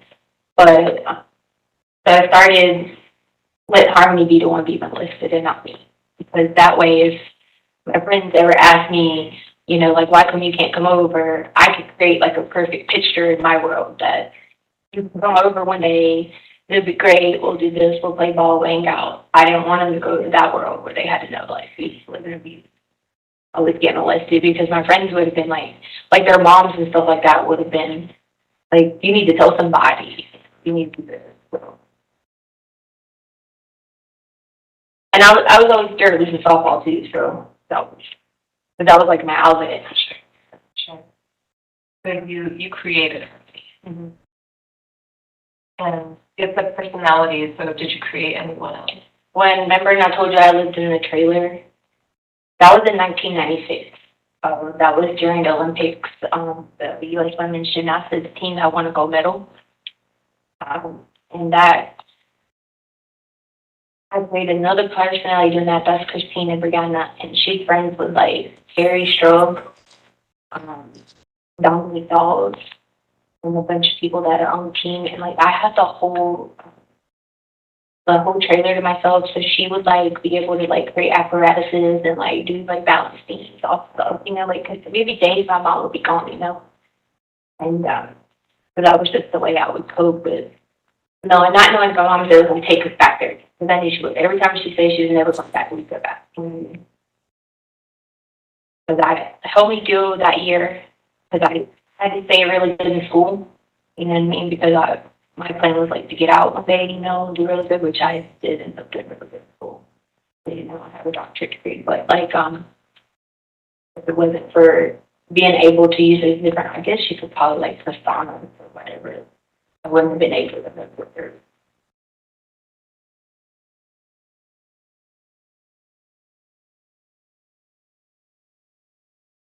We have Harmony. Christina was the other one. That was from when I was little. As I got older, there was more, there's Letecia, and there's Taylor, and there's Maria, she's protector. It's like, I don't, sometimes, like, if you look at like, a lot of my different social medias, they have different names.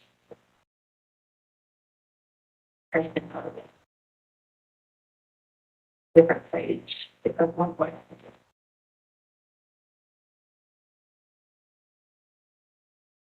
You could always tell if she was going to play telephone, because like if I was in Letecia, like Letecia at my ambidextrous, so I could get left-handed and left-handed, and like sometimes people wouldn't understand when I go to the plate, and they'd be like, "Hey, you need to hit left-handed, and you need to like," because there'd be like a run, if you know like baseball, if there's like a run in second and third, they're like, "You need to hit left-handed," but if I was in that personality, I couldn't hit left-handed.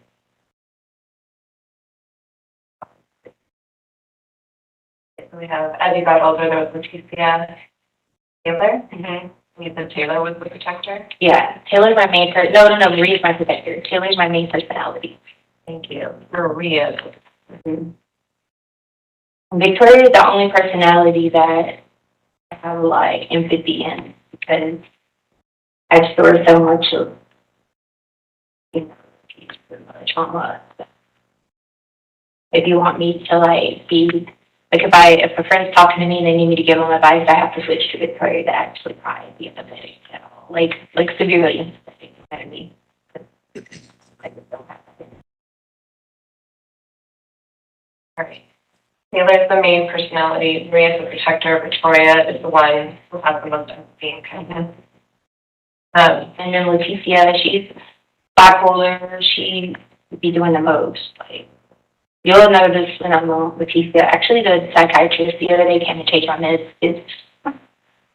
She was doing the most. She's bipolar tech, and she was up for 4 or 5, 6 days at a time, you know what I mean? So, I think it's Kepler or something like that. You're currently on Kepler. Kept something, yeah. That. Kept I was gonna put me back on the Letecia, but I'll be eating too much on it. I don't like it. So who are we talking to right now? Yeah, okay. When you say Taylor is the main personality, what do you mean by that?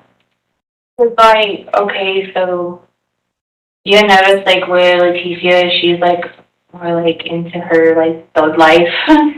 I guess you can say like rap music, that kind of thing. But Taylor's everything is like Letecia wanted to be, because she gets to be like, yeah, kind to everybody, but like successful. She has a whole separate world, you know. She's married to Tyler. They have kids.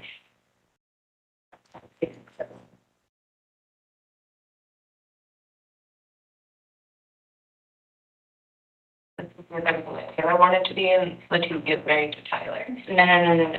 Taylor is everything Letecia. You got it backwards.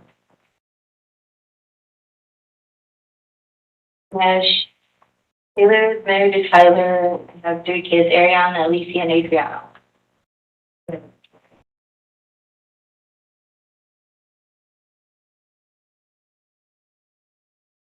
Okay, we stopped it at 25:32.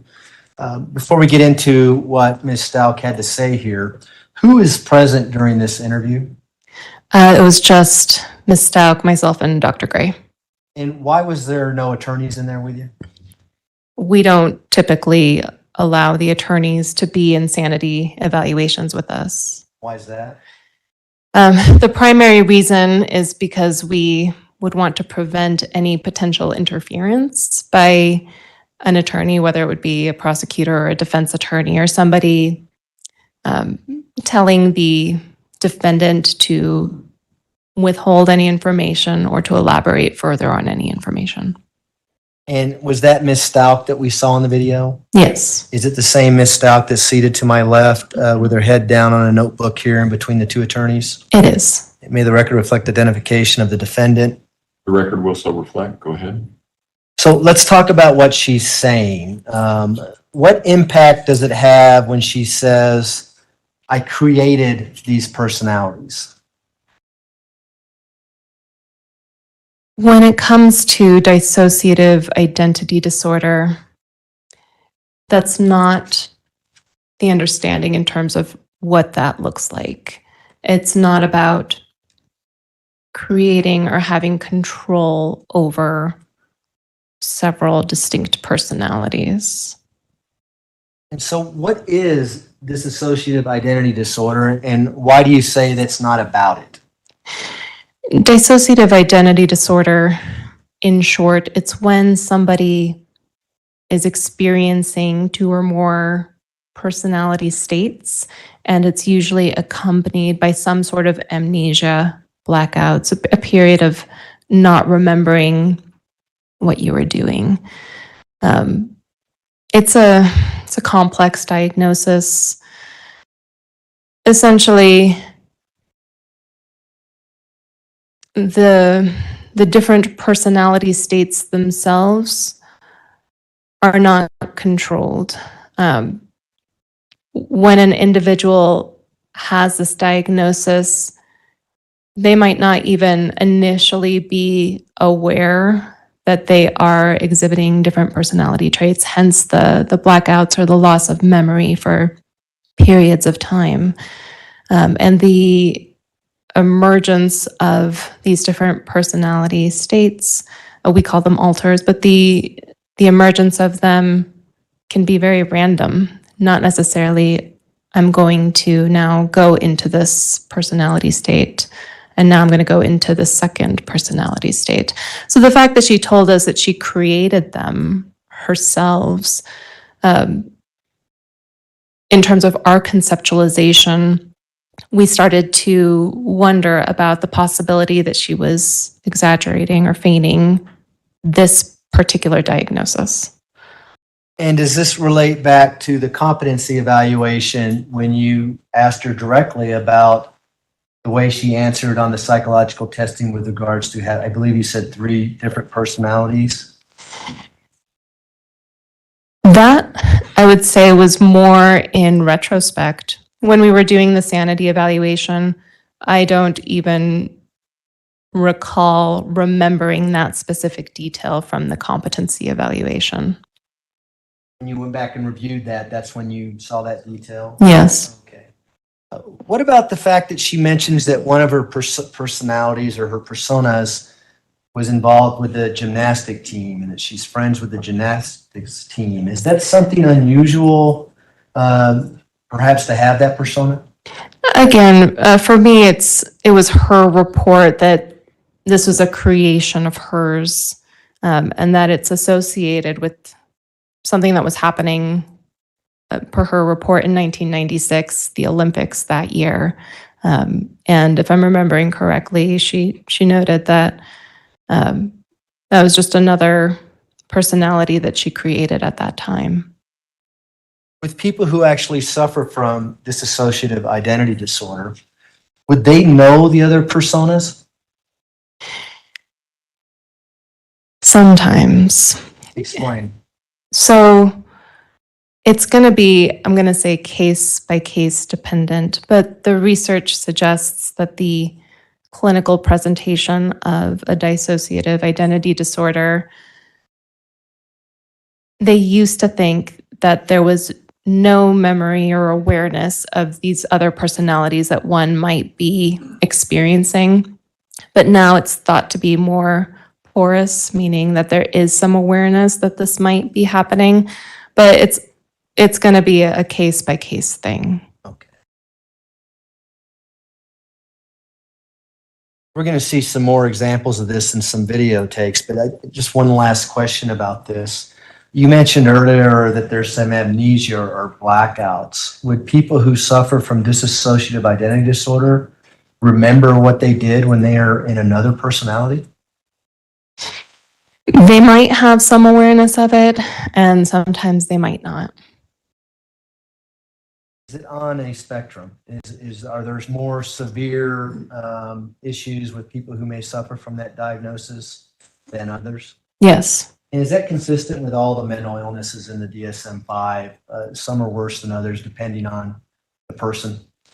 Yes, even within a particular diagnosis, someone might have a more severe presentation than another person.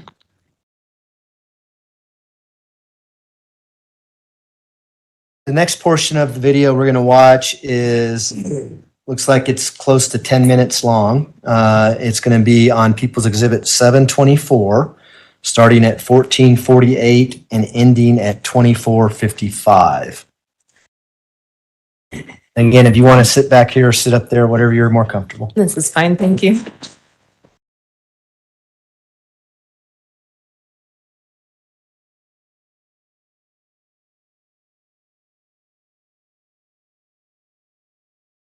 $14.48, yes. And just decided to get married, so that would happen, so I think we have to shut the real bit, like, that would shut it. But it was to keep from having to do those crazy things that were without safety. We wanted to make sure whatever we did never hurt anything to do with children. So it was good on that, but then early in our marriage, Albert goes to Oklahoma. He's away at Oklahoma, he's away in Colorado Springs for training. And I'm taking care of the kids on his weekends to make sure he didn't lose his weekend. So I would have the kids on his weekend, but he would be in Oklahoma and he'd be in Colorado Springs. So like a lot of our marriage, I'd say 85% of it, we never even lived together. We never lived together until Colorado, August. Like officially lived together. Because That was a funny night. yeah, that was when we moved to Colorado Springs. Because we moved to Colorado Springs in March, but he didn't come yet from Alaska. And I had got the kids in school and stuff, so we really didn't live together. And so I started working at French, and I got back from probably graduating high school, and then we had all went on the cruise. So really, it was August 2019 when we actually like lived together. So it was more of like almost like a convenience. Like I feel like the marriage of convenience was I did everything for the kids. I took care of the kids. You know what I'm saying? I worked and we could buy whatever we wanted because we both had really good incomes. And I know that whatever, but that's the truth. You know what I mean? That's what it more so like. When you started dating Albert, were you still living in North Carolina? So this was South Carolina. Living in South Carolina? I was living in South Carolina. Did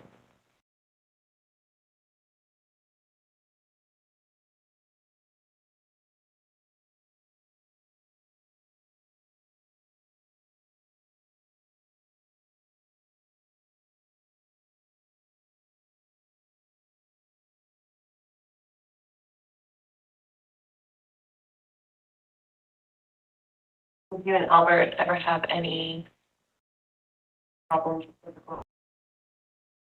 No, like, okay, so Albert's mom is a nurse practitioner for a psychiatrist. A lot of extensive experience in psychiatry. They would constantly tell Albert, I needed to be on medication or I need to be doing this throughout our whole marriage. You know what I mean?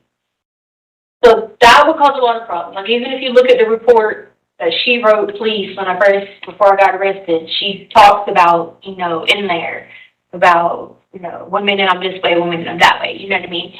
So like basically was married to him and her. You know what I'm saying? So it wasn't necessarily a lot of physical. There was not, you know, any physical abuse. It was a lot of emotional abuse. He's a narcissist. So, you know, he's the victim and everything. He took advantage of my mental, because I the way my mental status would be, and like go to his mom about it, and they'd all try to like, you know, tell me I need to be on this meds, or I need help for this, or I'm crazy, and you know. So it was more so mental and emotional. You know, there was never any physical up until the end when we got custody of the kids, he thought I was in cahoots with her, which I guess you can kind of say I was. Because if you look at my phone record, you'll see my plan was leaving, but I didn't want to leave the kids.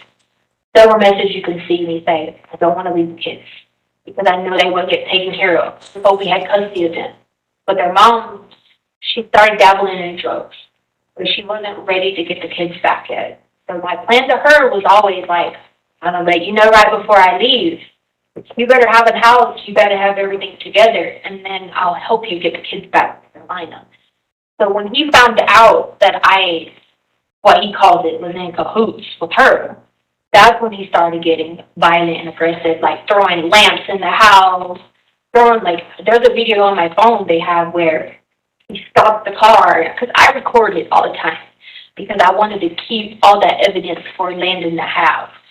And he's beating the piss out of Gannon, and he's flinging stuff like irate because he thinks we're all in cahoots against him to get the kids back. And he's like, you're just trying to take the kids from me. You're trying to get them back to their mom.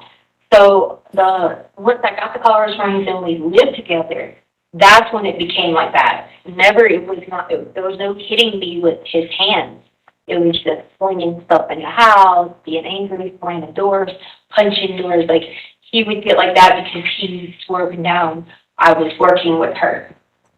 I mean, which I guess you can see it as me working with her, but I felt like if I left, they wanted to be taken care of. Like, he was going to do schoolwork. He was going to make sure they were clean.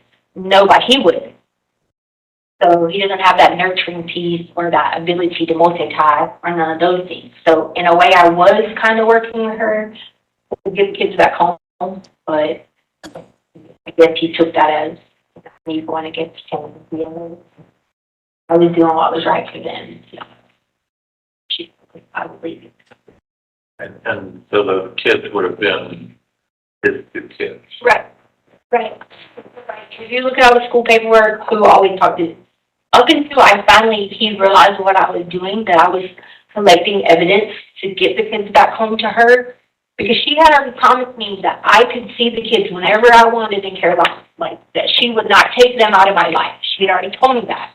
And so, like, once I started collecting, he would notice I'd be driving down the road and I'd have the phone on. And I'd just start collecting everything, because I'm already a paranoid person. But I knew, like, if I start collecting stuff, like, I would have it to give to her for everything. Because I wanted her to get her sobriety first, get a home, whatever. And once he noticed I started doing that, that's when it got a little bit violent with him speaking. I was trying to set him up and take the kids from him. His weren't paranoia. His was just because he knew I was right with him. He knew that everything I was collecting was preparing for when I left. Because if you even look at my phone searches on the evidence, you'll see that, like, I was looking for a place to stay. I was, like, getting everything in order. I had already told Gannon, like, on Wednesday, I'm going to call your mother and tell her what's going on, but we got to wait till Wednesday. And the reason I said wait till Wednesday, because I was starting that flight attendant job, and I wanted to make sure that everything had went through my flight attendant, that I had been, like, officially hired. I was going to the training, everything before I said something to her that, hey, I'm leaving. You know what I mean? Here's our plan. This is what we're going to do to get the kids back. They wanted to go with me, but I told them, I was like, don't charge me with kidnapping. If you don't call the country, we got to have a plan, so. But that was always the plan. So they can call it cahoots, whatever they want to call it, but my plan was to make sure I know that Rhonda and Matt would take care of that. Landon's mom and dad. I know as long as when I was in South Carolina and I had the kids, they were the only two people that helped me with anything. I had by myself, so I knew they would be safe with them. Whatever I needed to do to prepare them to have them, that was the method I was taking. So. And about how many months, maybe before this alleged offense happened, did things take that where he really became aggressive? I know it sounds minimal. I've created so many different personas in my life and so many different ways to cope with everything I've been through. The sunlight is one of them. Like being in somewhere warm, being somewhere where I can use those coping skills to help me when I have a flashback, you know, when I wake up from a nightmare, so I tried to talk to him about it. And I said, hey, Colorado and me just don't, you know, like it's causing me to get worse mentally. I was having more of my manic episodes. I was just like having more episodes where I forget and loss of time. And a lot of it was because I didn't have those coping skills. Like you can't play softball here in Colorado. You know what I mean? Not during the months that I'm used to playing back home. And so, you know, all these skills I built over time were taken from me in Colorado. So when I got here officially in August, it was weird because I had to do outside duty work too. For teaching, you know, to have like outside duty, stuff like that. I was freezing in September, you know, and I was like, I wanted to do something else or let me go be a flight attendant where I could do more sometimes. And I'll set my schedule where I'll be with the kids a few days a week and I'll be a flight attendant a few days a week. Because I knew mentally I needed that outlet because I'd used it all my life. That's when he took offense to it of like, if you go be a flight attendant, there's nobody going to be here to watch the kids. And I was like, I'll be here on these days, but these days I want. So that was around September, October of 2019. Because I had applied for a flight attendant job and I was supposed to start it the next year because they only have like a waiting list or whatever.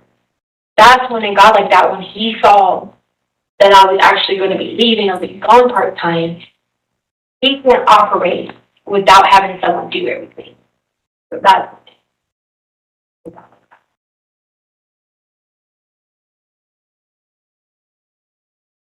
We just stopped it at 2455. Before we get into the content of what Ms. Stauch is saying, could you give the jury understanding of the form of questions you're asking? In other words, are you suggesting the answer when you ask questions, or are you wanting to get information from her and explain why you do that? Sure. During a lot of these forensic evaluations, we like to ask questions in an open-ended manner to give the defendant the opportunity to explain their life story or their perceptions to us. We try to avoid, to the best of our ability, yes or no answers. We definitely don't like to feed them information, especially when it relates to diagnosis that they can then regurgitate back to us or to someone else. So the questions we ask tend to be open-ended. And is that what we see in this last segment we saw?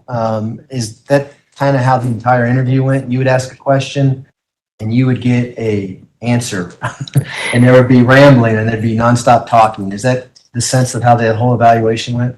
She did have a tendency to ramble during our evaluation. I think that there were times where maybe we asked a question, especially as it pertained to the offense, where she spoke at length, easily 30 minutes, 40 minutes before we asked any follow-up. And with regards to the segment we just watched, did you or Dr. Gray ask questions about her relationship with Al shortly before the crime? We did. And is that the response we're seeing where she's talking about, I was gonna leave Al, that kind of thing?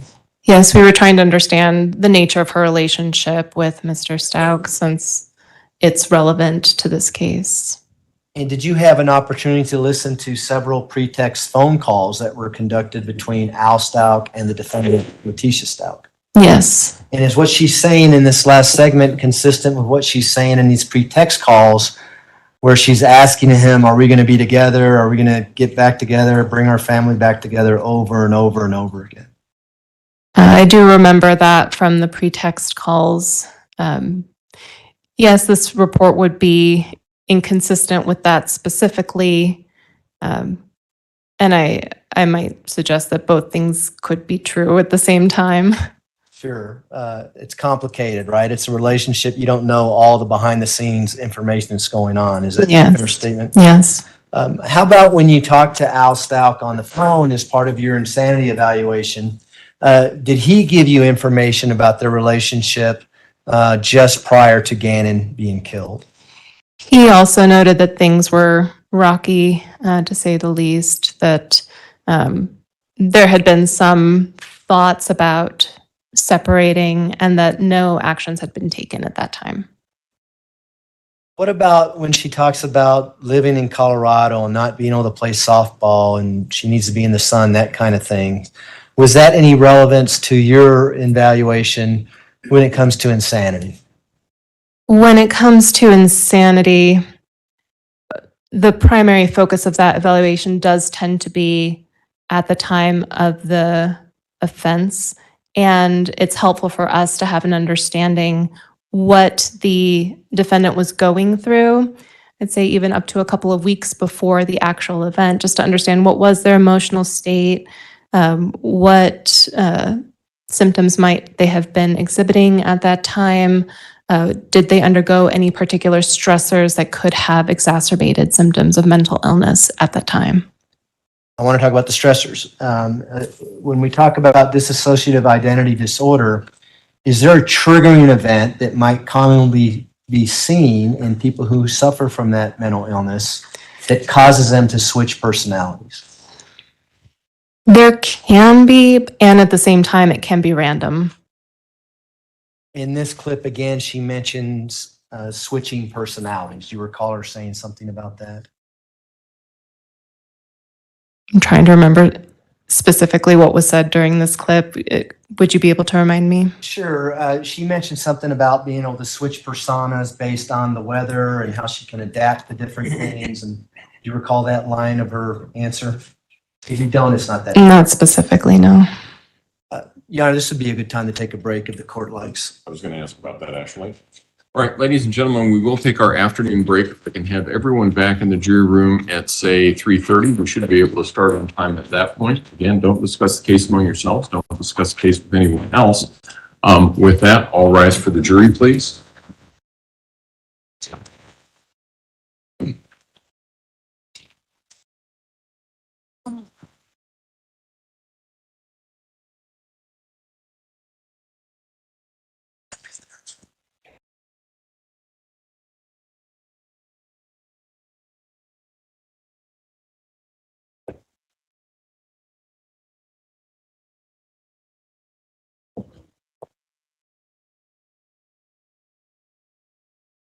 Thank you. You may all be seated. Record should reflect the jury has left the courtroom. Dr. Torres, you can step down if you would like to do that. Thank you. Court will be in recess. All rise.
Letecia Stauch, record should reflect the jury's not present in the courtroom.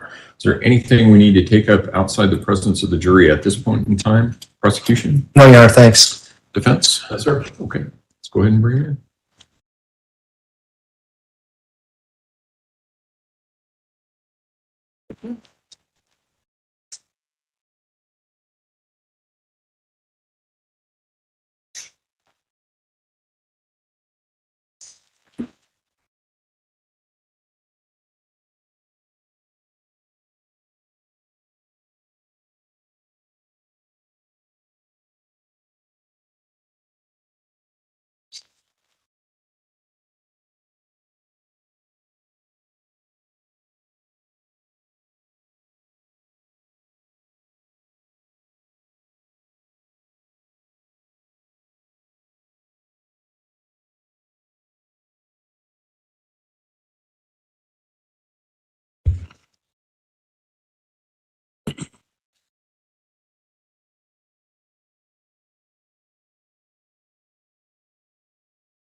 All rise for the jury, please.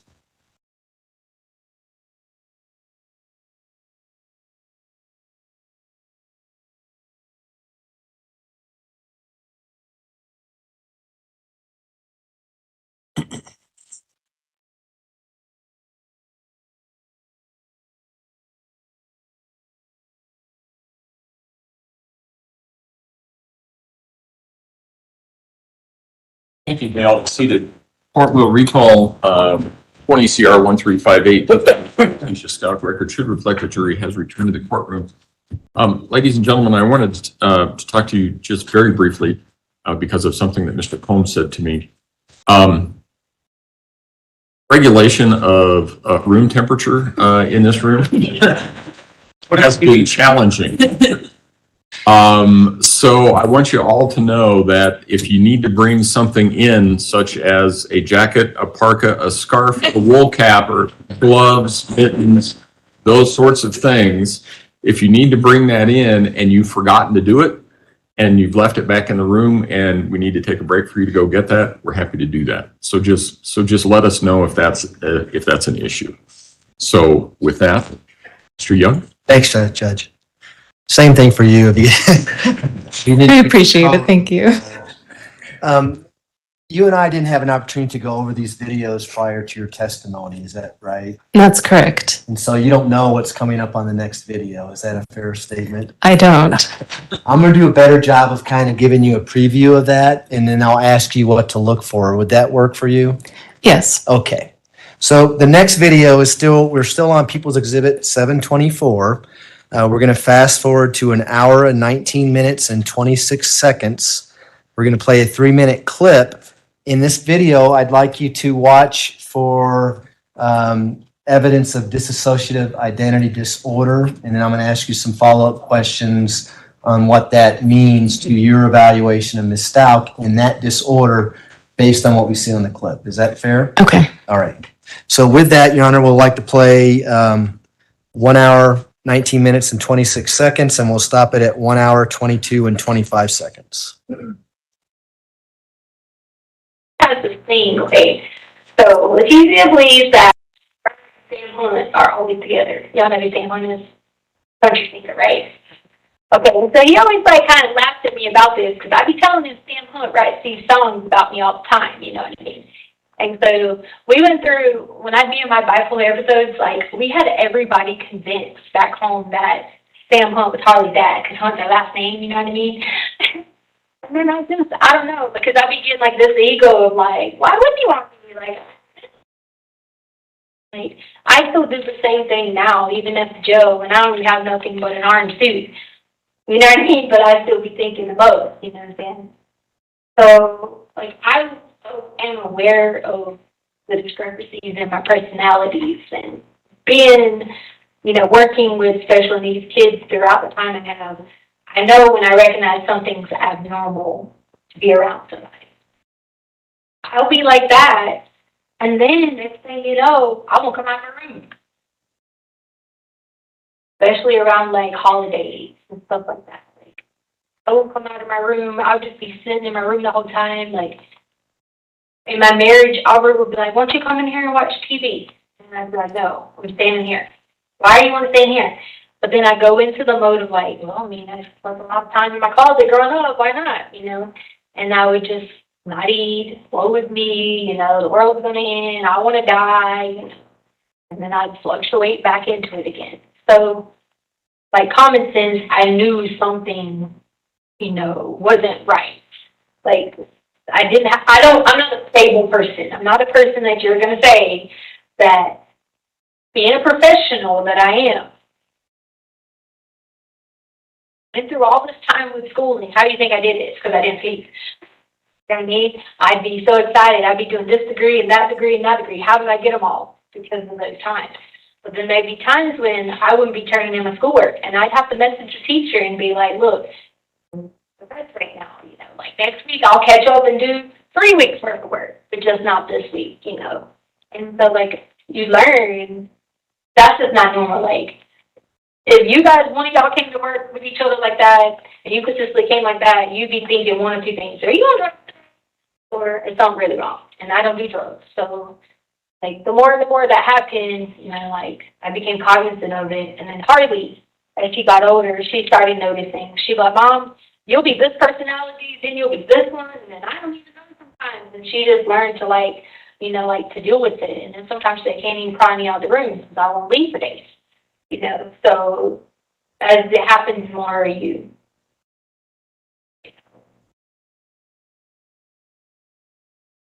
So we stopped it at 122.25. She's talking about discrepancies in her personalities and that she's aware of them. Do you recall her saying that? Yes. Tell the jury, how does that impact, if it impacts it at all, your diagnosis or lack of diagnosis of dissociative identity disorder? Well, as noted before, awareness of the different personality states in dissociative identity disorder, it's complicated in that you can be aware of them, and at the same time, you might not be so aware of others. But that being said, when I watch those clips, despite what Ms. Stauch is saying, to me, it sounds like she's trying to explain different mood states as opposed to different personality states. And it sounds to me as though she's trying to explain to us that she can be manic and then depressive or have depression, kind of reflecting a bipolar disorder. But what's particularly marking is that idea that she can anticipate when she's going to come out of a depression. As she noted in the video, she talks about having all this energy to have all of these degrees, and then she might be depressed, not want to come out of her room. She might not do the work associated with teaching that she's supposed to be doing, but she can catch up on it the following week when she comes out of this depressive state. I mean, in bipolar disorder, again, you can't anticipate or plan when you're going to be manic or when you're going to be depressed. Those are not things that one can control. Regardless of what was going on with Ms. Stauch when she was in school, she was able to complete her schooling and eventually obtain a doctorate degree. Is that fair? Yes, that's what she said. So when you talk about she may have been depressed at some time, it didn't mean she didn't black out and forget about the schoolwork. She just knew she had to go back and do it in a future time or at a later time. That's how it sounds to me. She also mentions in this clip that Harley, her daughter, knew about her different personalities. Do you recall her saying that? Yes, Did you or Dr. Gray try to contact Harley Hunt, her daughter, during the course of your evaluation? we did. Were you able to talk to her? We talked to her only briefly, but we never were able to conduct an interview with her. And why is that? Do you know? Ultimately, she said that she needed to seek some legal counsel before she could speak to us.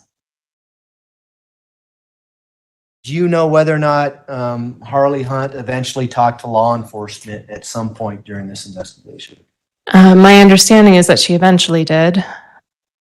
And do you know whether or not she actually testified in this trial? I'm aware that she testified. Would it be surprising to you that she testified that she didn't know anything about her mom? And Your Honor, I want to object. This is an inappropriate question asking this witness to comment on. No, I think you can I think the question is phrased is objectionable. You, number one, you are reciting what some other witness had to say and you can't testify. Number two, I think that you can rephrase the question to ask her in a hypothetical fashion, if a witness had testified or if the facts were to establish X, what would be your opinion? I think you can do that. And I understand. I'll rephrase the question, Your Honor. If Harley Hunt said something inconsistent with what Ms. Stauch said in the video, would that impact your decision on whether or not she had, well, let me strike that. Would that tell you whether or not she was being credible when she told you that Harley was aware about her different personalities? I want to object to the question asking her to comment on the credibility of the witness. Sustained. You can't ask somebody to comment on the credibility of someone else. You can ask her whether or not it would be consistent or inconsistent, but you can't say that it's credible or not. Well, we're talking about Ms. Stauch. You're doing an evaluation and you're relying on her self-reporting to certain things. Is that fair? Yes. Would that self-reporting be impacted if you knew Harley Hunt said something inconsistent with what she said on the video? I would say collateral information is always very helpful in these types of evaluations. And obviously, at the time that you're doing the video interview with Ms. Stauch, Harley Hunt was not cooperating with you or anyone else. Is that right? I don't know if she was cooperating with anyone else. She just politely declined to participate in our interview with her. Okay. The next clip I'm going to play is at 1 hour and 27 minutes and 34 seconds. We're going to stop it at 1 hour and 33 minutes and 24 seconds. And in this particular clip, Ms. Stauch will be talking about delusions or hearing things. And then I'm going to ask you some follow-up questions about what she says about that, okay? Okay. So with that, we can start the next clip. Minutes ago, you said you hear voices, that they're all your personality, Right. and that's it. Yeah, and the devil. But you know, there's always the devil. The devil was trying to tell you to do something. Like when I was on the heights in January 26, the devil was telling me to jump off the heights because it had to be a white family to jump off the heights. That's the devil. That's like cosmic powers trying to like come in and intervene. That's going to be with all of us. You know what I'm saying? The closer you are to God, the devil's going to come get you all the time. You know what I mean? But as far as like, you know, I don't believe in this whole thing that people say, and no disrespect to y'all, even jobs, but for me, I don't believe in this whole thing where people say, oh, these people are talking to them. These are your cosmic powers and your personalities. Like, all my personalities are going to talk to me and be like, why don't you just slap that girl? And I'd be like, no, I'm not slapping her. Like, those type of things. But I don't think that these people beyond this whole best thing when they be doing that stuff. Like, none of that. But there's always the devil that has you to do that. You know what I mean? Like running a Jeep off in the form of chance for you to run a Jeep off. You know what I mean? But I don't believe in the other stuff. So, you know. So you don't believe in which other stuff? Right. I be seeing people come in and they be on meds and they be swearing up and down like, you know, like, oh, these people were telling them to do this. And I'm like, what? You know what I mean? It's only gonna be the devil. Like the devil told me to jump off the hot kill myself. That's different. It ain't gonna be just random people sitting out somewhere telling you this. Like, this ain't how it works. You know what I mean? Yes, does my different personalities tell me to do different things? Yes, but that's still a part of me, just in a separate world. That's not, I don't know. I just feel like they be just a little bit delusional in that level. I believe in, if they might say anything wrong, that's the devil, or that's yourself. I mean, even if you got 5 cells, it's them. It ain't, that's people not on drugs like me, no. People that be on meth and all that. Like, I be seeing them coming there and they be swearing up and down, the most craziest stuff is going on. Like, I don't believe in that. I feel like it's the devil.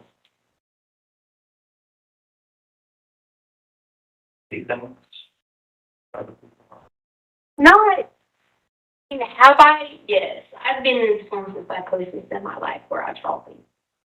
Or maybe you can call them delusions.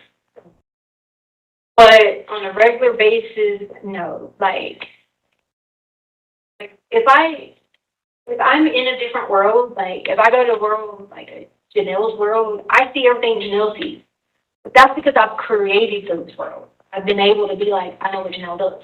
Or if I go to Christina Browning and I'm doing gymnastic stuff around cell, like I know that I can make a balance beam, or, I can put apparatus out, or whatever.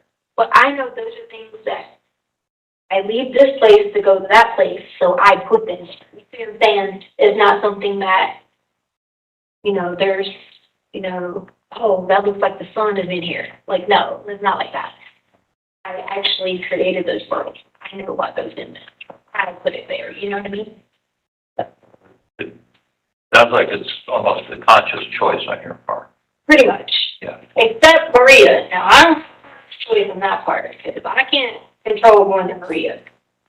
That, I can switch back and forth, but I cannot switch to Maria without it being triggered. Like, you'd have to put me, like, under some, like, drug-induced setting or something to trigger to get Maria. I can't forcefully switch to her.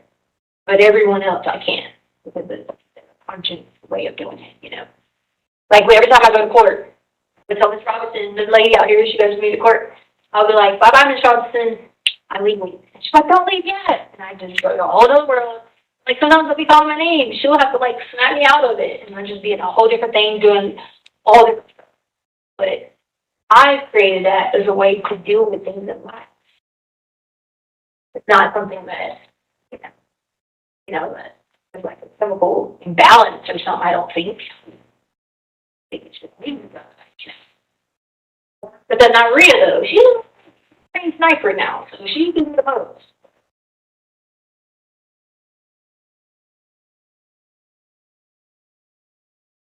Where did she get training to do? So Maria does for hire. She got trained from Russia. She does for hire, but she's from Mexico.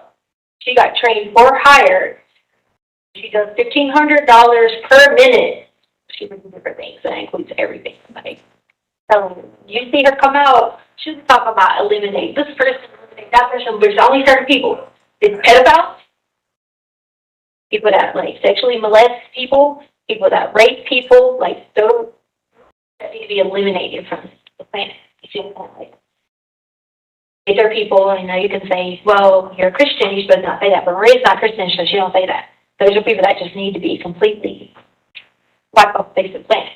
Because if you're going to sit there and hurt a child and pedophile and molest them and all that, then you need to be breathing.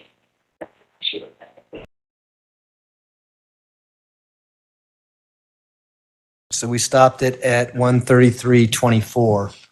There's a lot to unpack there. Yes, there is. Let's start with her conversations about the devil and the devil telling her to do things, okay? What's your take on that?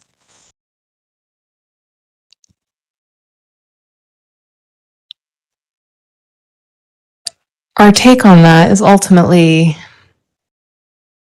it seemed like an exaggerated symptom, that one specifically. She talked about auditory hallucinations, hearing personality states, again, in dissociative identity disorder. The research related to clinical presentation says that's possible. Hearing the devil wouldn't be associated with a dissociative identity disorder. Hearing the double could be associated with a psychosis, but again, given Ms. Stauch's history, there's nothing there to corroborate that she's had any significant psychosis that persist, that one might hear that symptom and say that symptom goes with this particular clinical presentation. What was also striking was, at least as it pertains to issues of psychosis, is that individuals who do have a psychotic disorder specifically are usually hesitant to draw attention to their symptoms. They can be difficult to assess because they might deny symptoms, or they might just withhold information as it pertains to those. So the fact that Ms. Stauch just very openly told us about this hallucination, hearing the devil and hearing the devil at different moments of her life, it's just not a particularly credible symptom in the way that she presented it. The way she presented it was in reference to the hike that took place on January 26th. Do you recall that? Yes. And so, for the sake of argument, if in fact the devil was communicating with her, did she have ability to say, no, I'm not going to jump off a cliff? In other words, she didn't listen to the devil. Yeah, that's important. Why is that important? When it comes to issues of psychosis, people sometimes hear hallucinations that command them or tell them they should behave in a particular manner. Some individuals with psychosis have difficulty controlling their behavior in light of that, and some people can control their behavior in light of that. It kind of depends how sick they are at the time. And she mentions again to you and Dr. Gray. Incidentally, Dr. Gray is asking specific questions about psychosis, it sounds like, during this portion of the interview. Yes. And she understood those questions and is responding to those questions. Is that fair? Yes. She starts to talk about her different worlds. And was that a common theme throughout the interview? Yes, generally speaking, whenever she spoke of these other personality states, she frequently talked about how she created the personality states, she created the worlds. She could move from one world to another on her own volition, with the exception of Maria. Now, how does that fit into a diagnosis of dissociative identity disorder? Do people who suffer from that disorder describe their different personalities as going to different worlds? I've never assessed somebody with a legitimate dissociative identity disorder to be able to know if that's how they usually describe it or not. What strikes me is that it's convenient that the one personality that is particularly important and relevant to this evaluation is the one that she has no access to. Talk about that in just a second. But with regards to going to this worlds, for instance, too much information, but when I'm having a problem trying to go to sleep, I go to a beach and I think about sitting on that beach and listen to the ocean. Am I suffering from some kind of dissociative identity disorder because I do that? I would say that I would need to do a more thorough assessment. No further questions.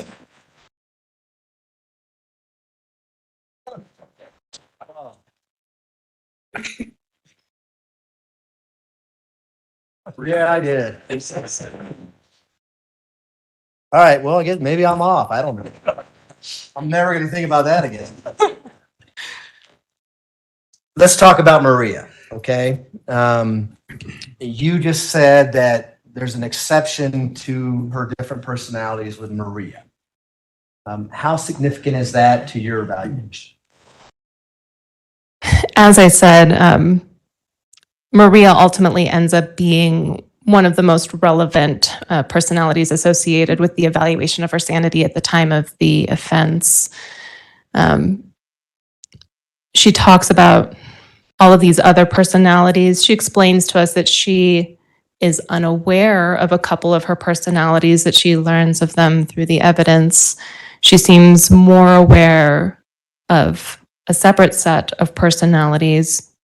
And then when it came to Maria, she said that she could not tell us what Maria was thinking at any given time. Just like she noted that she can move from one world to another in these other personality sets, Taylor, Christina. I don't know that I could remember all of the names off of the top of my head. When it came to Maria, she said that she couldn't do that with Maria. But it's also interesting to me that she seems to have an awareness of Maria's existence in terms of her being a trained sniper, where she was trained, the idea that Maria speaks different languages. All of that seems a bit far-fetched to me in terms of this idea of dissociative identity disorder. Because dissociative identity disorder, the minority of, well, I'd say the majority of individuals who experience it as multiple personality states coexisting at the same time within them, which is where the identity confusion comes into play. It's not usually presented so overtly in terms of, I have this separate personality with all of these different qualities than me. Is it inconsistent to say that she knew this much information about Maria and yet at the same time say she can't control switching over to Maria? To me, I would think that if she had no access to Maria, I would expect her to have less of an awareness or understanding of that particular personality. While we're talking about Maria, at some point during the interview with Ms. Stauch, whether it was in March or in June, did you ask to speak to Maria? We did ask her if we could. And how did she respond to that? She essentially said that she couldn't just switch into Maria. She noted that, I think she said a little bit in there, that something would have to trigger that particular personality to come out of her. I think, if I'm remembering correctly, during the course of our assessment, she said that we would need to bring out specific evidence or discovery to help her return to that state. Just how she noted that she was aware of these other personalities. We asked about what Maria was thinking at the time of the alleged offense, and that's when Ms. Stauch told us that she could not tell us what Maria was thinking at any point in time. I'm going to fast forward to November of 2022. Did you review an interview that was conducted by a Dr. Lewis with Ms. Stauch in her insanity evaluation? I did. And did you see a portion of that interview where Dr. Lewis said, "Hey, can we speak to Maria?" And then Maria appears talking in a Spanish accent? Yes, Was that Ms. Stauch in the interview? it was. Was that inconsistent with what you saw when you asked her if you could speak to Maria? I would say, generally speaking, it seemed to be. Dr. Lewis asked multiple times, to my recollection, before Maria emerged. I also saw Dr. Lewis doing something with handwriting, and I'm not familiar with whatever technique that was. Okay. We may be watching that at a later time, okay? The next segment I want to talk to you about is reference to Maria again, and it's in reference to an incident that happened when she was being transported from South Carolina to Colorado where there was an assault on a deputy. Do you recall that information? Yes, And do you recall talking to her about that information? briefly, yes. Okay, we're going to play this clip and then I'll ask you some more follow-up questions about that. And just so the record's clear, we're still on People's Exhibit 724. We're now at 1 hour and 39 minutes and 2 seconds, and we will stop it at 1 hour and 41 minutes and 10 seconds. If you look at that report where the drive here, that lady was trying to get me with her gun. And like you can see on the camera, well, I kept on telling her, like, I knew exactly what she was over there doing and thinking. And I kept telling her, like, I know what you're doing over here. I know you're out to get me, you're trying to shoot me with your gun. Like, I knew all that, you know what I mean? So, like, that was a time, an example where it was very heightened, where I was, like, all over the place for thinking they were out to get me with the stuff. And that I was trying to read what she had going on, and she was trying to shoot me with her gun. I don't know if you saw that report, but, like, you could see it in there where I keep looking at the cameras telling them this. You know? That was an example of a time that it was, like, very, very heightened.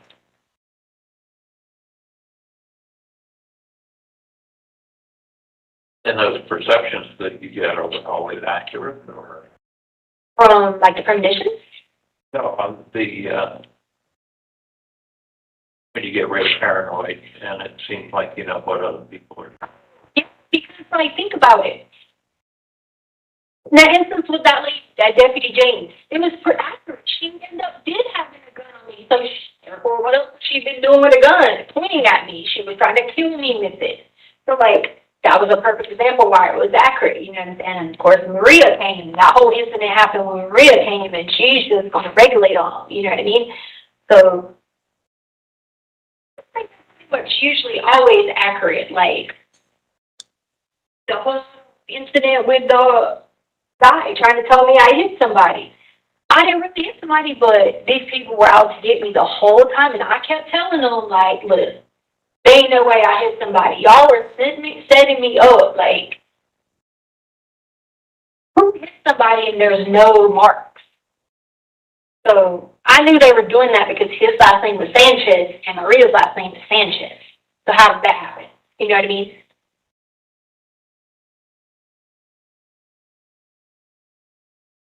Okay, we stopped it at 1 hour, 41 minutes and 10 seconds.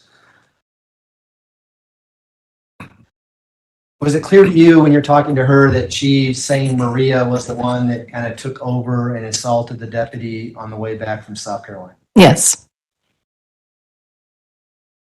Looking at the interview with Dr. Lewis, where it's alleged that Ms. Stauch turned into this persona named Maria Sanchez, talking in a Spanish accent, did you review the video of the assault coming back from South Carolina? I did not. Would you like to see that? Sure. See, these guys are ready for it. I got to find the exhibit number.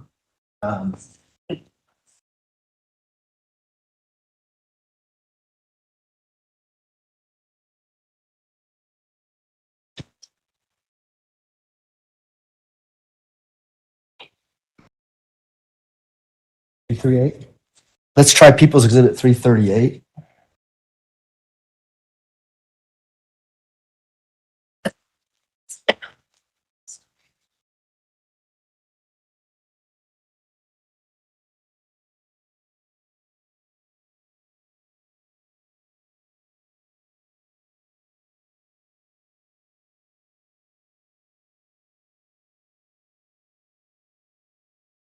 I didn't rehearse with them either.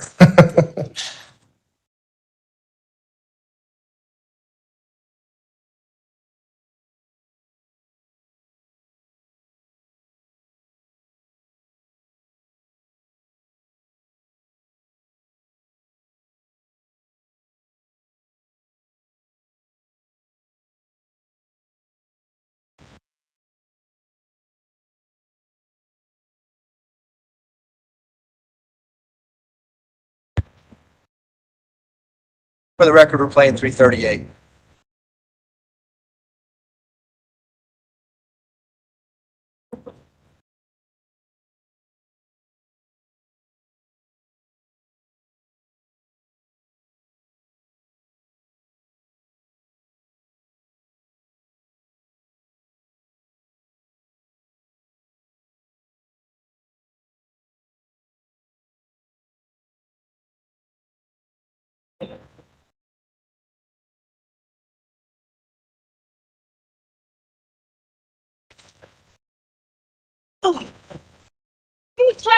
she keeps threatening me. Stop. Well, she keeps threatening. Stop. She keeps on threatening me. I have stopped it. She keeps on. Well, she got out of the restraints. She keeps on. Threatening me. I will for you. She keeps Put your arm down. Put your arm down. She keeps threatening me the whole time. Tisha, give me your arm. I will to you, but not to her. Tisha, give me your I arm. will to you, but not to her. Cooperate with me. Cooperate with me. I will with you, but not with her. Cooperate with me. I will with you, not with her.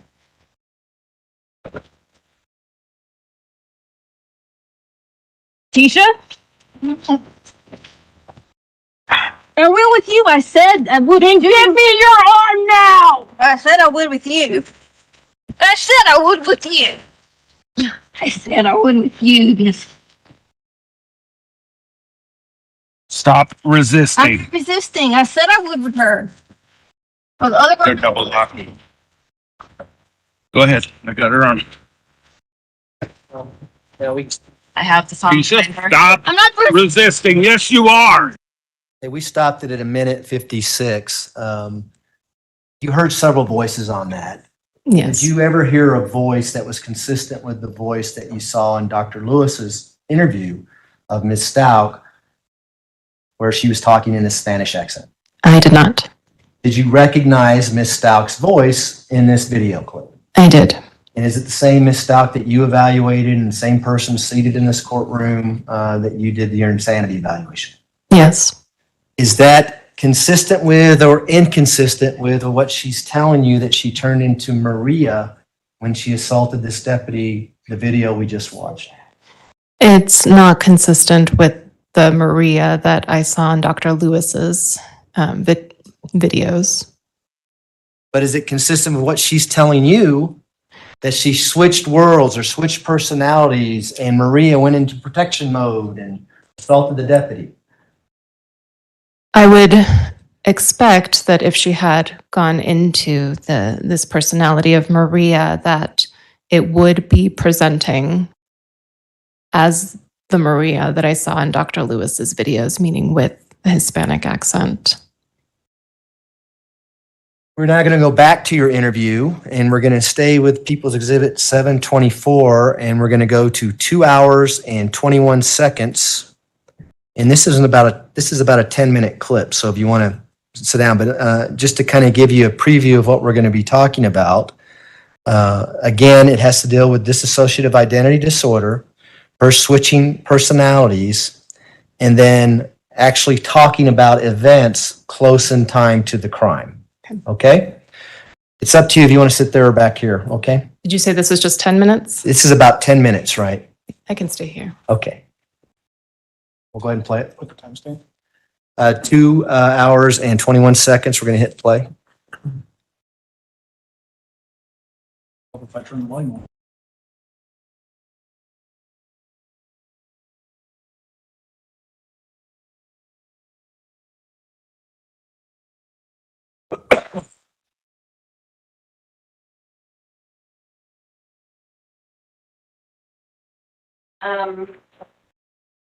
Yes, I do have a couple of questions.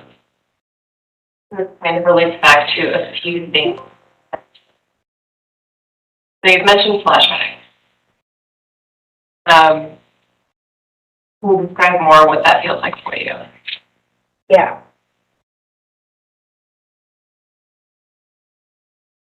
So, anytime that I feel like I'm threatened or something is in trouble, danger, threatened, any kind of way, I'll always have a flashback of like me trying to protect my mom. Like there was one time when my mom's boyfriend Greg was like beating my mom and he blood threw her through the glass window at the front, and I ran around the house, got the bat, hit him in the legs and knocked him down. So like I'll have flashbacks of those times with those things happening. You know what I mean? I try to like, I did therapy before. We try to like reframe it. You know what I mean? I did that before through the school district. It just doesn't work for me. I would still have that flashback, and then that's why sometimes I switch personalities and go in the protective mode, because I'll have that flashback and I'll think I'm back in that same time. You know what I mean? Like, for example, I text my boss and tell her that my stepdad died. I had a flashback that morning when Lena came into my room.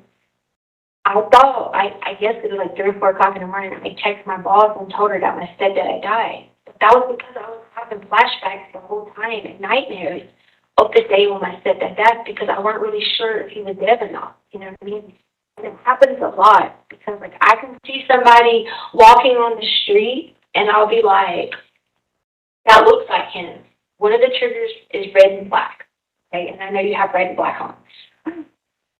So I can even watch like NC State. That's one of them, basketball. I can go to the NC State game, red and black. You know what I mean? Because it's surrounded. It's not just one, it's surrounded. He would come in with red shirt on and black. And he always named this as like his whole thing of like his mom. So his mom was killed supposedly by his stepdad. So he always wears red and black to like commemorate this, you know what I mean? So like I can see somebody walking on the road with red and black on it, and I'll have a flashback of stepdad coming in the room, turning lights on. He'll go, "My name is James Lowry," and he has this whole like monologue thing that he does before he heightens up to the abuse. You know what I mean? And so that happens. That's why when I was driving one day on the back roads, I was thinking there was somebody walking, and I was thinking it was him. And so, like, it gets scary because, like, what if one day I was to, like, try to run that person over, like, thinking that was really him, you know what I mean? So those are the kind of flashbacks I have, and most of them, I'd say 90% of them have something to do with him. Me and Kyle call him Jackass James just because we, like, you don't see it trigger me so much.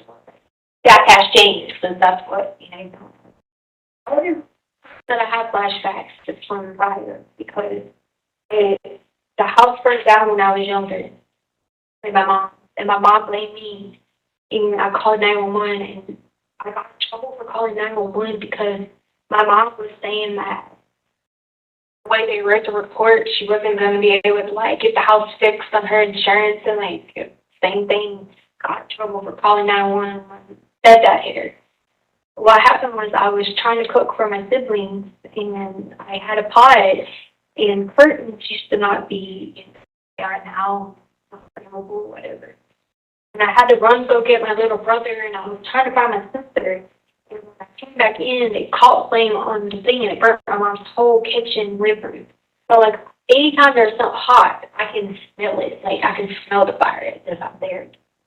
Like, sometimes, like, if, for example, it can be something small, like, people could be doing, like, a wood fire in the woods, like, burning trash, or, like, a bonfire. I don't do bonfires, because I will be at the bonfire, and I'll just be like, no, like, and I'll have a flashback of the time that the fire happened in the house. The reason we moved from North Carolina to South Carolina was to someone shot our house and set it on fire, because we lived in a very neighborhood. So I'll have flashbacks of my mom calling me, telling me that everything we had worked for was burned in the house. So those are, like, just some examples of what happens. I mean, I can almost, like, feel like it's burning, or I can almost feel like I'm there. I smell it. I see it. You know what I mean? And then I'll remember everything. And it's almost like, it's different than when I switch personalities. When I switch personalities, like, I go to those whole different. When that happens and I have a flashback in that same place that it happened, like, I just visually there. And it happened so much for my stepdad. Like, I tried the psychotherapy and the whole reframing it. I don't expect me to reframe getting molested by a person that your mom married and trusted you. How do you want me to reframe it? That's what I'd always tell him, like, that he didn't do it, because he did. That just doesn't work. And so, like, I tried doing all that, but I couldn't. Anyone that looked like him, anyone that freaking, like, walked like him, like, anything. Throughout my whole entire life. And especially with the whole, like, whenever he come in with the whole, like, James Byrie, if their person's name was James, I'd always cringe and be like, you know what I mean? When I read, this sounds bad, God forgive me. When I read the scripture, the book of James, I can't even go to the scripture in the book of James without having those flashbacks. And that's bad. Reading my Bible. Can't even read that section because that's his name. Because I'd be thinking, like, as good as James was, because James was Jesus' brother, how? And this is James. Like, there's something wrong here. And my brother, she gave my brother Dakota James, his real names, and I don't that. So those are like times that things just like were reading a flashback of him. And like when they did my brother's graduation, they walked across the stage and they were like, he graduated high school and I was there. And they were like, Dakota James Byrie. I literally was like, freaking out. Like, don't tell him that. He is not like his dad. You know. Just like a lot. You're saying that these flashbacks are more than just a memory. Oh God, yeah. I'm telling you, almost like you're right there. See, so it's all your senses are activated. You know what I mean? I also recognize that red and black is trigger for you. That you're feeling the flashbacks today when you saw me. So when you first said something to me, I didn't say anything to you, but that was the reason I didn't. Do you remember when you first were like, how are you doing? And I didn't say anything to you? I told myself, like, you know what I mean? Like, she has nothing to do with Jackass James. You know what I mean? So I'm sorry, don't think I tried to disrespect you in any way when you first said something to me, but I go into like that defense mode on it. My friend, when she comes to visit me on the video stream, she won't wear it. Like, she won't do it because she knows that's one of the things that I told her that I was wrong for. Like, and I went to school, like, I'd go watch ball games at North Carolina, but if we played NC State, I'd be like, oh, hell no. Because I'd been, like, surrounded by a sea of red and black. Not.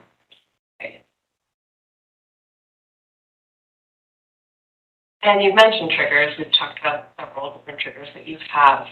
What exactly is a big trigger? Well, if they don't trigger a flashback, which is usually what happens.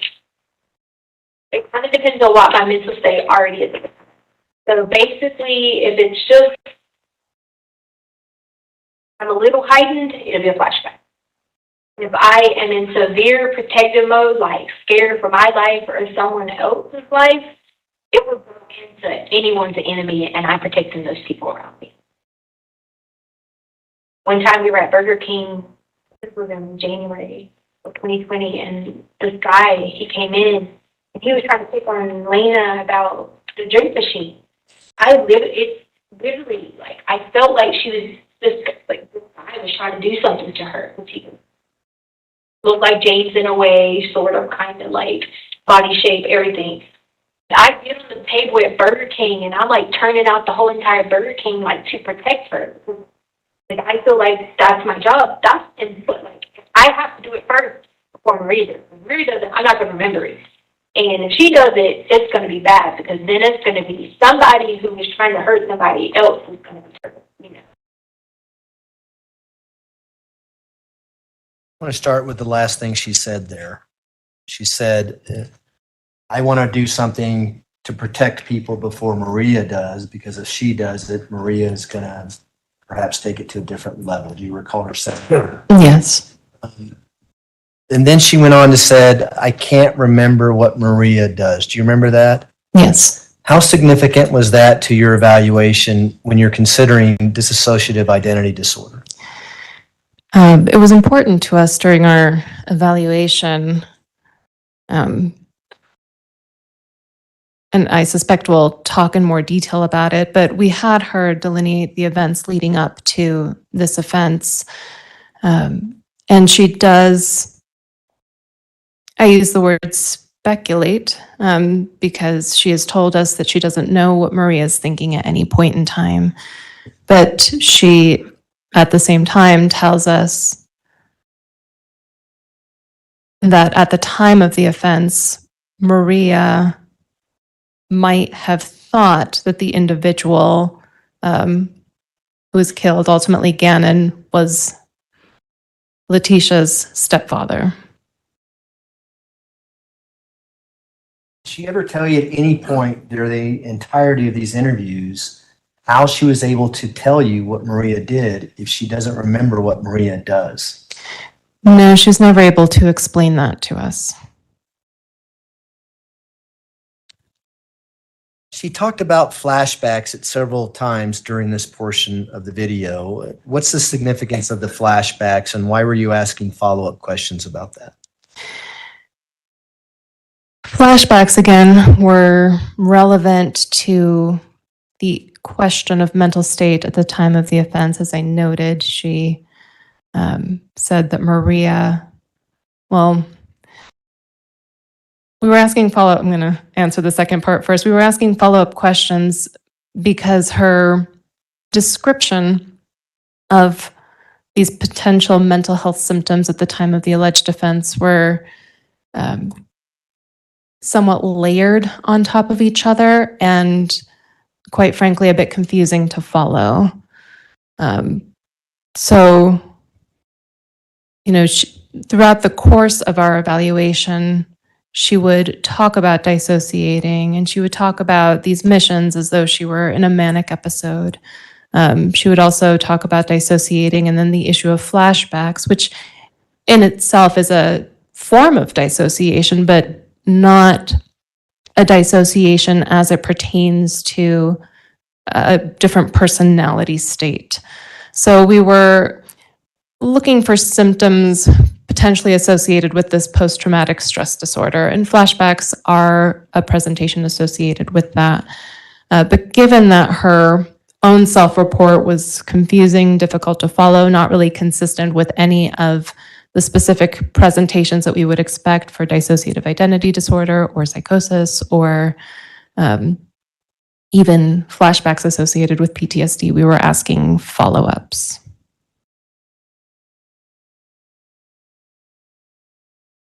Was it inconsistent with how she described the flashbacks? Initially, she says, when I have a flashback, I switch personalities. Do you remember that? She has said that, yes. Did she later on come back and say, flashbacks are different than me switching personalities? Yes. What significance does that have, if any? Again, it's trying to understand what is this clinical diagnosis that we're looking at. When it comes to flashbacks, flashbacks are when you feel as though you are specifically reliving a traumatic event from your past. It's more than just seeing something and being reminded of something that happened to you in the past, which we all probably experience from time to time. There's nothing particularly pathological about the latter one. But when it comes to flashbacks, usually an individual exhibits behaviors that are notable by other individuals because all of a sudden it's as though the person is no longer here in this awareness and reality because they are essentially reliving something that has happened to them in the past. So it's noticeable. Did you see any evidence of her flashing back to anything while you were interviewing her during this period? No. It seems like that you were asking questions, and I guess I can ask, what were you trying to figure out what the triggering event was that would cause her to switch personalities during this conversation? During this conversation, I think I was just trying to get a better understanding of what is it that she means when she says flashbacks.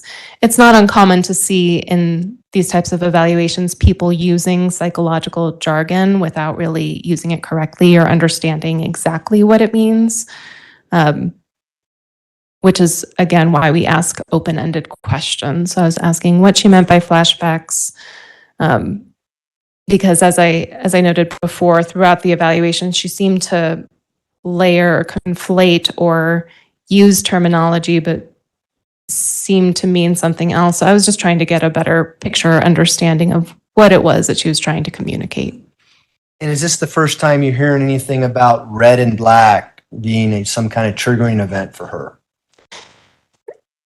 That clip might have been the first time that she specifically specifically stated that. I'd have to go back and watch all of the interviews to be sure about that. Okay. But you recall her talking about that, and were you the one wearing red and black, or was Dr. Gray wearing red? No, I was wearing a red and black coat that day. Did you notice anything unusual when you first met her wearing your red and black outfit? I remember when she came in, because that was the first interview for the sanity evaluations. She seemed a bit sullen, a bit, she wasn't as polite or bright as she was when we did the competency evaluations. Speaking of that, did you and Dr. Gray perform some psychological testing during the course of these interviews? Yes. Did you have her remember phrases or words or numbers and sequences of numbers? We did, yes. I'm asking way too many questions in one, sorry. How did she do on that? Let's talk about the number sequences first. Sure. During the competency evaluation specifically, we gave a very brief cognitive screener. It's called, well, in short, it's called the MOCA. It's the Montreal Cognitive Assessment Test. It literally takes maybe 5 to 10 minutes to administer. And it looks at a variety of different cognitive domains. So things like attention, short-term memory. And when I say short-term memory, I'm speaking about being able to remember words over the course of a few minutes. It also looks at abstraction abilities, naming abilities, a little bit that looks at executive functioning, which is kind of an umbrella term that encompasses cognitive abilities associated with reasoning and problem solving and planning. But she did fine. She did fine on all of that. There wasn't anything noticeable that would call our attention to her having cognitive deficits or a cognitive disorder. What about brain damage? Anything to indicate that she may have had brain damage? Nothing specifically. Did you administer what's called the Montreal Cognitive Assessment? Yes, that's what I was just talking about. Okay. Just happen to have that in my hand here.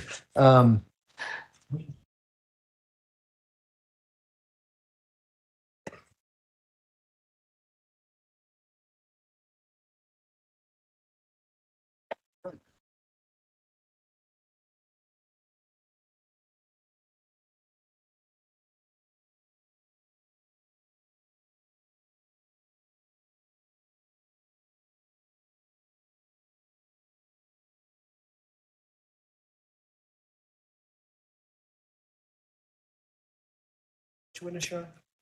Me. I hand you what's been marked as 7-6. People 7-6. Recognize that piece of paper? I do. And what is that? This was the brief cognitive screener that I was just talking about that we administered with Ms. Stauch during the course of her competency evaluation. And with regards to People's Exhibit 736, is that a fair and accurate copy of the test and her results of that test, or at least her documentation of that test as you did it back during your evaluation? Yes. At this time, I'd move to admit People's Exhibit 736. No objection. Exhibit 736 will be admitted. Go ahead. In People's Exhibit 736, on the right-hand top corner, there's a picture of a clock. Yes. Could you describe that particular clock and what Ms. Stauch did as a result of that examination? Yes. That particular task, we call it clock drawing. Essentially, it's when we ask an individual from scratch to draw a clock, to put in all the numbers 1 to 12, and then to set the time to 10 past 11. We usually try to make sure that there is no clock in the room that they can copy. This particular, I'm not a neuropsychologist, so I'd say neuropsychology is not my specific specialty, but I do understand that this particular test is sensitive to some sort of brain impairment when that is present. So Ms. Stauch's clock drawing it's fine, for lack of a better term. She has a circle, she has all of the numbers, and the hands are appropriately set to 10 past 11. And are you familiar with whether or not Dr. Lewis performed a similar test with Ms. Stauch in November of 2022? Yes, Did you see the results of that particular test? I did. Were they consistent with what you saw during your evaluation? They are not. Why? I don't remember exactly what those other clocks looked like. Vaguely, I do remember that one was a clock, but all of the numbers were stacked on possibly the right-hand side, could have been the left-hand side. And I think there was a second clock drawing that looked significantly impaired. But I don't remember the specifics of it. We have an opportunity to review Dr. Lewis's report in relation to her opinion, Mrs. Stauch's saying. Yes. And was that a big part of her opinion, indicating that Ms. Stauch may have some kind of brain damage as a result of the clock that she drew November of 2022? Yes. At this time, I'd like to go old school and publish this exhibit by just holding it up in front of the jury. That's fine, or you can just pass it to them and. Okay, so we can do that step on old school. I will pass it to the jury. We'll have them take a look at it. We'll pass it through. I'm old, so it's just school. Clock. Yeah. Yes.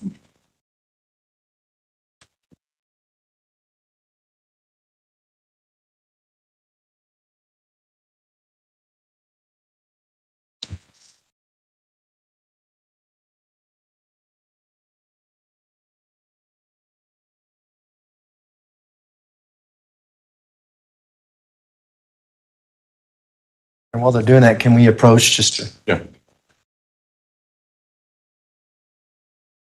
No.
For the record, the jury, everyone had a chance to look at that.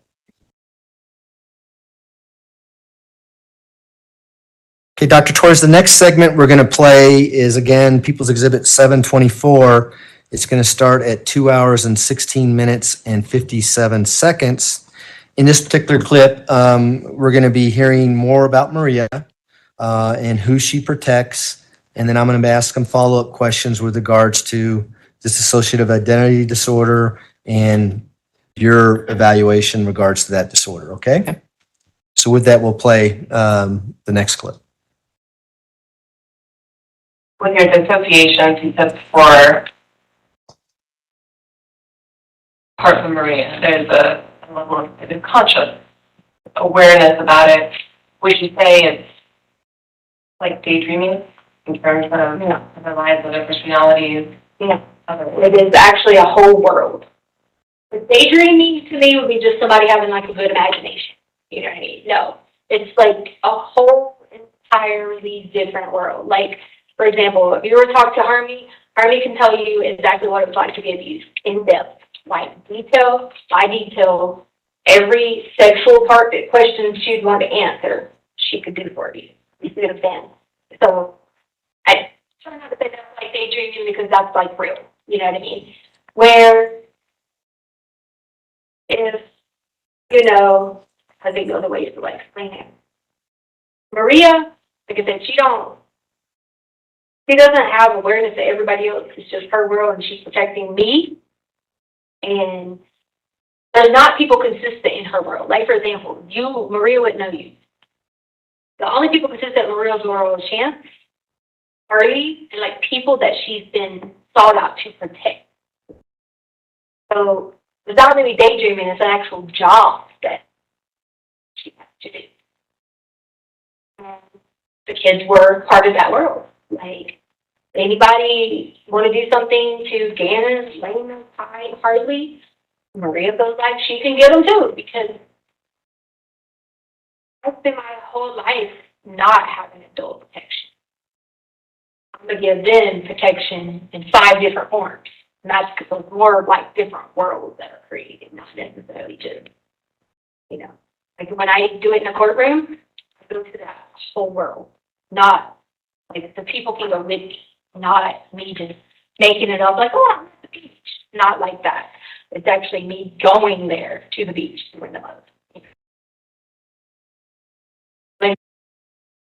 I feel really silly about bringing up the beach.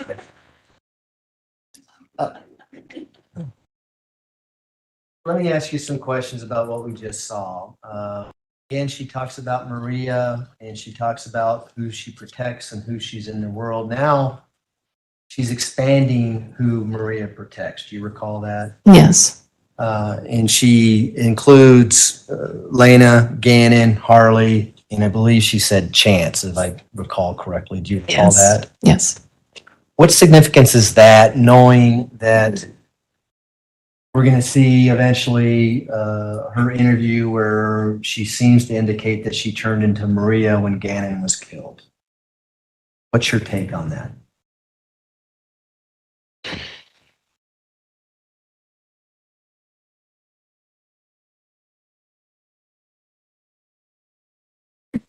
I would think, or at least, you know, my understanding of dissociative identity disorder, these different personality states have their own details associated with them. To me, in terms of Ms. Stauch's self-report, her presentation, it has always been confusing to me how all of the personalities seem to have an awareness of Ms. Stauch's own history. I'm not necessarily an expert in dissociative identity disorder. There are some people who devote a large chunk of their work to that practice. I am an expert in forensics. I'm an expert in clinical diagnosis. I have some awareness of these diagnoses. But that being said, in terms of my understanding of the conceptualization of that disorder, there just seems to be too much of an overlap in terms of what Ms. Stauch says about these other personalities, the way in which she can control going from one to another, the ways in which they overlap with each other. Did you or Dr. Gray ever consider the fact that she could just be making this all up? Yes. That she could just be winging it as she's talking to you, and she must have slipped about talking about protecting Gannon in this segment? I don't know that we ever thought of it specifically like that. I mean, we did consider the possibility of feigning or exaggerating, simply given the fact that she exaggerates. She seems to exaggerate in her self-report to us throughout these interviews, the psychological testing, the fact that her self-report during the sanity evaluations is at times consistent and at times significantly inconsistent with her self-report at the time of the competency evaluations, as well as the collateral data that we had available to us. You know, she tells us that these personality states have been present since her adolescence. And she specifically mentions that Maria shows up. I don't know exactly when, but she mentioned to us that Maria was around when she was 16. You would just think that somebody would have seen something, maybe not a mental health professional, given that her mental health treatment was somewhat spotty. But even the individuals that we spoke to, nobody had heard of this or knew anything about it. Talk to Al. Did you talk to Al Stauch about these things? We asked him, I don't remember the specific question, but we did. We asked him if he knew of her behaving erratically, going into different personality states. We asked him specifically if he was aware of somebody called Maria Sanchez. And overall, no, he didn't endorse seeing or knowing anything about this. And would Harley Hunt, her daughter, probably be the best person to know about those things because she's been with her whole life? We had hoped to ask Harley that question, but as I said, we weren't able to speak to her ultimately, so we didn't get that opportunity. Why did you ask Ms. Stauch whether or not she was daydreaming or words to that effect? Do you recall that question? Yes. Again, given her tendency or the way that she was presenting to exaggerate, I wanted to see what she said in response to that question, because of her self-report of creating these identities, creating these worlds. To me, it sounds more like a fantasy. It sounds more like daydreaming than actually what would be expected with dissociative identity disorder in terms of not having that sort of control. So I wanted to see what she said if I asked her, are these daydreams, or how is it different from a daydream? During the entirety of both your competency evaluation and the insanity evaluation, did she ever tell you that she couldn't recall what Maria did, or that there was a blackout and I have no recollection of what happened? She said it largely to two major events, one of them being this alleged offense. The other one was when Maria emerged at age 16. Ms. Stauch was telling us about some arrest or some problem she had gotten involved in. I forget exactly what state this occurred in, if she was in North Carolina or South Carolina at the time. But it had something to do with a bottle shattering. And then, if I'm recalling correctly, I think she said that she may have assaulted someone else, but she said that it was Maria who did it in protective mode and that Ms. Stauch has no memory of it. Okay. Kind of want to finish up today's testimony with going back to your hypothetical on insanity. Remember that? Yes. The family member felt that he was going to power to change the world, and they wanted to kill that family member because he wanted to prevent that person from doing that. Sure. Yes. Close enough. In that hypothetical situation, would you expect the person who's charged with a crime, if they are truly legally insane, to make up stories about how the crime happened? No, I would expect more consistency from one report to another. Often when people are arrested, they're interviewed by police. I mean, sometimes they refuse to be interviewed. But whenever they are, it's helpful to read what they say to police because it's so close to the time of the offense. If there's a video of it or an audio recording, even better, because I can see it with my own eyes or hear it with my own ears. But usually when an individual does ultimately meet the insanity defense, there's more consistency. There's documentation about a history. There's information enough to substantiate the claims and the self-report and what was occurring with that person at the time of the offense. And is that in large part because they didn't have the capacity to know that it was wrong, therefore they don't have the capacity not to admit to it? That makes sense? Say that, I think there's some double negatives in there. I'm trying to follow. Let's go to your hypothetical. Okay. Charged person or the person claiming to be insane says, I killed my family member because if I didn't, they would have changed the world. And there's nothing wrong with that. Mm-hmm. Would there be a reason for that individual to lie about the reason why he did that if they didn't think it was wrong? Usually, again, in the evaluations that I've done, the issue of lying or changing the story doesn't often come up. Usually the story or the presentation is pretty consistent across time periods. Sometimes there might be a couple of details that are off. They're usually not large conceptual details, but I would attribute that just to issues of normal memory, forgetting across time, because sometimes we see these people for evaluations years after the offense has actually occurred. And Dr. Torres, the next segment we're going to play is about an hour and 14 minutes long. We're going to wait and do that tomorrow. Friday, that's right. We're not here tomorrow, so Friday. But this is going to be, the next clip is where she describes the events leading to the death of Gannon and the events surrounding that, at least the first version events that she gives you. Okay, are you familiar with that part? Yes. I may remind you again on Friday, but that's where we'll start out Friday morning. So now's a good time to stop, Judge.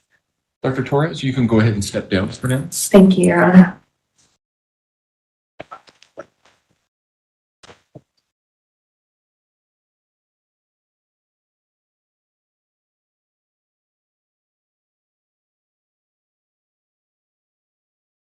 All right, ladies and gentlemen, we will have our evening break. Again, do not discuss the case among yourselves. Do not discuss the case with anyone else. Do not do your own independent research about any aspect of this case. Remember, you can still blog or communicate with others, just not about this case. You can't do any blogging about your jury experience or communication with other jurors. You can still watch TV and go on the internet. If anything regarding this case comes through your feed, change the channel or turn the page and do not give it any attention. Do not use any information from any other source concerning the facts or the law applicable to this case other than the evidence presented and the instructions that I give to you. We should be able to start right on time at 9 o'clock on Friday morning, so be where you need to be.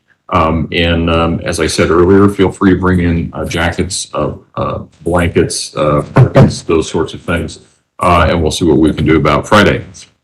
So with that, all right, for the jury, please.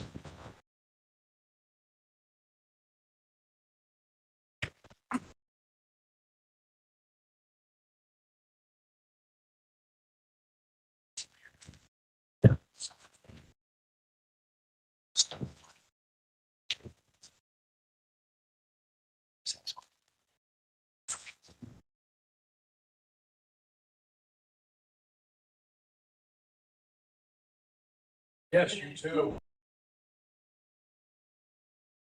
Thank you. You may all be seated. Record should reflect the jury has left the courtroom.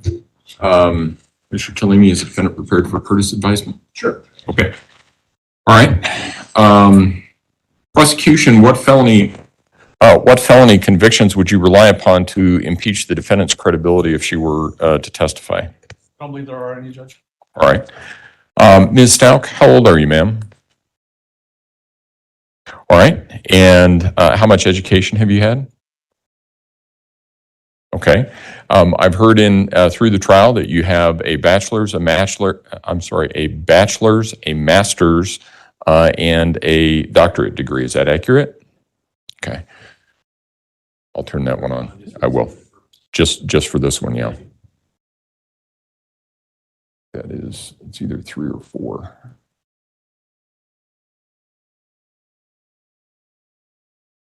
Right. And how's your health today, ma'am?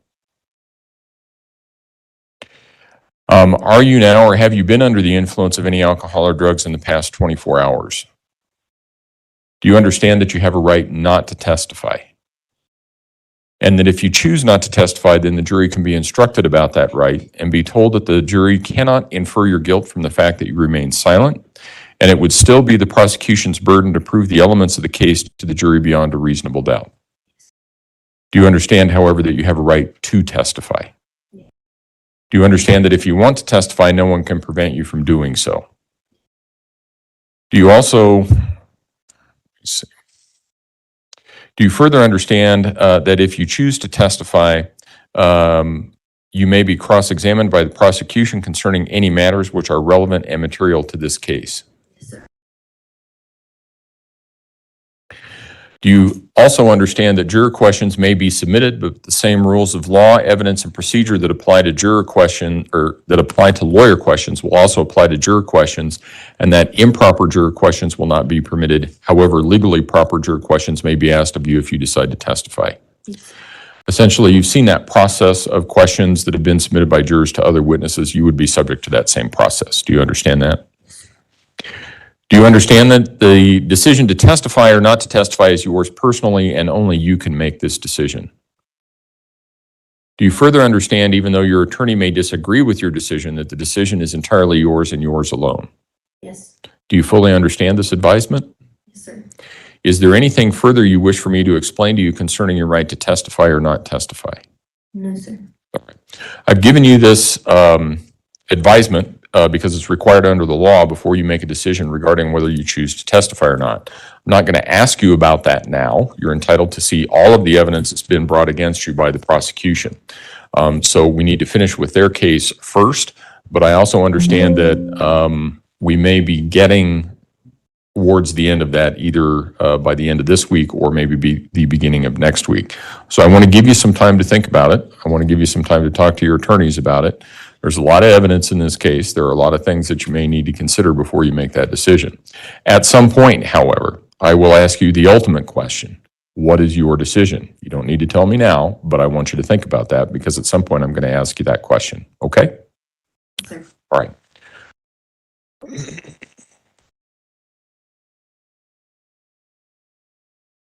I muted those again. Okay. You tested them, right? Just tap, yeah, okay. All right, just wanted to make sure. No, I turned them off, so they should be okay.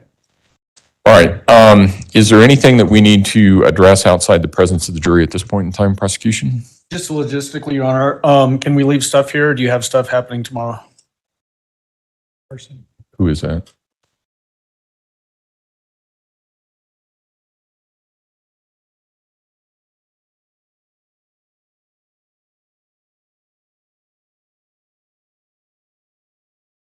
You can leave it here. Okay. Just clean a space off at the end of the corner of the table. So they've got some place to sit and some place to put something.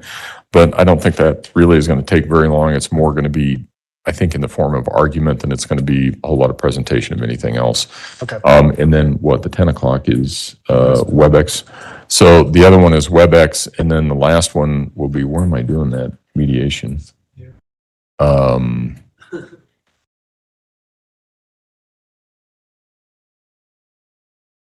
Yeah, and I'll be here the whole time. So yeah, no, you can leave it all here. Okay. The only issue I want to disclose to you, the only issue is tomorrow afternoon I'm doing a mediation for somebody on something. Okay. And it's a criminal case. So, but you know how those work, and I'll be here. Is he in custody? So he's not in custody, but I'll be here. There will be an attorney with him and stuff. So I think everything will be okay. Okay. So Thank okay. you. All right. All right, then we'll see everybody on Friday morning. Do you anticipate that you're going to be done on Friday? Well, it will totally depend on length of probably direct and cross, mostly of Dr. Torres. We've got one witness after that. I gave the exhibits that we're going to use through that witness to Mr. Tellini. I think it was yesterday I gave you those. Okay. It'll depend on just That's how fine. that goes. I would anticipate latest, probably Monday sometime. Okay. And so if necessary, are we taking Dr. Lewis out of order? She's flying in Saturday night, but she's not flying out till Wednesday. Oh, we ought to be good then. Yeah. Okay. Okay. All right. All right. If we have some downtime on Friday, it's not going to be that big a deal. We will talk about jury instructions and see where we are going and go from there. Okay. Court will be in recess. Thank you.